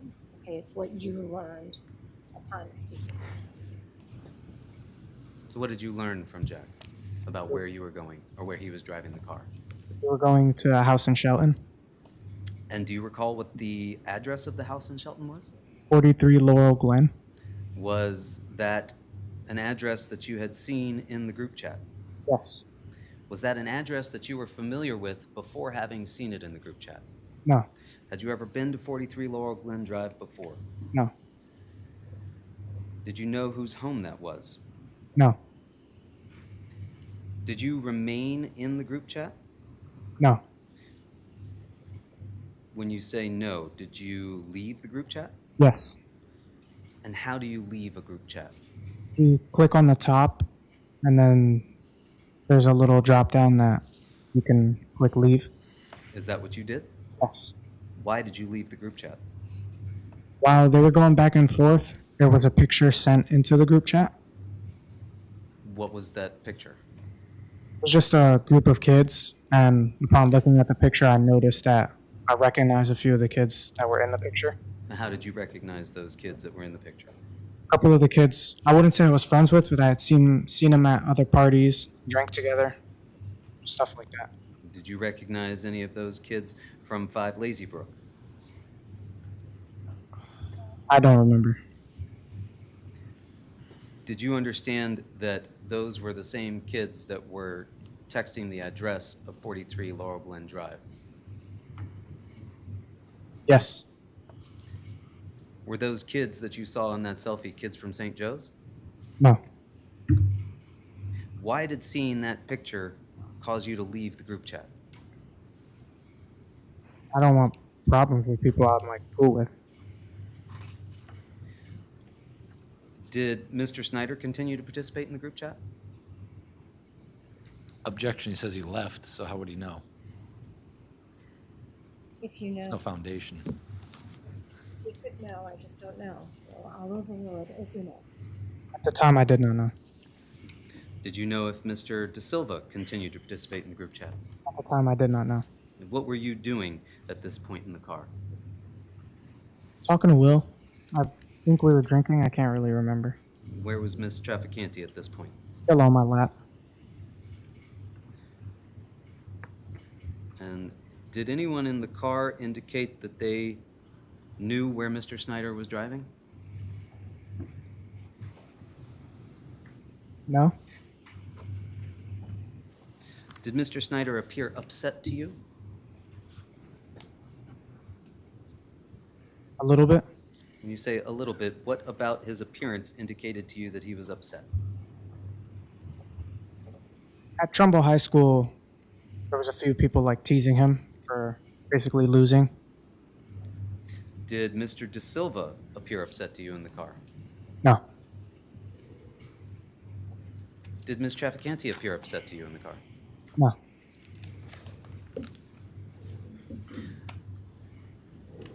Did Mr. Sinjwald, Mr. Arfanis, or Mr. Frasick appear upset to you while they were in the car? No. Did you notice another car following your car? No.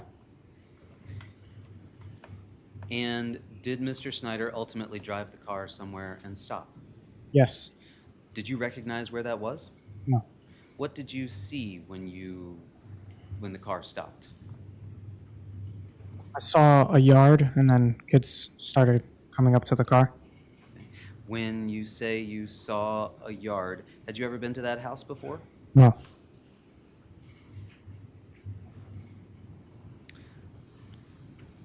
Did Mr. Snyder indicate to you that he knew the people that were at this house where you'd stopped? No. Did Mr. De Silva indicate to you that he knew the people at this house where you'd stopped? I'm gonna object at this point. It's leading and it calls for almost like a hearsay response as to what they indicated to him. I will overrule it based on the form of the question. Can you repeat the question? Sure. Did you have any indication that Mr. Snyder or Mr. De Silva knew any of the folks that were at this house? Definitely not Jack. I think maybe Tyler said something. Do you see behind you an exhibit that's up there on the easel? Yes. Can I approach you on her? I just need to refresh my recollection.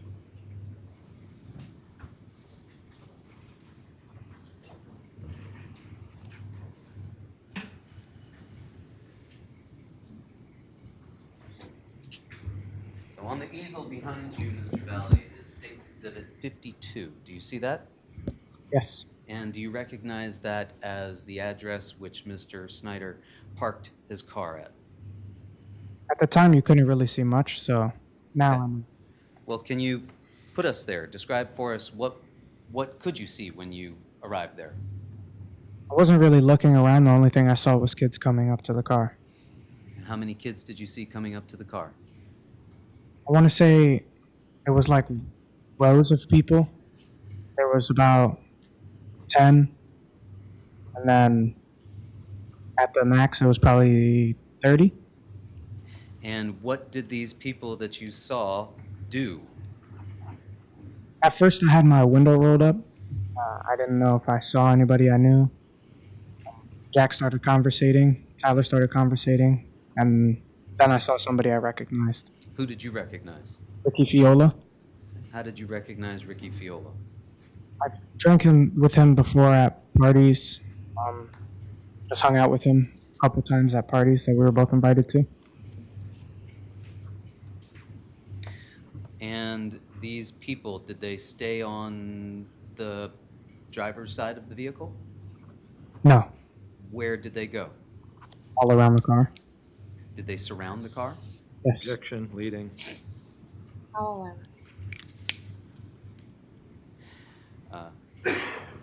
Did these people go in the front of the car? Yes. Did these people go on the passenger side of the car? Yes. Did these people go in the rear of the car? Yes. Did you feel surrounded by these people? Yes.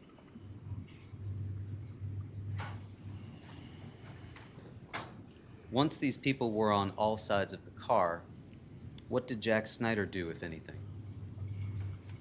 I couldn't really hear his conversation. I was having my own conversation. So at that time, nothing. Where was Ms. Trafficante at that point? Still on my lap. Okay. Did there come a time when she was no longer on your lap? Only when we got out of the car. Do you recall her climbing into the trunk area of the vehicle? No. Where was Mr. Sinjwald? Still to my right. Where was Mr. Arfanis? Still in the trunk. And where was Mr. Frasick? Still in the rear passenger. And the conversation that you've described Mr. Snyder as having, without telling us what he was saying, how would you describe the tone of that conversation he was having? At first, it was fine.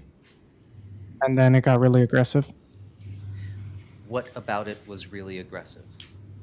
There was a few kids shouting at him. A few kids? Yes. And what was, you've described Mr. De Silva as having a conversation. What was the nature of that conversation like? His was also peaceful. And did it remain peaceful? Yes. And you said you were having a conversation. Yes. Was that a peaceful conversation? Yes. Did that remain peaceful? Yes. Did you throw anything outside the window of your car? No. Did you see Mr. Snyder throw anything outside the car? No. Did you see Mr. De Silva throw anything outside the car? No. Did you see anyone inside your vehicle throw anything outside the car? No. Are you certain that people were on all sides of the vehicle? Yes. And you've described at least one of these conversations as taking a turn and becoming more aggressive. When you say more aggressive, you described yelling. Yes. And could you see the faces of the people that were outside the vehicle? No. Could you hear threats? Not that I can remember. Could you see people hitting the car? Yes. What did that feel like inside the car?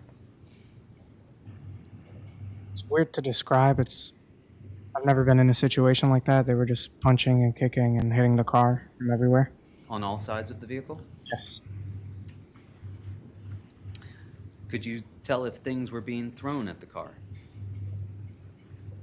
At the time, all I heard was the banging and stuff. Loud bangs? Yes. Did you hear glass shattering? No. When you got in the vehicle that evening with Mr. Snyder, did you see a shatter in the windshield? No. Did you see Mr. Snyder with any weapons at that point? No. Could you see what was in Mr. Snyder's lap? No. Did you have a weapon? No. Did you have anything in your hands? No.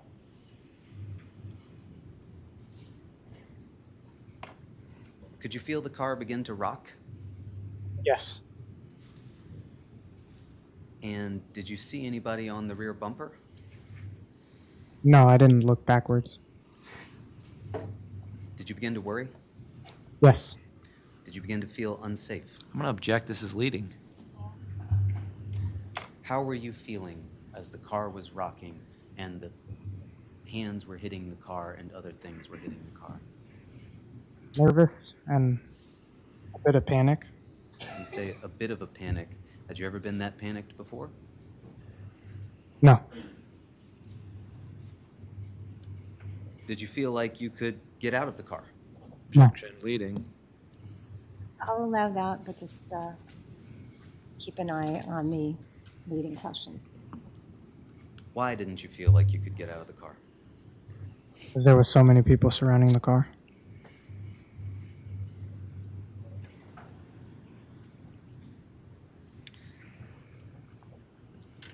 Could you see the faces of the other people in your car? The only face I remember looking at was Tyler. What did Tyler's face look like? Pretty scared. Do you remember what Ms. Trafficante was doing at that point? No, I don't remember. Did it seem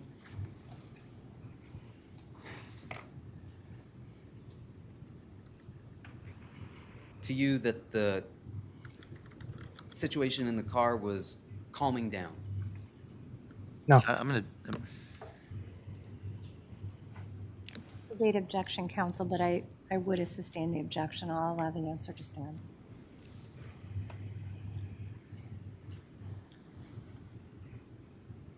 Had you ever been in a car before while it was being attacked? No.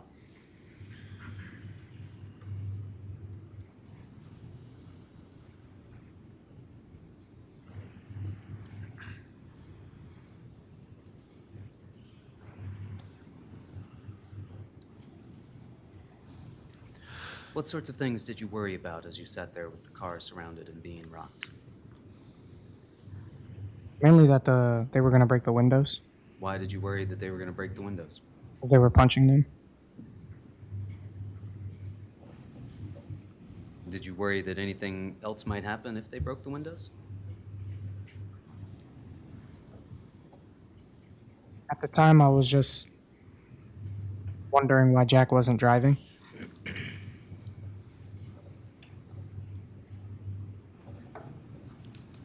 Could you tell if the car was still on at that point? Yes, it was.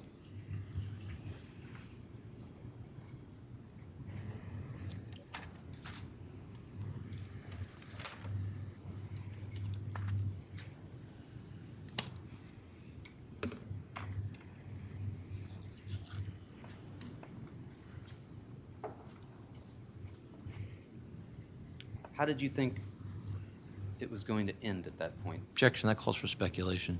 Sustained.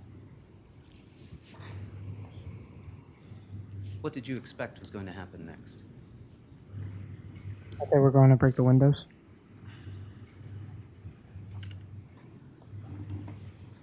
Did you have a plan if they did that?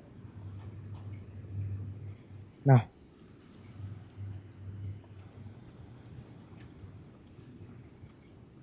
Anything about the demeanor of the people on the outside of the car lead you to believe that they were going to stop?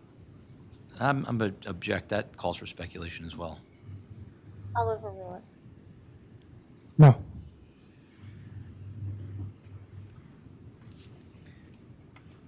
And did you see anyone in your car with a weapon at that time? Objection asked and answered.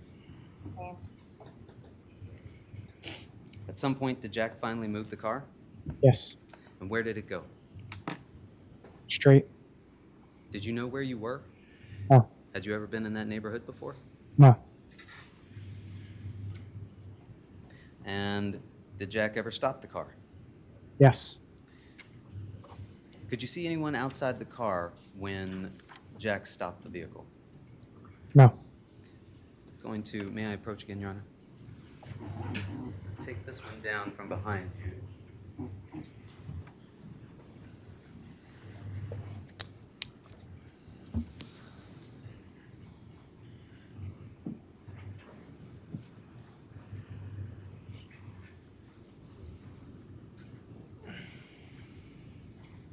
What you're looking at there is State's Exhibit 1. When Jack stopped the vehicle, do you have the pointer there with you? Yes. Can you use that pointer to show us on State's Exhibit 1 where you remember him stopping the vehicle? Your Honor, can the record reflect that the witness has pointed to the area just before the intersection of Farmhouse Lane and Laurel Glen Drive in front of what has been identified before as 36 Laurel Glen Drive? So noted on the record, thank you. And what did you do when Jack stopped the car? My girlfriend at the time was crying and asking to get out. Question is, what did you do when Jack stopped the car? I got out. Did it seem safe to get out at that point? Yes. Did you see anyone from the house that you had just left at that point? No. And where did you go when you got out?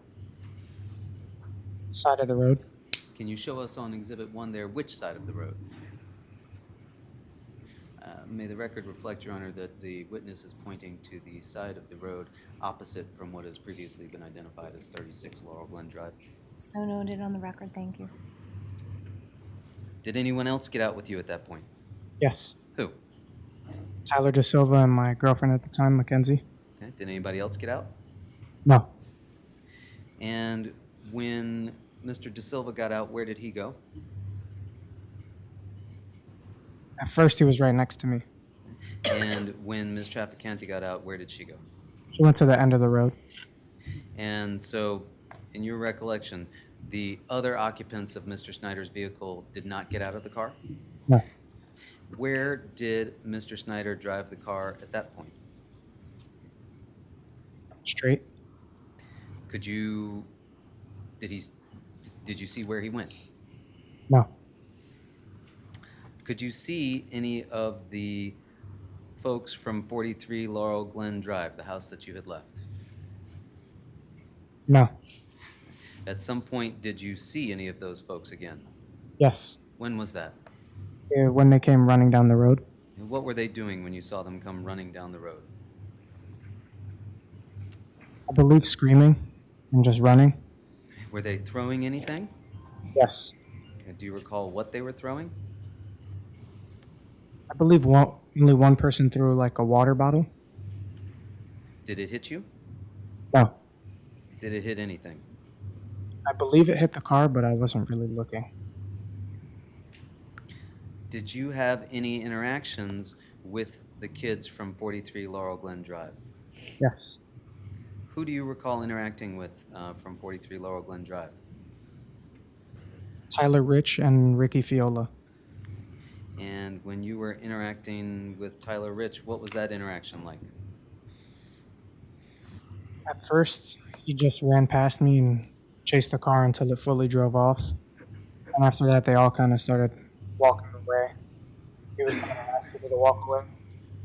Okay. Did you have any one-on-one interactions with Mr. Rich? Yes. What happened between you and Mr. Rich?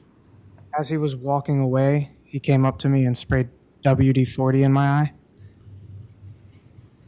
Did you do anything to him when he sprayed WD-40 in your eyes? No. Had you done anything to him prior to him spraying you in the eyes with WD-40? No. Did you see the can close enough to be able to identify it as WD-40? Yes. What did you do after he sprayed you in the eyes with the WD-40? I started holding my eye. Did you attack him? No.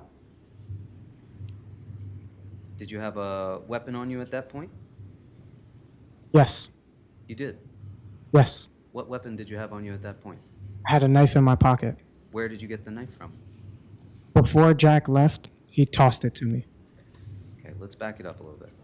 Before Jack left, Yes. when did Jack leave? When he dropped off me, Mackenzie, and Tyler at the end of the road. Before the Shelton High kids came? Yes.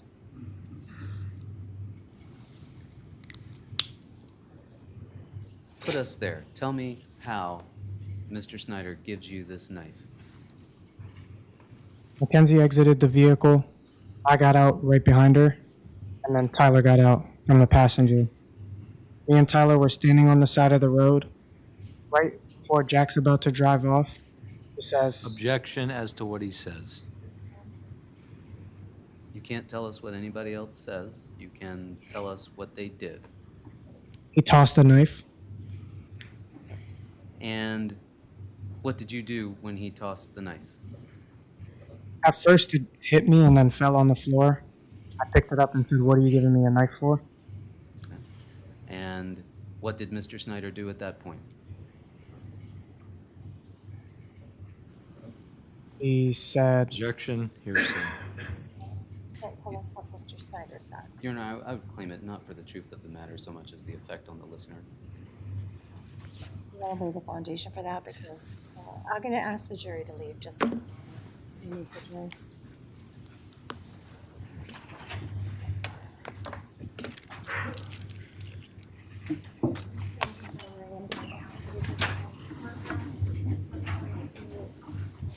To back into the jury for a few moments. Thank you.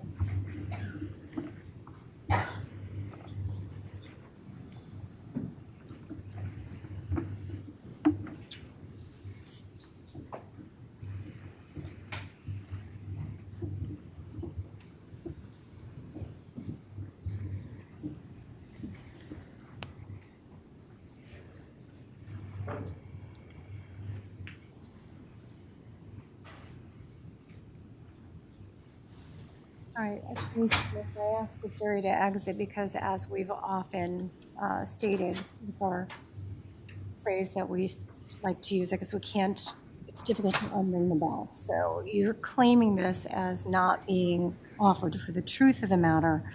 I'll see an offer of proof on that outside the presence of the jury. Your Honor, he's just described what sounds like a surprising, unplanned event, and somebody has just thrown a knife at him, he claims. I'm not sure what he's going to tell us Mr. Snyder said to him at that point, but given the circumstances of the situation that he has described, I think it's important in a case where we're talking about what his intent was, in particular what his intent was with this knife, that we've already had other testimony about Mr. Snyder giving to him, and Mr. Snyder's version of what happened in that account. I think it's important to know what the effect was on him when he said this. I don't know what he said. I know that the question was, why did you give me that, is what he asked.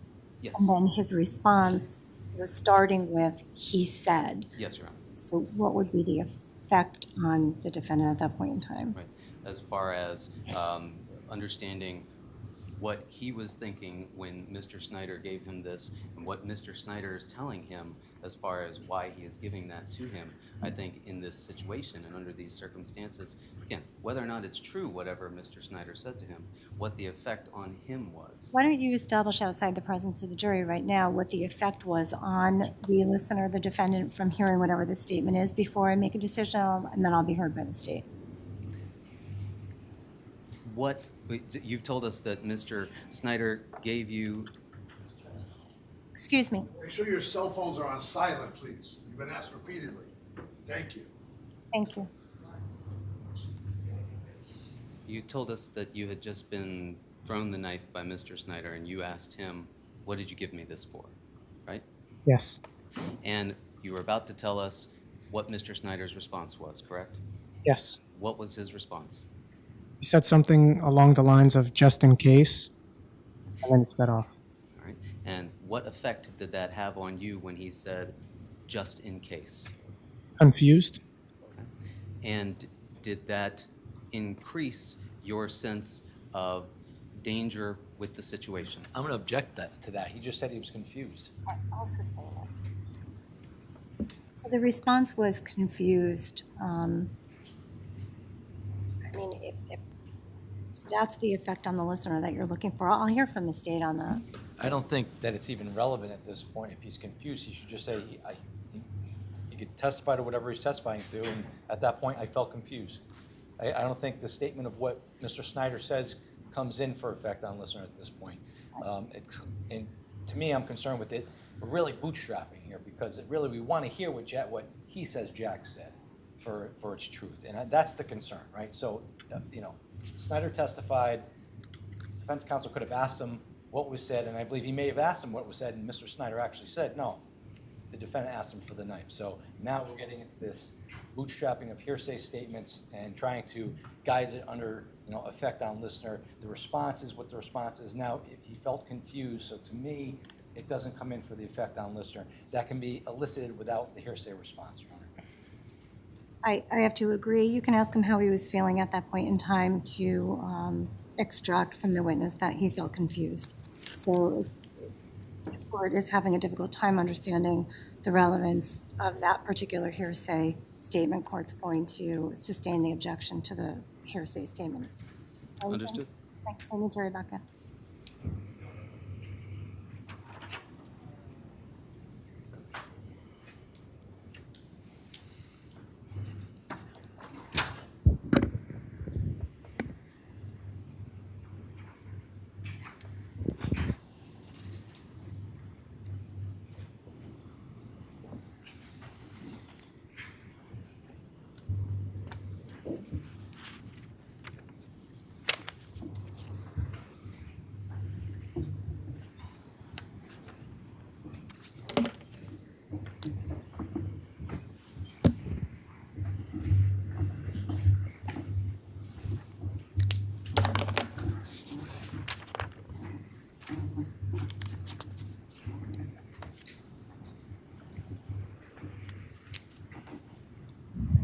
Waiting on one.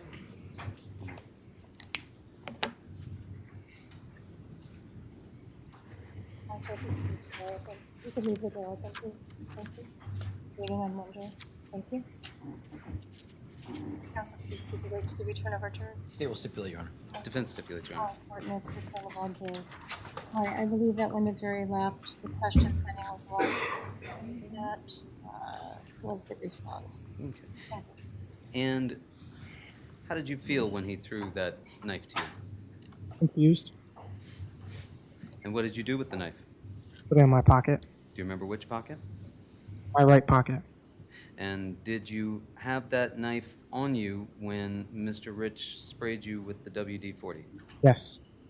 Did you at any point go into the bushes along the road there? No. You remained on the curb? Yes.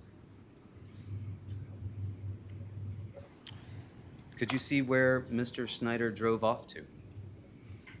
I just saw the car take off straight. Did it go out of your field of vision? Yeah, right as he sped off, I heard the kids screaming and running down the road, so I turned my attention to that.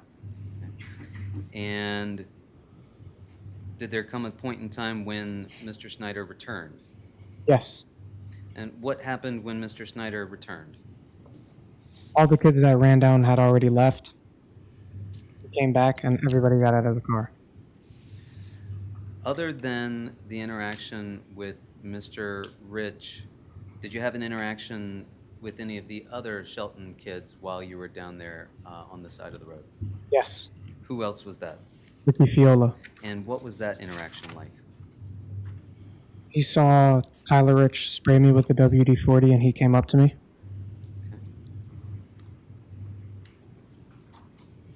Did he do anything to you? Just talk to me and, like, I guess make me feel better about the situation.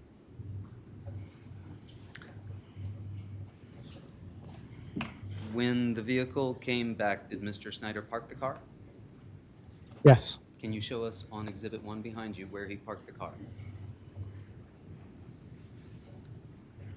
May the record reflect he has indicated, the witness has indicated on Exhibit 1 that Mr. Snyder parked the car in front of what's previously been identified as 36 Laurel Glen Drive. I will go ahead and note that for the record. Thank you. What did Mr. De Silva do at that point? Him and Jack started inspecting the car. And what did you do at that point? I was still rubbing my eye. What did the other occupants of the vehicle do at that point, if anything? Mackenzie was still sitting in the same spot she was previously. I can't remember where Keenan and Dimitri were. I believe they were also standing by her. Were you upset at that point? Yeah. What were you upset about? And I got sprayed with WD-40 for no reason. Were you angry? No, more confused on why he did it. Did you know Tyler Rich prior to that? Yes. How did you know Tyler Rich prior to that? Same as all the other kids I knew from Shelton. Seen him at parties, drank with them before. But you'd never been to that house before? No. Did you know that that was Tyler Rich's house? No. Were you still scared at that point? Yeah. Were you more scared or more confused? More confused.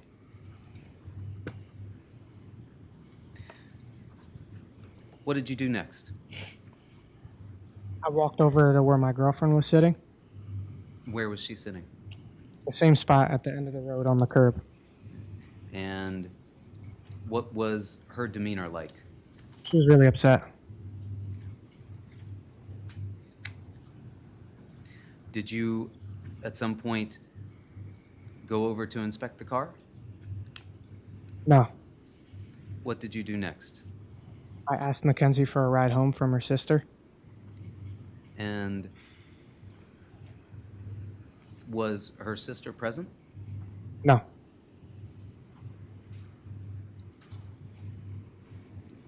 And what did you do after you asked her for a ride home with her sister? I started waiting there. Where were you waiting? By my girlfriend and by the car. Can you point out to us on the exhibit where that was? Had she remained in the same position during the course of these events at the end of the road that you've been describing to us? Yes. And what was she doing while she was waiting on the curb? Could you see? She had her head down, like in between her legs, looking at her phone.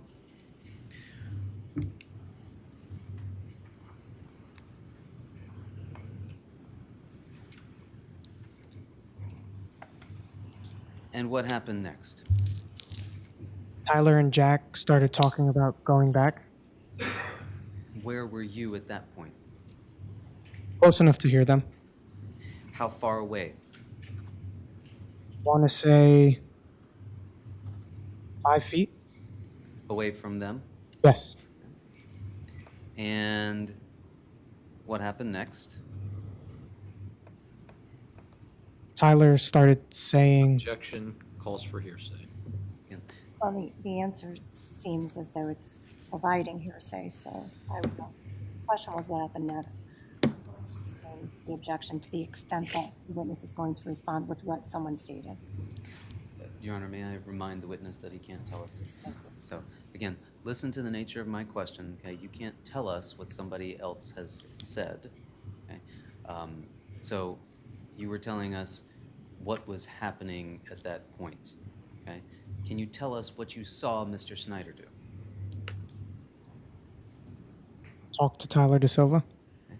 And what was Mr. Snyder's demeanor like when he was talking to Mr. De Silva? Agreeing with him. Did he appear excited or upset or calm? Couldn't really tell. And Mr. De Silva, what did his demeanor appear like to you? Confident. I'm sorry? Confident. He appeared confident? Yeah. Mr. Valle, I don't mean to be rude, but do you understand the word demeanor? Yeah. How did his face appear? He didn't really seem too worried. Did Mr. Snyder appear not too worried as well? Yes. Okay. And at some point, did they get back into the vehicle? Yes. Who got into the vehicle first? Jack. And did he get into the driver's side? Yes. And did Mr. De Silva get back into the vehicle? Yes. Where did he get into the vehicle? Passenger. And did you ultimately get back into the vehicle? Yes. Why did you get back into that vehicle? I was asked to by Tyler. Objection. I would ask that be stricken. All right, so the jury, if you wrote that down, please remove it from your notepads. Court is striking the last response concerning he was asked by someone else, okay? So that does not qualify or classify as evidence in this case, all right? Thank you.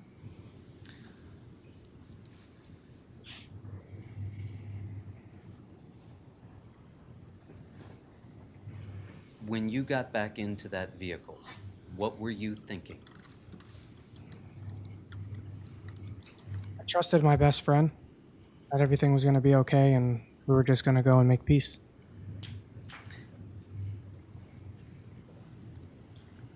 Did you understand that there was some plan to go and make peace in this situation? I'm going to object. That's leading. Sustained. You've just said that you trusted your friend to make peace. Yes. Objection. He did not say that. So I would ask that it be stricken. This is leading. All right, so I will strike the response, which was yes, sustaining the objection.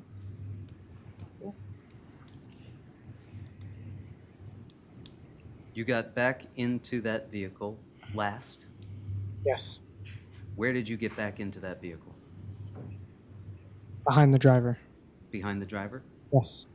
And did you still have the knife on you? Yes. Was it open? No. Where was it? Still in my pocket. Still in your right pocket? Yes. Did you have your hand in the pocket? No.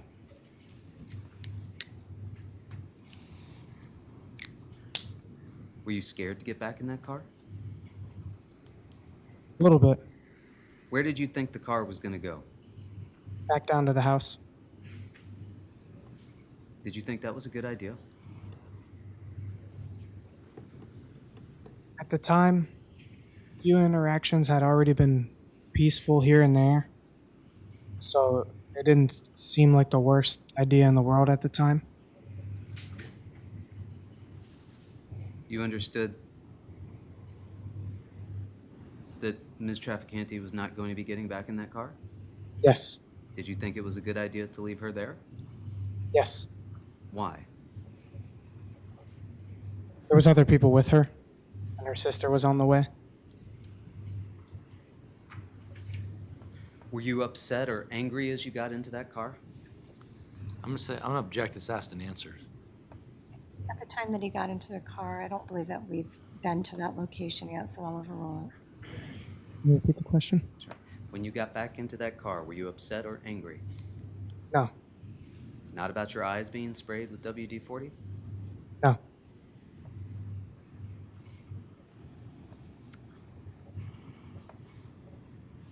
And did Jack Snyder drive the car back to 43 Laurel Glen Drive? He did. What was that drive there like? Nobody said anything. Was the music on? No. Was it a fast drive?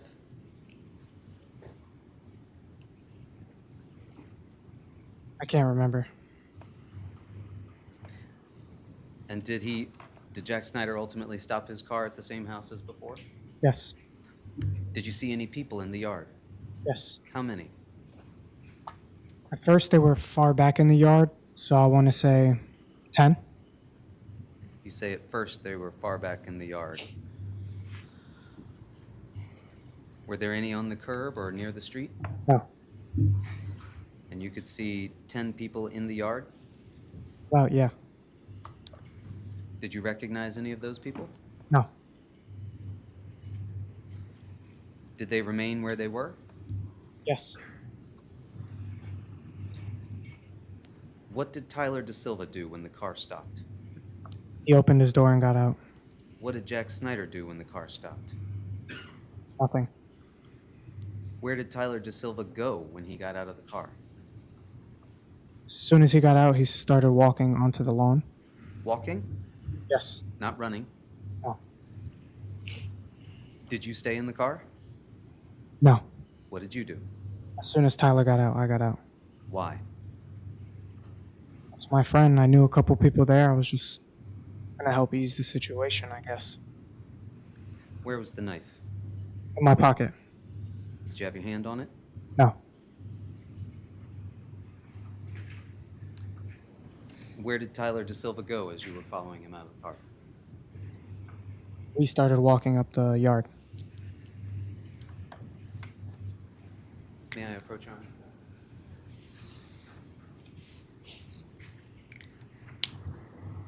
Behind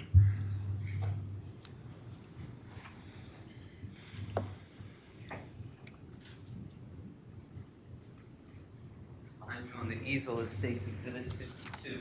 I'd ask you to use that pointer that you have and show us where you saw the initial 10 kids in the yard. It's kind of out of the frame. Out of the frame? Yeah. But you could see them from where the car parked? Yeah. Where did Jack Snyder park the car? When you got out of the vehicle, was there anything blocking your path to the yard? I got out from this side, so no. You got out from the driver's side? Yeah. And walked around the car? Yeah. So when you got out of the car, did you lose sight of Mr. DeSilva? For a second or two. So you came following behind him? Yeah. And where did Mr. DeSilva go when he got out of the car? We started walking up the yard. Can you show us his path of travel? We got out right here. There was a car here, so we went. And he went onto the grass? Yes. And where did he go once he got on the grass, if anywhere?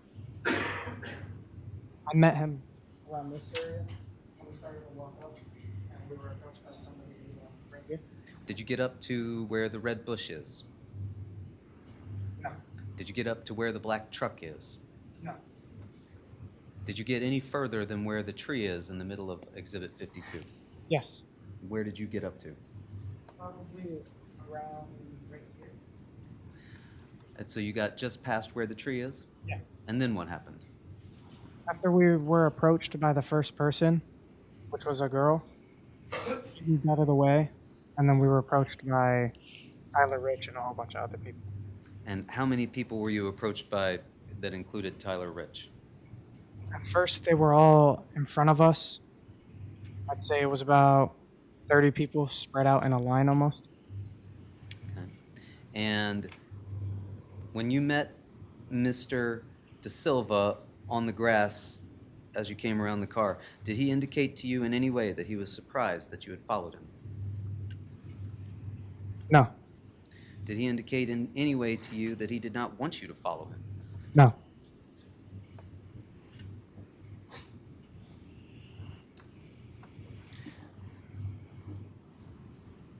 You told us that you recognized Tyler Rich as one of the people that had approached you. Yes. Did you recognize anyone else?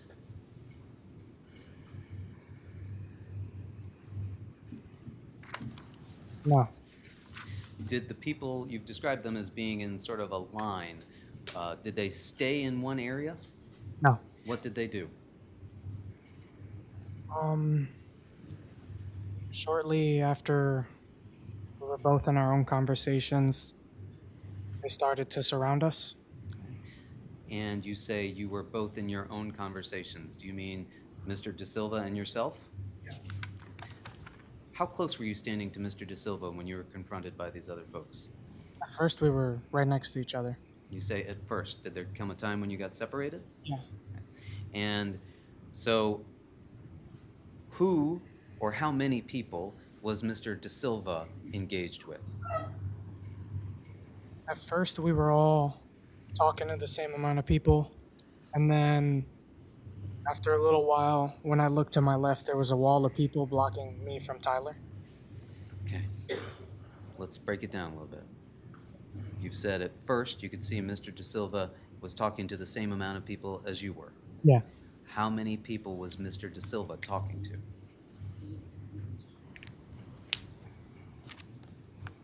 Directly 10. There was a lot of kids around, though. And was he talking to any one person in particular? Yes. Who was that, if you know? Okay. Were there other people with Mr. Rich? Yes. How close were they standing to Mr. Rich? Side by side. You described them as forming a wall. Yeah. And how many people were you engaged with at that point?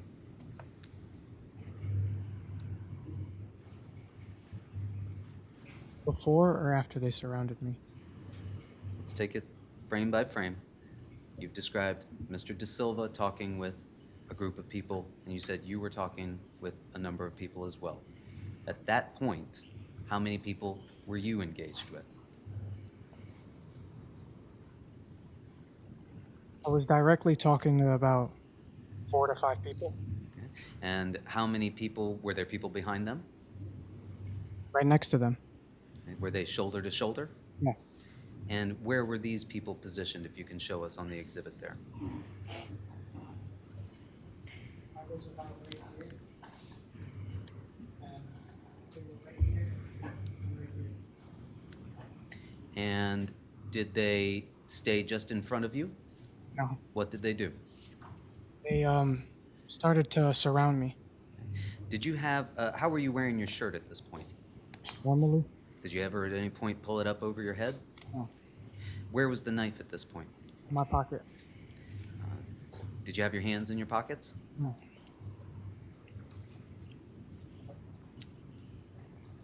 How were you feeling at this point? Nervous? Why were you feeling nervous? Because there was a lot of people just surrounding me.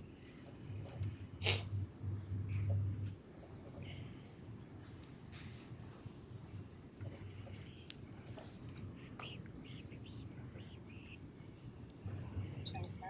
Yes, Your Honor. I just want to just give you a heads up that it's 4:45. Do you have a few additional questions, or is this a good time to break? If Your Honor is inclined to take a break, I suppose this is as good a place as any to take one. All right. Court's going to go ahead and move towards adjourning for the day, so I'm going to interrupt the direct testimony of Mr. Valle. Before I do actually adjourn on the record, once again, I'll remind ladies and gentlemen of the jury to continue to abide by the code and all that you can under our juror conduct rules. Again, please don't discuss this case with anyone. And once again, there's been a lot of media attention. Please try to avoid that attention and avoid others trying to speak to you about this particular case. There have been multiple locations that have been mentioned. Do not go to any of those locations. Do not attempt to perform any of your own experiment or research or investigation into any of the issues that have arisen during this trial to Thank you so much. Try to leave your notebooks behind. Have a good evening, and we'll see you back here tomorrow. Court is adjourned.